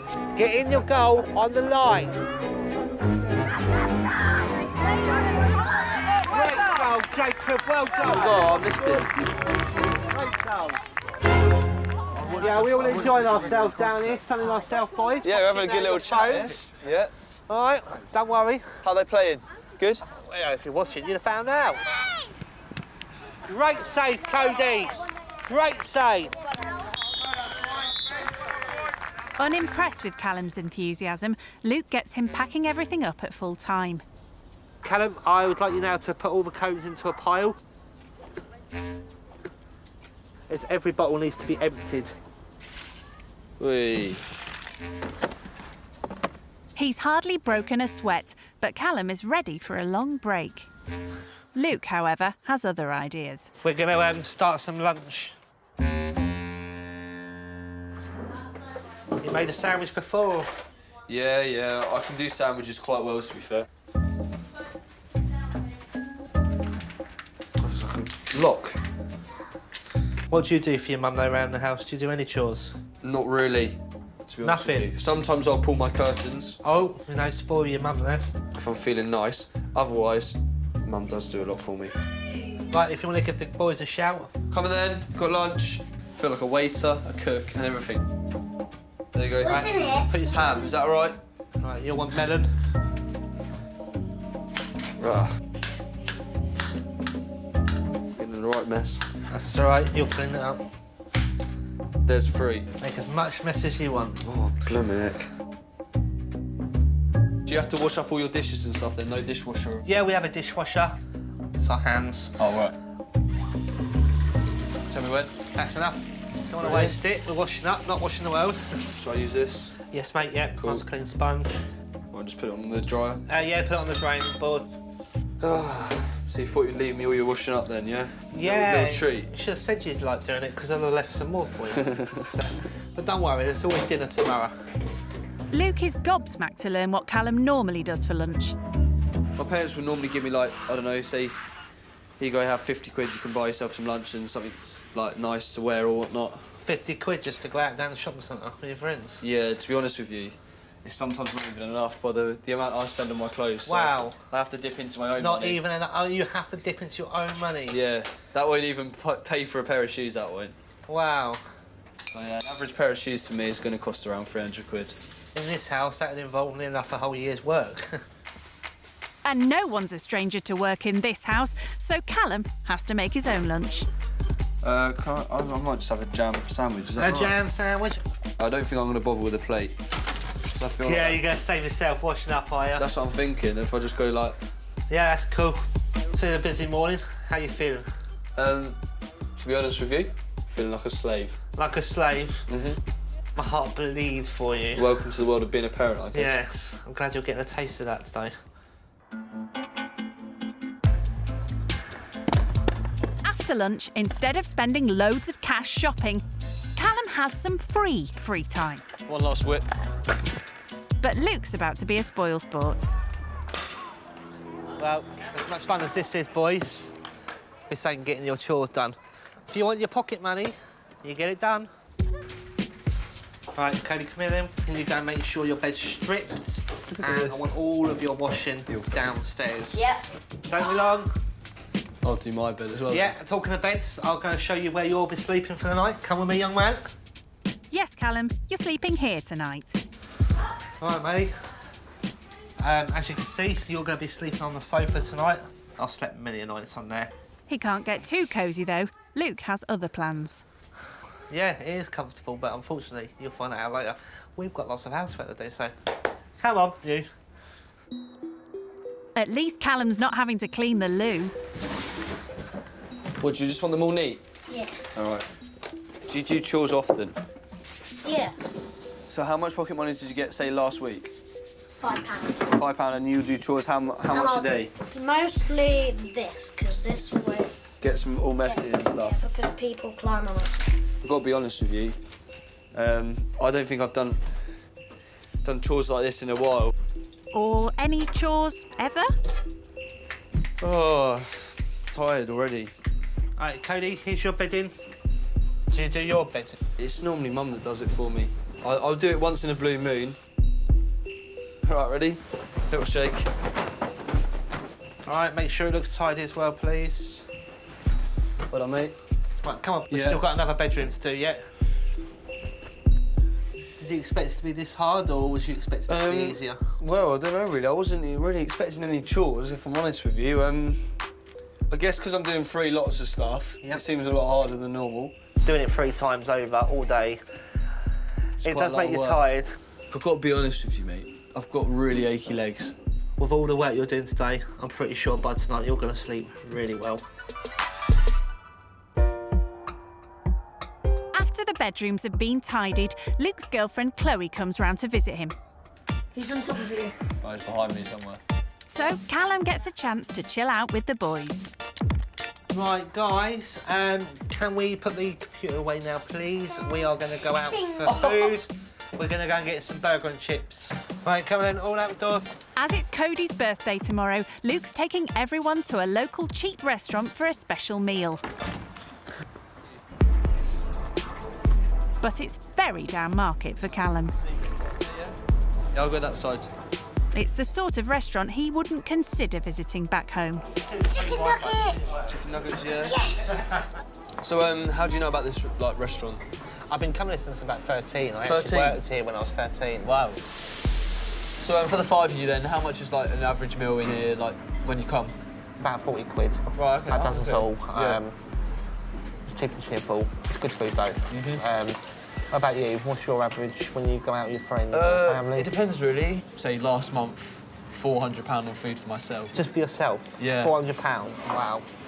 That's a week's budget for me. Really? Yeah. If I was to Right. spend that much on a night out, we'd be living on beans on toast for a month, I reckon. Yeah. So how much would Luke spend on a night out? If I'm going out just for myself, I budget probably about 20 quid for drinks. I make that last all night.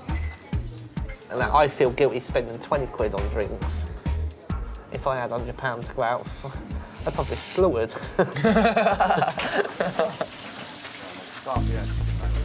Before his children were born, Luke's life was very different.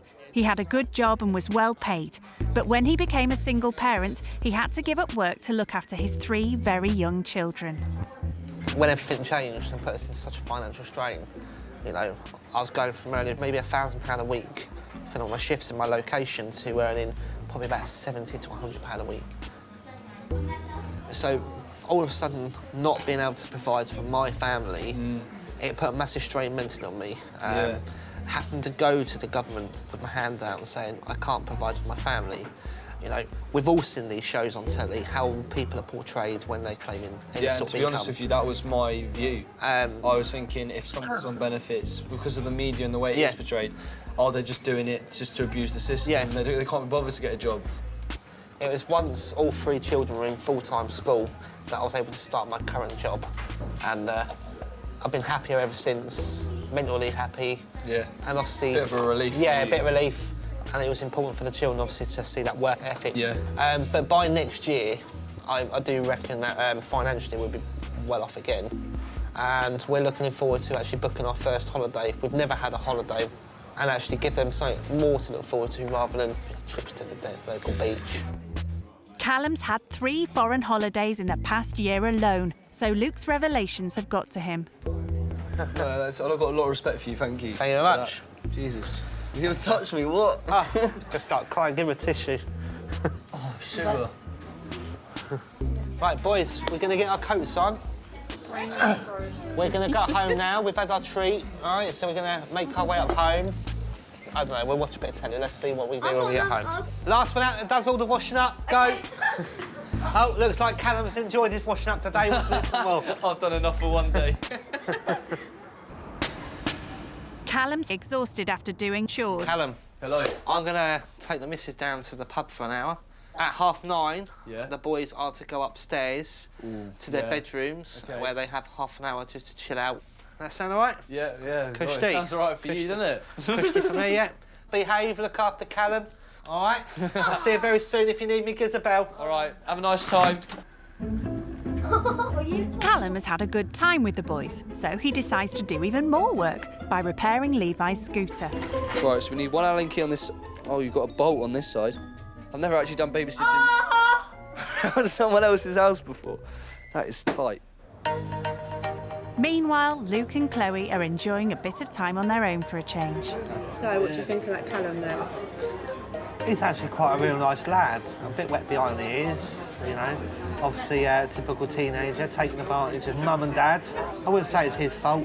He's obviously been allowed to get away with it, and what teenager won't take advantage of that opportunity? I feel like I'm tightening it. Or am I loosening it? Sweating. Babysitting, DIY. I've been cleaning and everything in this house, aren't I? To be honest with you, Levi, I don't think we're going to be able to do that, Will. Despite his best efforts, Callum is unable to fix Levi's scooter, but he does have a game on his laptop that should impress Cody. But we have got bed in about 20 minutes. What you've got to do is have one finger in front of the other like this. Look at that! You did it. Cody's happy, but there's something up with Levi. You all right, mate? Levi. What's up? What have you done?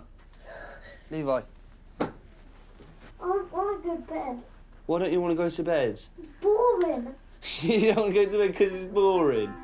There's nothing to do. Eventually, Callum manages to persuade all three boys to go upstairs and clean their teeth.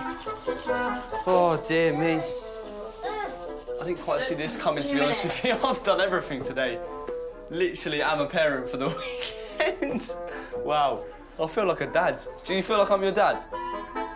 Daddy? Who would you prefer, me or your dad as your dad? Yeah. Oh, I might have to cut that bit. Good lad. Keep cleaning your teeth, yeah? Oh, yeah, that's probably not the best of ideas. Right, you know what? You know how good you were at cleaning earlier? Do you want to clean that up now? Do you think that's a good idea? Go on. Guys, remember, you have to do You know what you're doing, yeah? 2 minutes.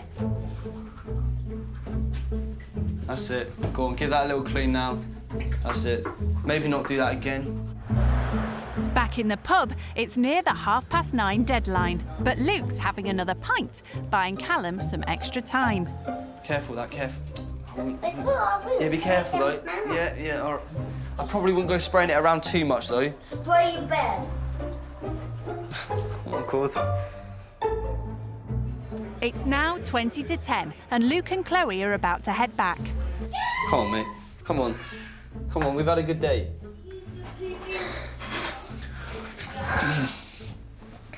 Not making this easy. If I was you right now, I'd be straight in that bed. Yeah. Come on, good lad. That's it. These beds are quite freshly made. They're not comfortable, though. I bet it's better than the sofa. I'll leave you. I can't leave them like that. Cody, you know you don't normally sit down there, do you? Right, well, I'll leave you boys to it then. I'm going downstairs. After what seems like the most difficult task of the day, Callum finally gets them to bed.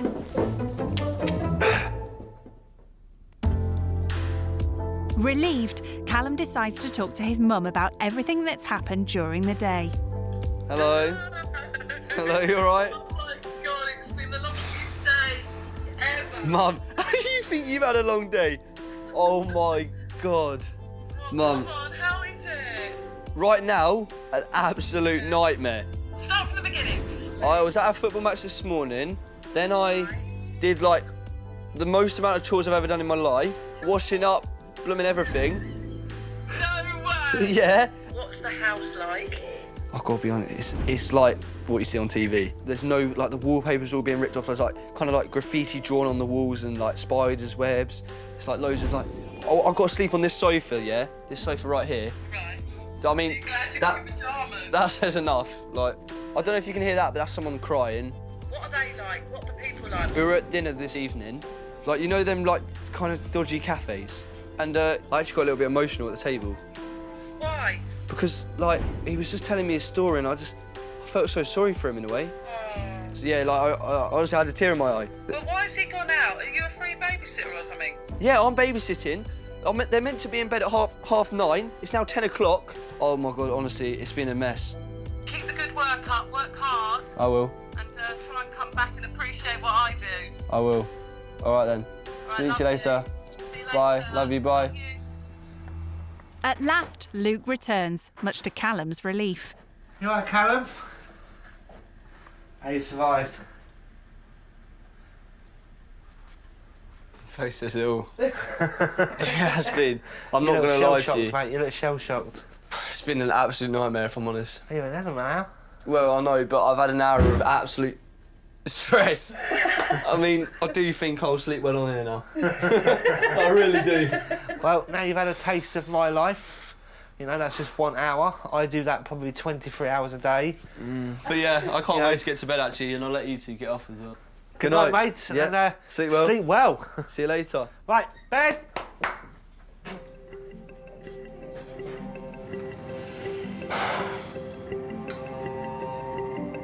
Honestly, being on my feet all day and just... I'm just so tired. But today has made me realise that I guess I am a little bit... I am quite a lot privileged as such to kind of have my parents to rely on. I'm a little bit worried about sleeping tonight. And as I'm on this couch, God knows how many insects have been crawling all over it today. But yeah, it's not like infested or anything, so I should get a good night's sleep in my sleeping bag.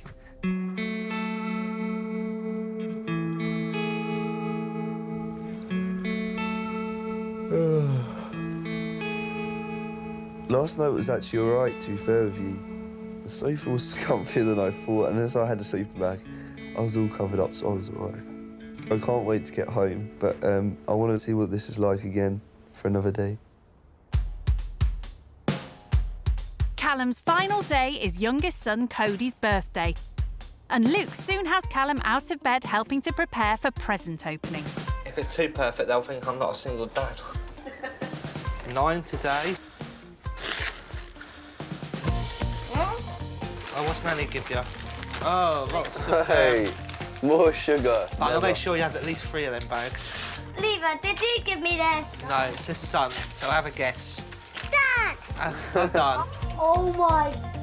Cody is absolutely delighted with his £10 note, but it's nothing compared to what Callum gets on his birthday.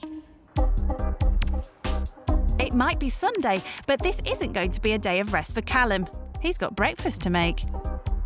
What do they normally have for breakfast then? On a Sunday, we like a bacon sandwich to start the day off. I'm not going to get all dirty, am I? Danish smoked thick cut bacon. Is that the favourite? It's whatever's on offer. Fire, fire. OK, mate, start buttering the bread. So we've got our work cut out this morning? Absolutely. Every Sunday morning, we'll treat ourselves to a bit of a bacon roll breakfast. And then once the kids are fed, they'll leave me alone for a good half hour. They'll go and play. What do you normally do for breakfast? I'm normally kind of a cereal kind of guy myself. OK. Makes it a bit quicker, doesn't it? A bit easier. Anything for life easy, eh? So what are we waiting for now, then? Just waiting for the old bacon to cook. Oh, you've already put it on? Yeah. We don't hang around. Again, aren't you? So do you do much cooking at home, Callum, for yourself or anyone else? No, not really. I can do pizza and stuff, because it says it on the box. Maybe when you go home, you could treat your mum and dad to a nice bacon sandwich one morning. Yeah, get one morning. I used to do it for my mum. Every time I thought I was getting on her bad books, you know, surprise her a bacon sandwich. I'd be in the good books for weeks. Come and get your birthday breakfast bacon. Callum's helped to cook bacon sandwiches. Oh, I threw that spoon away. Have you got another one? Oh, you want another one? Yeah, please. You can make more washing up. You're the one that's doing. No, I'm doing the washing up. Yes, that's what I love to hear. Luke is keen to learn more about Callum's spending habits. Nice trainers, Callum. How much you spent on these ones? Well, these are worth now like £300 and something. Yeah, I got them luckily on the drop, so they only cost me 150. Oh, wow. £150 at class that as a bargain. Mate, these are a tenner. That's probably the most I spent on my trainers. Yeah. And even then, they have to last until they literally fall off my feet. Oh, cheers, mate. Nice one. Enjoy. Breakfast over, Callum gets his high-end filming kit out to make an online video with the boys. Hey, so it works, that's good. So guys, obviously I've been staying with you for the past 2 days. How have you found it? Tell the camera how you've been feeling about it. I've loved it. I loved it because I love you. You love me? Having spent so much of his time doing chores he hates, Callum is delighted he can at last do something he loves. Right, boys, I think we've got enough there for the channel. What do you reckon? Yeah, long enough video? So let's all say goodbye then. Ready? Bye! As it's sunny, Luke decides it's time for a treat. Right, guys, come on. We're going to go down the beach for 5, all right?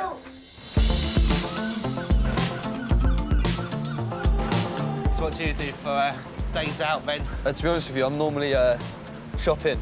Always just shopping? On a Saturday, Sunday, that's kind of my thing.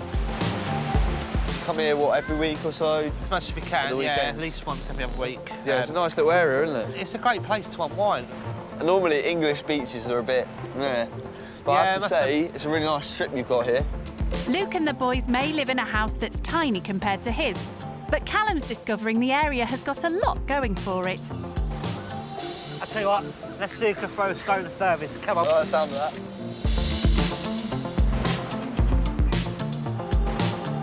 Skimming stones is Luke's proof that the best things in life are free. Free!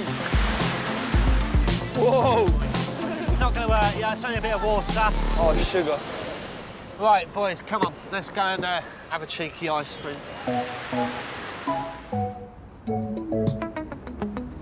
Although Luke always has to watch the pennies, he's able to save up for treats on special occasions like today. Gee whiz, look at all that. That is huge. Just going nuts with the sprinkles and everything, aren't you? Callum, would you like an ice cream? Oh, if that's all right, can I have one of them as well? Cheers. While Callum complains £50 of his parents' money isn't enough when he goes out, these kids are very content with 5 ice creams for less than a tenner. Yeah, that was a nice ice cream. I finished mine a bit quick. Trouble with ice cream, it goes down so fast. Yeah. Oh. Tell you what, I think, Luke, I'm going to be missing the boys. Well, you're more than welcome to take the boys with you. Yeah. Boys want to come back with me, yeah? Yep. Yeah, because I want to live in Richland. Richland? Is that where you think I live? That's what Dad told us. Richland. It's not exactly Skint, is it? 150 quid trainers, 200 quid dinners. I will be honest with you, this weekend's given me a bit more of an insight and made me think a little bit more. I always say to my children, we still need to be grateful for what we've got, because there is people out there with less than what we've got. Exactly, yeah, of course. So it's those with that attitude that I've got the cash, you shouldn't even walk my earth. And I hope you haven't got that impression of me when I come here, you know what I mean? You're quite a nice chap. Yeah? You know? Am I all right? Nice. For a 16-year-old, you're very nice. You got your head glued on. Cheers, boys. Yeah.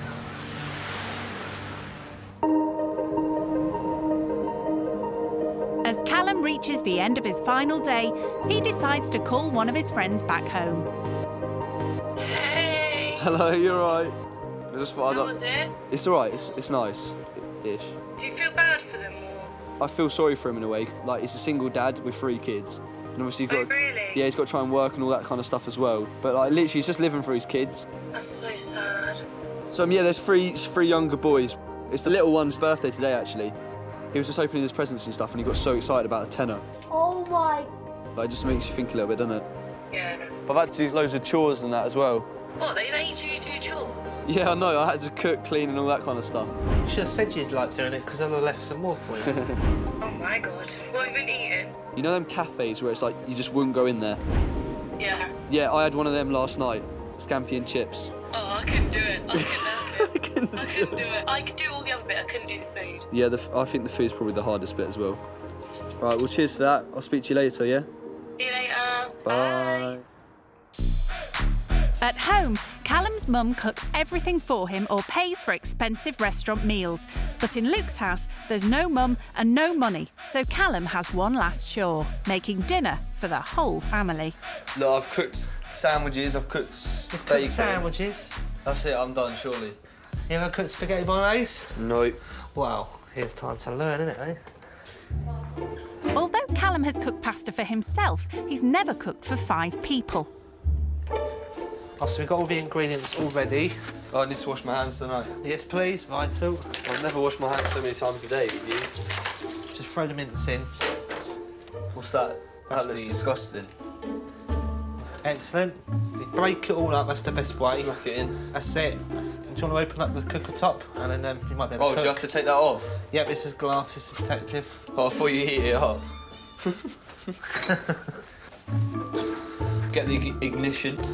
Whoa. And then I'll leave you to it, if that's all right? Yeah, brilliant. If you forget how long it's been cooked for, the smoke alarm will probably tell you. Wow. Where's the bin? I can't find it. Should I just hide it in here? He'll never know. Oh no. There's too much going on.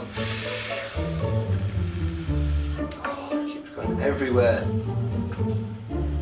Just cooking my dinner tonight. You know, the old spag bowl and that. Just thought I'd stick this on my story just so everyone can know what I'm doing. To be honest with you, this looks like... Oh, I don't even know what it looks like. Sick. Callum's no Jamie Oliver, but he does have tech on his side. How long do you cook mince for when cooking bolognese? Here's what I found on the website. How long do you cook mince for when cooking bolognese? Bolognese, that's a new way to say it. 30 minutes to cook. So that's looking pretty good. Gonna get my homemade sauce, lovely jubbly. The spaghetti's cooked too, but he can't find a colander to drain it. No. Right. Just a bit of old mince in there. Let's go a bit old-fashioned. It's coming out all hard. Oh no, that's too hot. Oh, this is a nightmare. Guess if we had a little bit of basil, it would just make it. But as there's no basil, Callum decides that a bit of ivy from the garden will do instead. Luke! Your dinner's ready, mate. Let's go and see if my house is still standing. You'll be impressed, I promise. I'm looking forward to this, Callum. I'm looking forward to this. What are you thinking? I can see you've been creative. Yeah, I thought I'd add a little leaf on top of yours. Did you wash it? Yeah, washed it under the tap and all that. All right, boys. Would you like to come and have your dinner, please? How's the food? It's very nice. What would we give Callum out of 10? 100. No, don't be too generous. 100. I'd give it a good 7. 7? That's not bad, that's not bad. So when you get home, are you going to be helping your mum out around the house? I think I'll be more open to offering rather than actually doing it, but yeah. Most importantly, though, out of all this, Callum, Yep. your spending habits. How's that going to change? I guess I want to understand more about how much I'm spending and what else it could be spent on, rather than shall I spend it or shall I not. Do you think when you go forward, how you perceive people is going to change? Yeah, I mean, when I first met you and obviously I had that impression about the lower income and the fact of benefits and stuff like that, I did also think that you're on the sofa and you don't really bother with the kids and they're off doing whatever they want. But you look after your kids more than anyone I know, and it's really nice to see, and my perception has changed completely. I mean, I must admit myself, Callum, before you came, I had very little information on you, other than the fact that you're a rich kid that's spoiled. Right. But I'm glad to see that we was proven wrong. And I'm not that stuck-up person you thought I was? No, actually, you're a really pleasant young lad. You know, you've got really good manners. Yep. You've been really great with the kids, and that's always a worry with me. So yeah, I'm really glad that my perception of someone was changed very quickly. There we are. After bonding over the bolognese, it's now time for Callum to pack his bags and head back to Richland. Right, Cody, I'll take that from you here, mate. But just while we're here, something small I've got for you, mate, as it's your birthday. Got you a little present. Oh, wow. Yeah, in this little bag. There you go. That's just for you. Oh, it was lovely meeting you guys. And yeah, hopefully I'll see you all soon. And what you got? More Lego. I'm glad you've had a good day anyway. And wow. Thank you very much for having me. Been a pleasure, mate. It's been nice to meet you. This weekend's been really interesting. I think Callum's worn himself out with the chores, but I think he secretly enjoyed doing them. You feel good with the results afterwards, especially with the children. Thank you very much, guys. Keep in touch. See you later. So I think he realises, yeah, done good there. Boys, be good to your dad when you go to bed. See you in a bit. Me and Callum spoke in depth about how my life changed dramatically.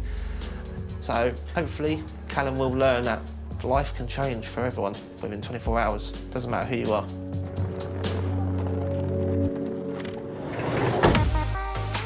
It was a bit of a crazy experience. I've never done so many chores in my life.